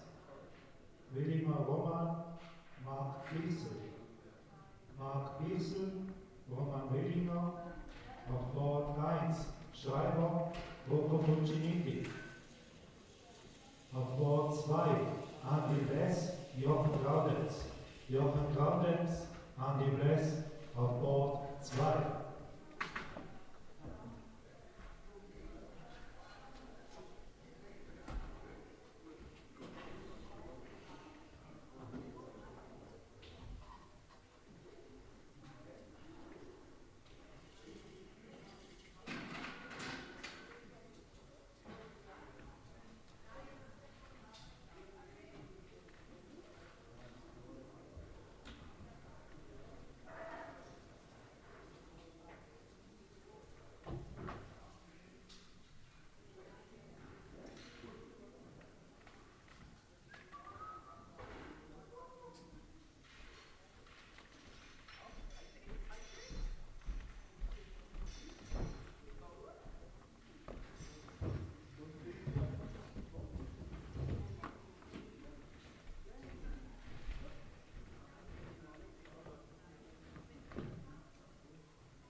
Hello and welcome back to SDC Tour event number 12, the semi-final about to take place between Andy Bless and Jochen Groudens. If you're not excited for this one, then you don't love darts. I'm joined by my co-commentator, Matt Travis, who's going to preview the game for us. Well, this is the game we all wanted to see, isn't it? This is the matchup we were hoping for when we saw the draw this morning. And this is the match we're going to get in the semi-final stages. Andy Bless, Jochen Groudens, a repeat of yesterday's encounter. Will we see similar scoreline yesterday with Andy Bless being the dominant player in that game? I think Groudens will want something to say about that, don't you? I do agree. Yesterday when we came into the game, obviously, you were predicting Jochen Groudens to win. Yeah. Is your mind changed after the performances of Andy Bless over the 2 days? Andy Bless has played to a higher level than Jochen Groudens has over the last day and a half. His best performances have been better than Jochen Groudens' best performances. And on that basis, I think he has that touch more of quality than Jochen Groudens. I'm still going to say that Jochen Groudens is the more consistent player. He's the more proven player. He's the more match-sharp player of the two. But my mind has certainly been changed about the capabilities of this man, Andy Bless. Both players playing in their quarterfinal games and averaging over that 85 mark. Jochen just at that 85 mark with Andy Bless up at 88. Obviously, the highest average of the day actually being Andy Bless's doubles partner in the very first game of the day. The very first game of the day. Obviously, Bellman winning with 100 average, but he also came up short against against Jochen Groudens. Can Andy Bless do a job and get revenge from his compatriot? Yeah, I'm going to make another score prediction, James, and I'll ask you for yours in a second. I'm going to say this goes down to a last leg decider. I've been excited about this game. I'm saying 5-4 to Jochen Groudens. I want to see 9 legs of brilliant darts, and I think we'll get it. So I am going to make the prediction that Andy Bless is going to win. I would like to see Jochen Groudens come through this one, I think. I think as someone who's played in the SDC for an extended period of time, I've not seen Jochen Groudens over the last couple of weeks beat a big name. And that's where I think Andy Bless has the slight edge on him. Jochen Groudens taking his cap off, but putting it back on. I would have kept it off Jochen. We know there's a certain level of superstition there. I apologise for my previous blunder on the Jochen Groudens cap situation. His cap's remaining on for the game, as we're aware. Jochen Groudens, a very friendly figure around, as we've mentioned previously. Always smiling, always happy, win, lose or draw. He's there and enjoying himself. Bless also seems like quite a smiley character. Gonna have a couple of darts, then onto the bull-off, and we'll be underway. So I'm just going to push you for that score prediction, James. Apologies, I got sidetracked there. I think Jochen Groudens will obviously win legs. He's too good to be steamrolled, but I still think Bless has slightly too much quality. I'm going to go 5-3, 5-2 Bless. Can't quite decide which one. Okay. Also depends who wins the bull-off, I think. Yep. Team Mark in Helder in shot there. We can, yep. Keeping a watchful eye over the 2 preceding games. We'll be checking to see that none of the players are drinking any alcohol prior to the game. Of course, a new venue for the SDC this weekend. They move around the country, as we see Groudens filling up a little 180 there. Das wäre zu krass. For a little bit of. Ich weiß. Hat das schon rausgekriegt? Hast du noch nicht rausgekriegt? Ja, da. No, I thought they were going to extend the joke. Yeah, a new venue, as we were saying, for the SDC. We know they travel around various parts of Switzerland, playing darts in the north, in the east, in the south and in the west.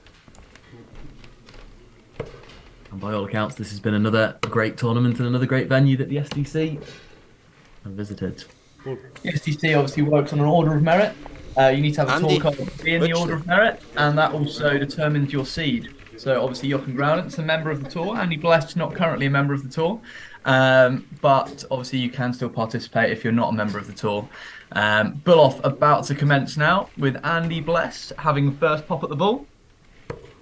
Just so you guys are aware, we have on the other streaming board Roman Wellinger against Mark Michel for one of them to make their first appearance in the final. Keep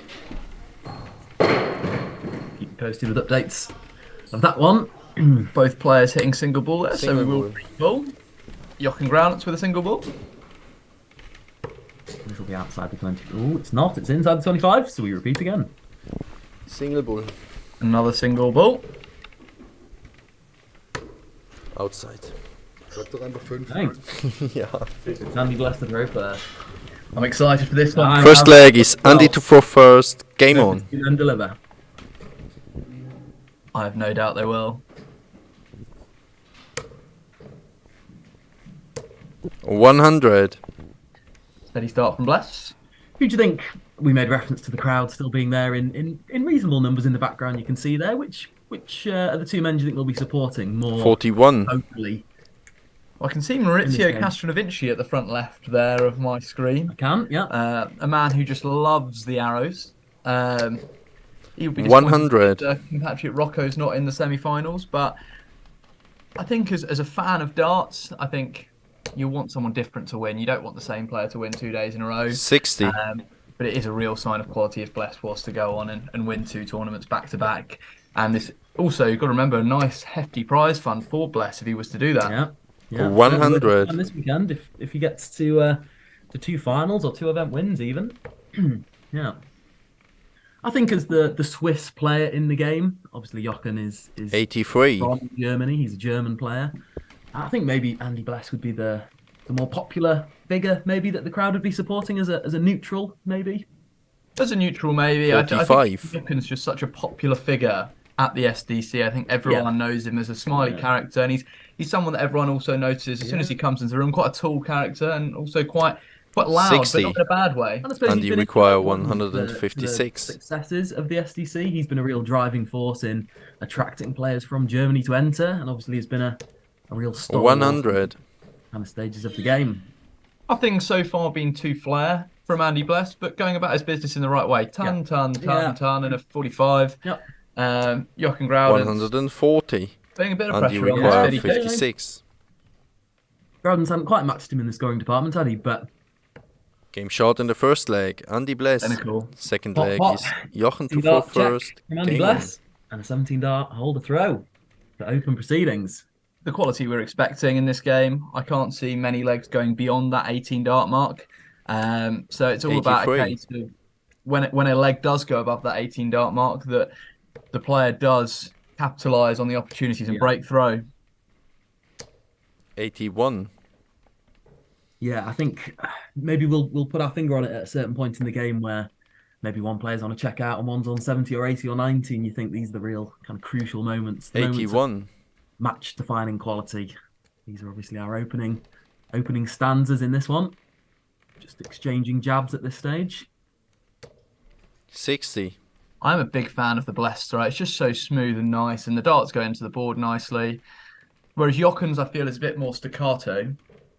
Yeah, they certainly haven't got the same sort of nice momentum, have they? You can see that from the way they release out of his hand. There's sort of more spin, 81. More curvature on the darts of Jochen Groudent than there is in Andy Bless.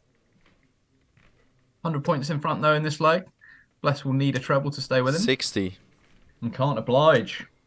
Bit of breathing room here for Groudent. So a ton, and you think he's going to get darts at double, and he should find a ton at least from here. Can you give us the first 180 of the game, Jochen? Looked a great first. 135. Exactly where he'd want them in the bed, isn't it? The bottom wire for Groudent. That's really what he can work with. I think if someone's going to pop a ball finish, Jochen, you require 121. Well, would he even take it on in this position in the leg? We'll never find out. We won't. 43. Doesn't find it. Bit disappointing that, because obviously now if Andy Bless finds a treble or two, which he will, there's pressure. There's pressure. 140. Jochen, you require 78. We mentioned timing. Yeah. Maybe this is one of those match-defining moments already. Going for double. Cheeky. 58. Andy requires 60. And not lucrative for Jochen Groudens. Andy Blass is working with a slightly obscured bed. 1 dart at 10s it is. 40. Jochen, you require 20. Good. Crucial moments, you may say here. This is where I mentioned earlier that I didn't think many darts were going to go beyond. Sorry, many legs were going to go beyond 18 15. darts. And here there is. Andy required 20. A bit of double trouble for the players. Andy's had 2 bites at the cherry, and here's 3 Game more. shot in the second leg. Andy Bless. Why is only Third 1? leg is Andy to throw first. Game on. Groudens will really be kicking himself there, won't he? He had real control over that leg. He was slightly sloppy from the 1-2-1 setup play, wasn't he? Only leaving 78 from that. And then only getting 1 dart at the double from 55. 78. Yeah. Groudens won't be pleased with the way he started this game. If you could put a dart in the bed at somewhere. 180. Great darts there from Jochen Groudens, putting in the first 180 of the match and trying to show a bit of spirit and get the comeback going. Yeah. He's saying, Matt, not starting 83. the game well, man. There's my answer to that kind of question. And of course, he's on the 9. Things you love to see in the game of darts. Not anymore, he's not. Jochen. 85. If you don't find a treble there after a 180, you're essentially halving your score, is what a famous phrase of Wayne Mardle's. But finding a treble last dart in hand. 41. A strong chance of breaking the throw here. Yeah. He's had his own throw broken, of course. But now in a really strong position to inflict the same punishment to Andy Blass. 81. Treble last dart leaves the finish. Really good last dart. I was going to be critical and say too much of the bed looked blocked there, but what do I know? He found enough to work with. Andy Bless. 180. Blesses us with a Jochen 180. require 155. 2 180s in the leg. 1 apiece from each gentleman. As Groudens now has things to think about. 59. I think this game. And you require between 142. Bless and Groudens could become a regular feature on the SDC of a serious rivalry. But you don't want it to become to the point 62. that you're the one that's consistently getting beaten. Yes. Jochen, you require 96. Find himself doing. Wouldn't like to go 2-0 down in your first 2 encounters. The Groudens will require the treble. Misses the big number. 37. And you Flat, require 19 80. again on 78. Interesting MO. Going safe as well on it. Oh, Bless. I don't like the top. 60. Oh my goodness. Jochen, you I require went quiet there when I 59. said I don't like the top. Your heart was in your mouth, James. Huge 2 darts here, though, for Jochen. Oh, yeah. Game shot in the third leg. Jochen Groudens. Ends is doubling woes. Fourth leg is Jochen to throw first. Make Game no on. mistake on that tops to break throw. And bring life back into this counter from 3-0 down. You'd say there's a lot of work to do, but the score's now 2-1 and back on throw. Jochen Groudens 85. opening up with 85 there. The quality shown between these 2 men is something to behold. 140. It's not something easy to do. They make it look easy. It's been a really enjoyable opening stanza here, hasn't it? Opening couple of legs. A really high quality encounter. 41. Jochen relinquishing that throw that he's just broken back. And Andy Bless, if he's to put in 1 or 2 trebles here, will really put the boot in. 58. Can't find it though. Jochen here will be looking for a treble just to put a bit of pressure on. Yeah. 55. Thumbs up dry yet again.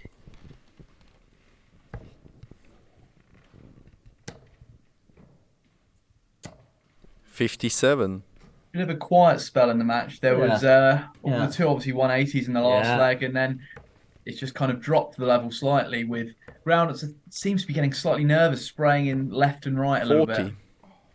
Yeah, it's unusual for Groudens when he does miss. He does tend to miss by quite a long way. He doesn't need a big number sometimes. We say his grouping can be incredibly tight, but it can be quite 57. Quite well. Last leg he left to finish after 9 darts. This leg he's on 280 after 12.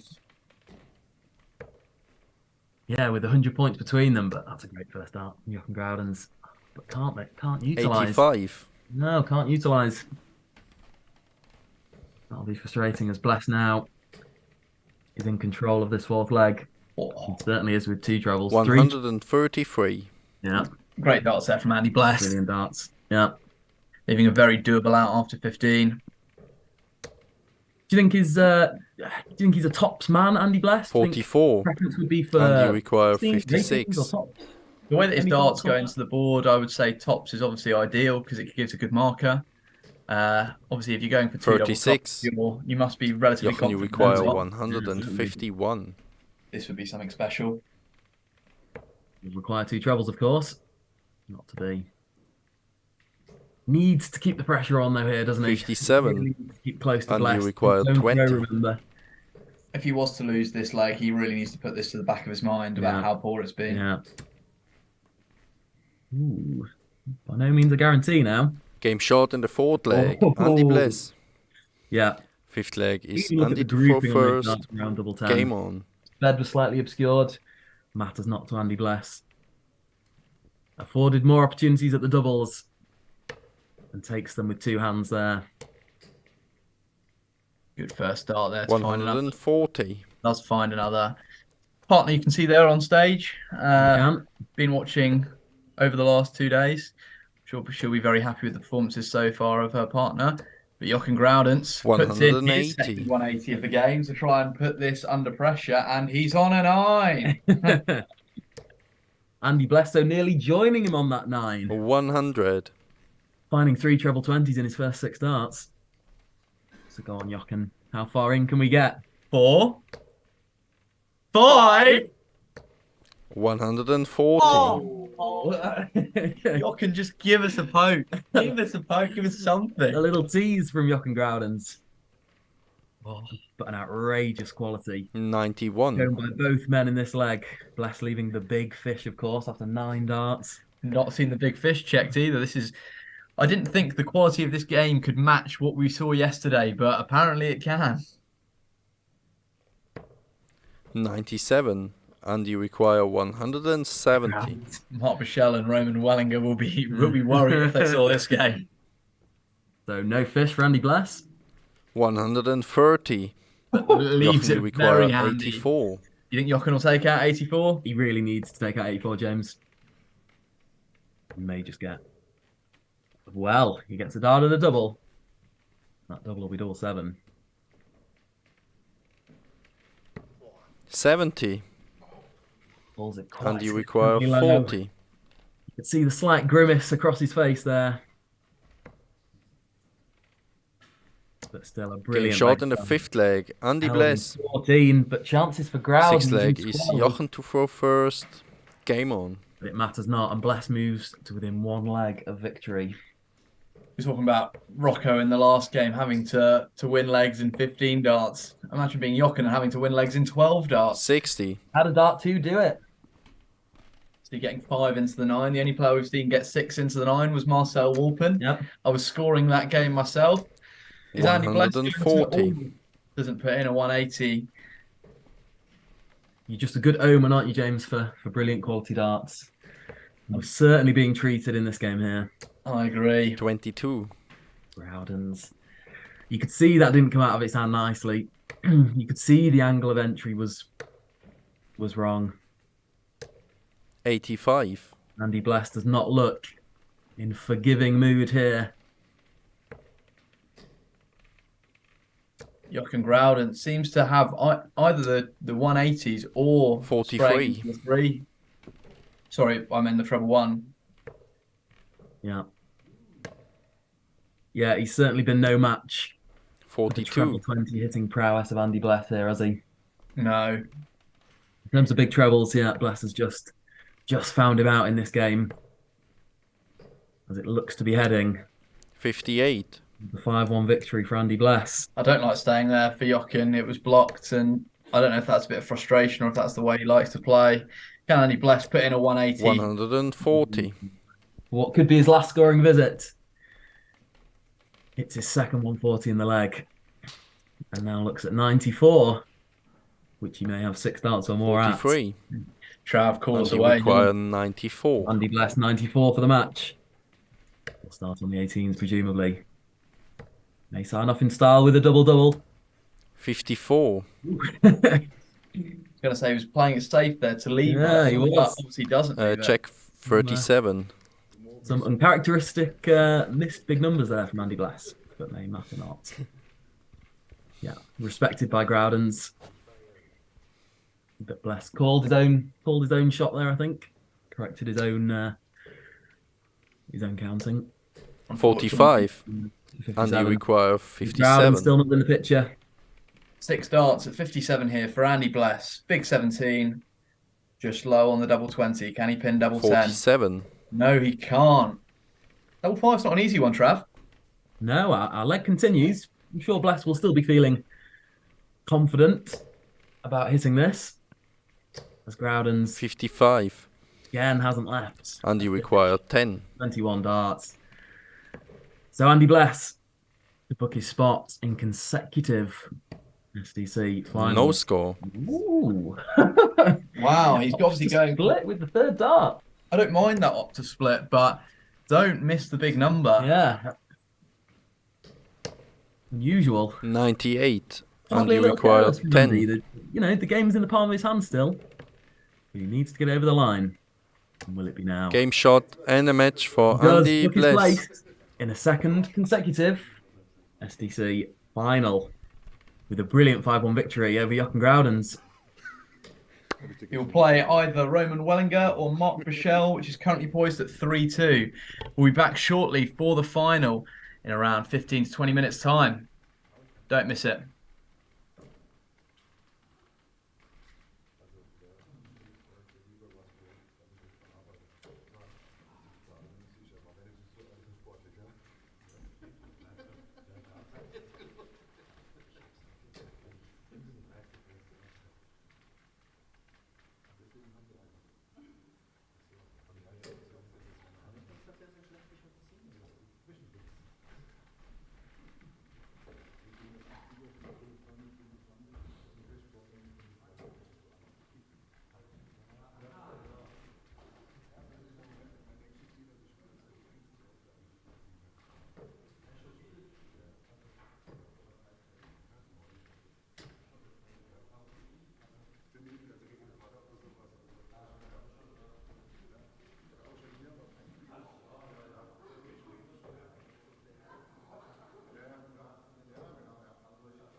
Ich halbiere riesige so.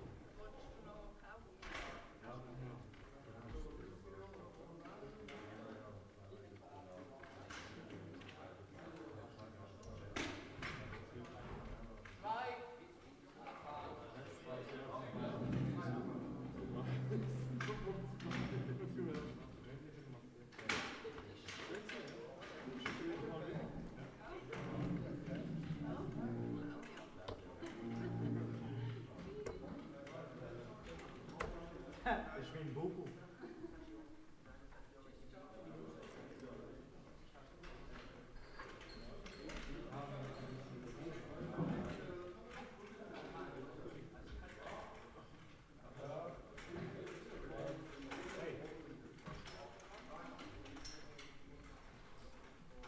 Komm mal, schau.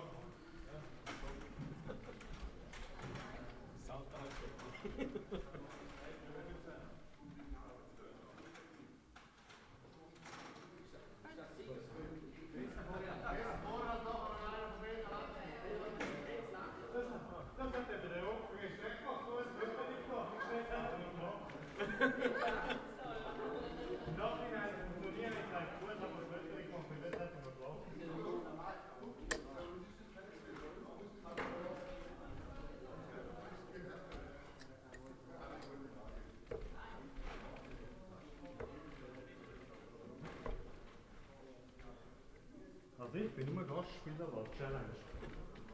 Das macht mich genau. Musik los. Ihr sagt, wenn es losgeht. Aber machen wir, wenn der Schreiber da ist, noch einfach jetzt so. Wenn der Schreiber da ist, 9 das und dann Bull. Ja, 9 das.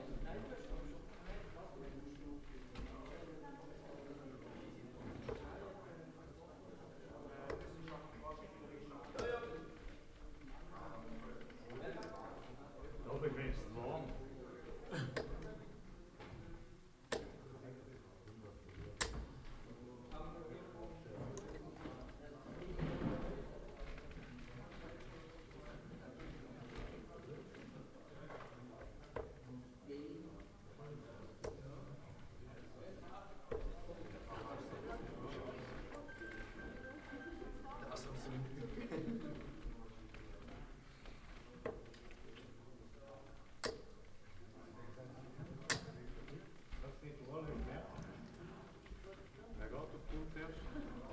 Der Marc.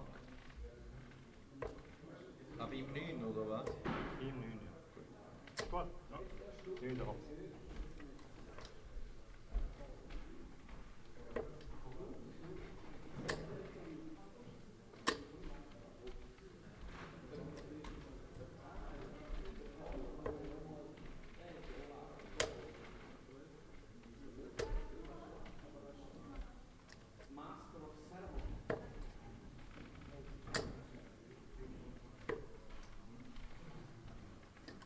Welcome back to SDC Tour event number 12. It is time for the final between Andy Bless and Mark Bichelle. Andy Bless winning SDC Tour event 11 yesterday. Mark Bichelle, his first ever final. How do we think he'll get on today, Trav? Well, James, 64 players came, 2 remain. Mark Bichelle, Andy Bless. Contrasting routes to the final. Andy Bless, you'd say, has had most of the knockout games and indeed most of his group games all his own way. Mark Bichelle maybe having to do things the hard way. I suppose my final note before the 2 players get us underway with Bull-offs here. I think Andy Bless will just have too much quality. We've seen that great semi-final performance against Groudens. And do I think Mark Bichelle has those sustained levels? I'm not sure that he does, James. So as much as I want to see a close contest here, I'm going to be predicting Andy Bless. I think I'm also agreeing with you on terms of I think Andy Bless will dominate the game. And Mark Bichelle will be proud that he's got to the final. Yeah. I just think also in your first final there's going to be some nerves there. But I just hope he channels those positively and that he really doesn't, I suppose, throw in the towel in a couple of legs or that a couple of legs are just on contest. I hope that he's competing in every leg. Almost in a way that Groudens sort of didn't towards the end of that game, you know, not being on a finish in a couple of legs. But exactly, Andy Bless looking for the first 180 of the game already. When this man fills the bed as regularly as he does, hard to live with, even at the best of times. Mark Bichelle smiling. Yeah, he's in good, happy mood, isn't he, Mark Bichelle? Probably just happy with the final. obviously his day isn't done yet. He's still got, potentially one last great game in him. Never seen a man so smiley as Mark Bichelle. Maybe it won't be so smiley if Andy Bless keeps peppering that treble 20. Mark Bichelle can't afford too many slip-ups like that. 7 scored is definitely not enough to beat Andy Bless. Of course, this is the first time we've seen Mark Bichelle on our live stream board today. We've commented upon him many times before, and we've seen him. He's quite a regular feature, isn't he, in the knockout stages of SDC events? Yeah, he's got to several semi-finals, and this is the first time he's managed to get over the line. I think he would have been quite pleased when he saw his draw open up nicely like it did. Balling, yeah, exactly. Yeah. 139 check out here. Oh, ball for double 16. Stop it, Andy. Oh. Some great darts there from Bless early on. In my mouth already in the opening leg. For a 15 dart. 1+ checkout. 60. And you require 32. We were just talking pre-game between ourselves with that Mark Bichelle's throw. A little bit of Darius Labanauskas is what I see in the throw. A little bit flicky. His darts sort of don't go in at perfect angles to the board. But he's certainly showing in the first leg. Not slightly. Andy Bless saying Mark Bichelle can't take out 157. What do you say to that, Bichelle? Exactly what he's saying. Bichelle says he can't take out 157, but he can leave it nice. Can, yeah. Press the 5 now. I think Bless cleans it up though. Wouldn't take it for granted, James. That's a long way away from the target. And that's fairly far away as well. They're not too well thrown darts, those last two. Mark Bichelle will just get one, and it will be double 16. Stepping over. Game shot in the first You the leg. bed and breaks throw in the opening leg of the game. 64 checkout, 16-16, double 16. Great darts, Mark Bichelle. 21 dart break of throw there. Andy Bless will be disappointed. Be even more disappointed if Mark Bichelle follows out with a 180. Which he does. Mark Bichelle putting in a 180. We are seeing in back-to-back games. Players are on 9 darters. Andy Bless fills the bed as well. Keep us coming with the 180s. On a 9. One player may miss, the other man may get. Bichelle misses. Will Bless hit? Will the other man get? 4. Oh, not to be. Twice in 2 games he gets 4 or 5 darts into that 9 darter. Of course, now all the hysterics are out the way. 2 gents can focus on winning this leg of darts. Which Andy Bless is in a strong position to do just that. 41. Let's Bichelle back in here. Yeah. Mark Bichelle's been quite unlucky a couple of times with that first dart being sat just on top of that treble 20 bed. Doesn't have to worry about it being blocked this time, but does switch and finds it to leave the fish. He's been very handy on that treble 19 segment in the early part of this game. Good maths there from Bichelle. Yeah, good quick calculation. He's obviously thinking clearly about the game, isn't he? He's not getting distracted by any of the 180 and the 9 dart hurrah at the start there. Not getting nervous in this game, Bichelle. No. He's throwing good consistent darts, hasn't he?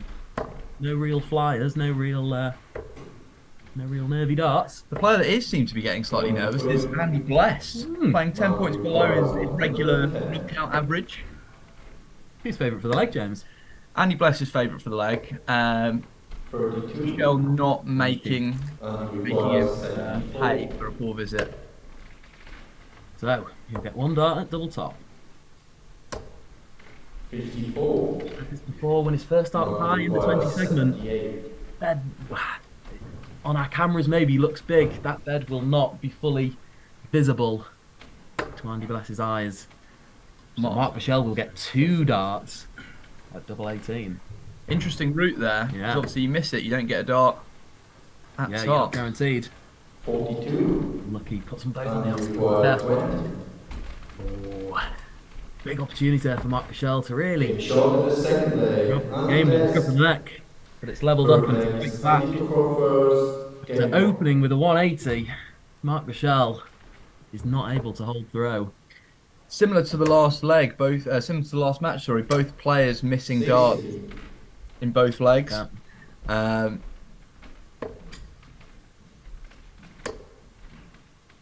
but both players almost following suit of the other player. Yeah, we've talked about this exchanging of jabs so far, haven't we? I mean, in the end, Andy Bless's jabs were just too strong for Jochen Groudens, but they're just feeling each other out at the minute here, aren't they? Yeah, I don't know if this is the first time the two players have met. I'd imagine on the Swiss circuit, they're probably regular features of playing each other, but this is the first time we've seen them meet on stream. Yeah. And the first time, obviously, Andy Bless has competed at a weekend of SDC, so I think it will be the first time. There certainly isn't the same sort of familiarity between the two players, is there? There doesn't seem as much, I don't know, joviality as maybe the game against Groudens. They seem business-like in this one, don't they? I think both players seem slightly nervous. I think Andy Bless, I'm surprised. He didn't look nervous at all yesterday against Rocco in the final. I don't know why he looks a lot more nervous today. Maybe the thought of being a second player only ever to do the back-to-back in a weekend. Maybe it starts fatigue, James. We've talked about that, the effect of long weekends. Obviously, Andy Bless has played every game in every round of both tournaments this weekend.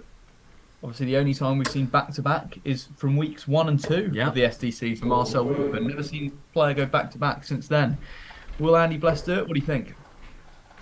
Well, yeah, as we said at the start, he's the comfortable favourite to do so in our event. I think from what I've seen in the opening 2.5 legs, I'm not changing my view on the outcome of this one.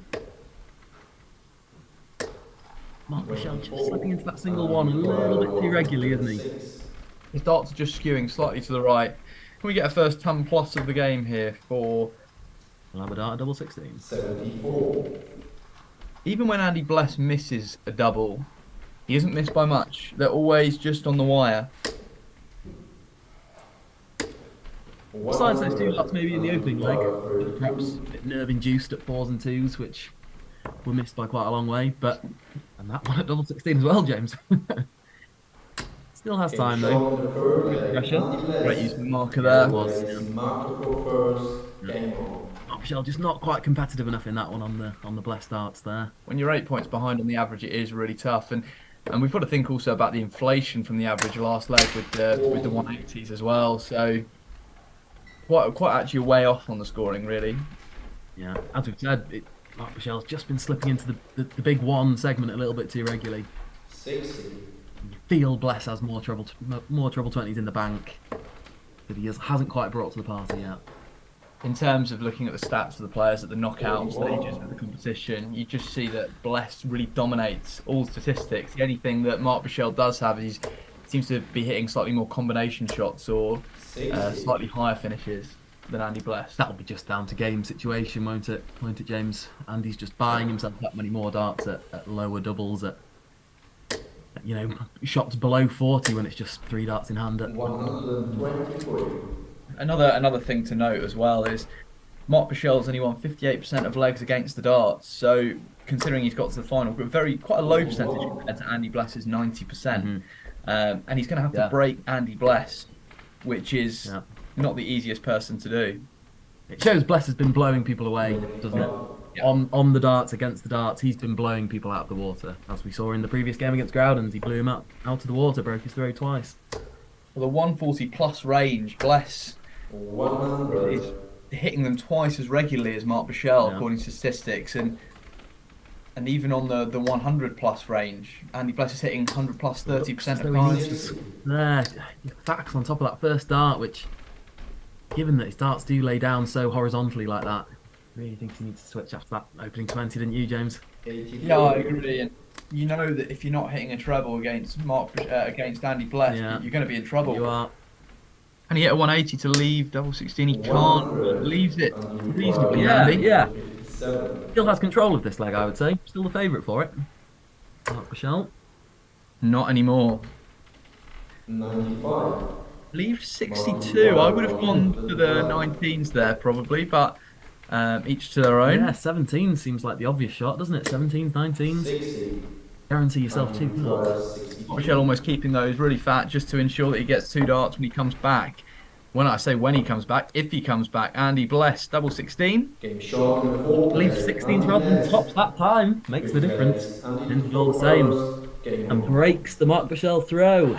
Does he also break Marc Michel's heart there? Looks like a lot of work to do for Michel. Yeah, Marc Michel's task. 100. Mark Michel's mountain has just got a little bit harder to climb. A little bit more out of his view. 22. Wayward few darts there from Michel. Yeah. I think we're just seeing that a bit too regularly. Yeah, maybe that's the release of adrenaline. You know, we've had an adrenaline-fueled couple of opening legs. Maybe Mark Michel's going through his flat phase now. He didn't end that last leg particularly well. And he hasn't started this one great either. You think once this leg is done and it's going to come back to the next leg is crucial. He's 200 points behind after 6 darts. That's 170 points behind, correction, but that gap's just too large between the two players right now. You think that this leg is pretty much over unless Andy Bless misses a significant handful of doubles. If I'm Mark Michel now, I'm just thinking next leg, let's ensure start off with a 140 or a 100 or an 8. I'm thinking get myself in a good headspace now, Mark. Don't throw darts away. Don't try and spray. Try and keep that down to an absolute minimum. Just give yourself something to work with. Bless leaving a double after 12 darts is really top quality professional level darts. And Mark Michel probably won't be used to playing these types of players. Obviously, you only come up against a Bless realistically once in a tournament, because normally when you come up against them, you don't have another go. And Mark Michel come on 12 in that leg, as Andy Bless holds in 14 darts. 16 points lower on the average, but it almost feels like more than that, although 16 points is so high, it just feels like he's not even anywhere near. 26. He's 26 is a 2 regular. And as we said, Mark Michel has not improved his headspace in this leg. He starts the leg sloppy again with his first 3 darts. 57. Really telling now if he follows this with another poor visit. I feel like you can always find your way through to a final occasionally if you get to a point in a tournament where what opens up. But I feel like to actually go on and win a tournament without having that quality of an 80+ average in your locker, you're not actually going to do it. And this is what Mark Michel is showing here. He's out of his depth. He's starting on the 19s, Wilco, which again we've seen it a couple of times today. Sometimes out of strategy, sometimes out of maybe despair or confusion or disappointment. And I think Mark Michel, that last throw there was an illustration of how he's feeling. He's not in a good headspace right now. He knows he's got a very stiff task ahead of him, and he knows he's not playing his best darts. It'll be frustrating. I think that 2 darts missed at double 18 really did show that if he maybe pinned those, would it be in a different game going 2-0 up? Crucial 140 there for Michel. Yeah. Showing a bit of spirit.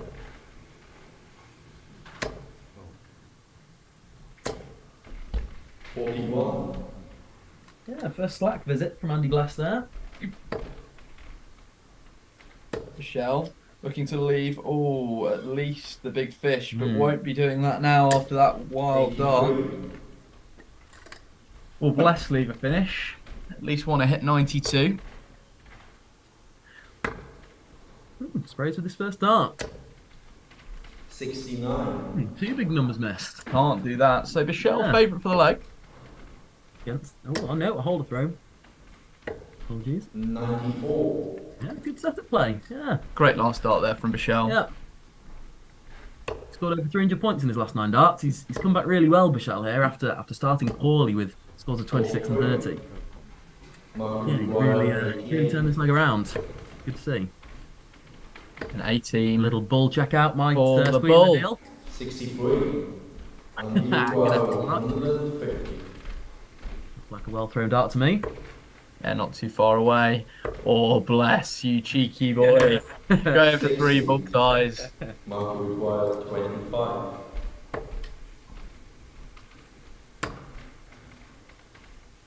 Double for Mark Michel. Shoulders, Yes. 6 legs. Mark is through. That's his second leg on the board. 7 legs. And you go first. Well done, Mark Michel. Breaks the streak of 3 consecutive legs for Andy Bless. If he's going to go on and win the game, you think this leg is crucial. Yeah. 57. Bless going off the boil though. Yeah.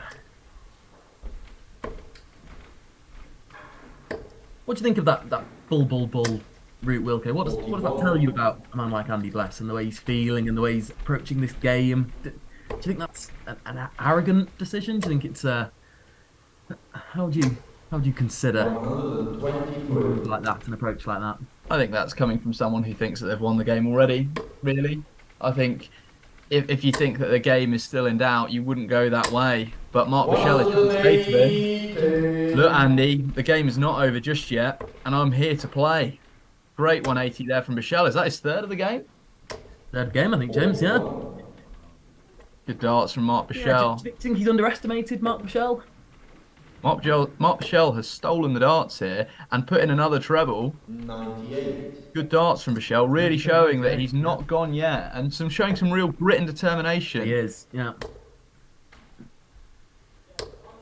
83. But for a period of time there, Mark Michel could lose this game, you know, quite easily without reply, but not the case now, as he's now favourite to break.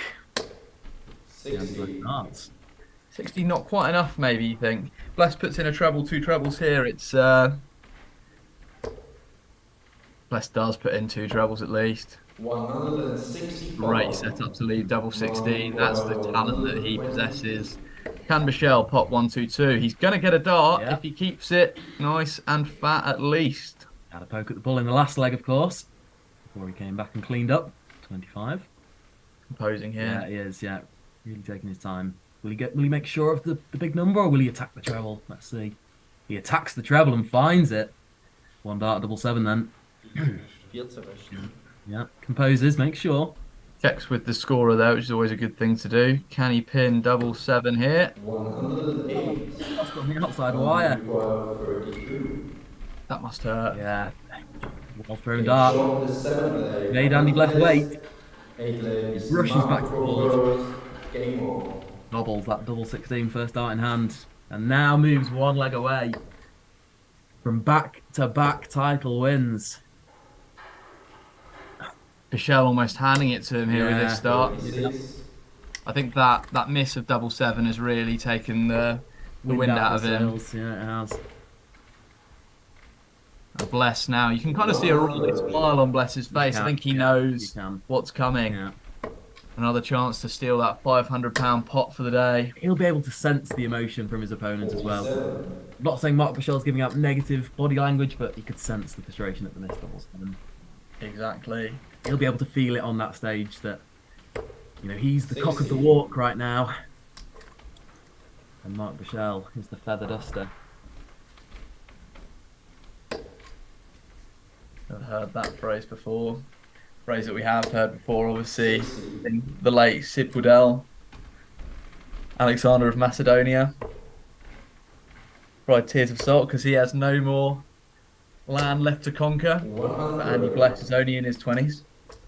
Andy Bless has only entered 2 SDC Tour events. Exactly. Can Mark Michel give us a 4th 180 here?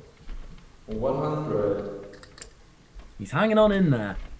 He's hanging on in there in this leg, Mark Michel.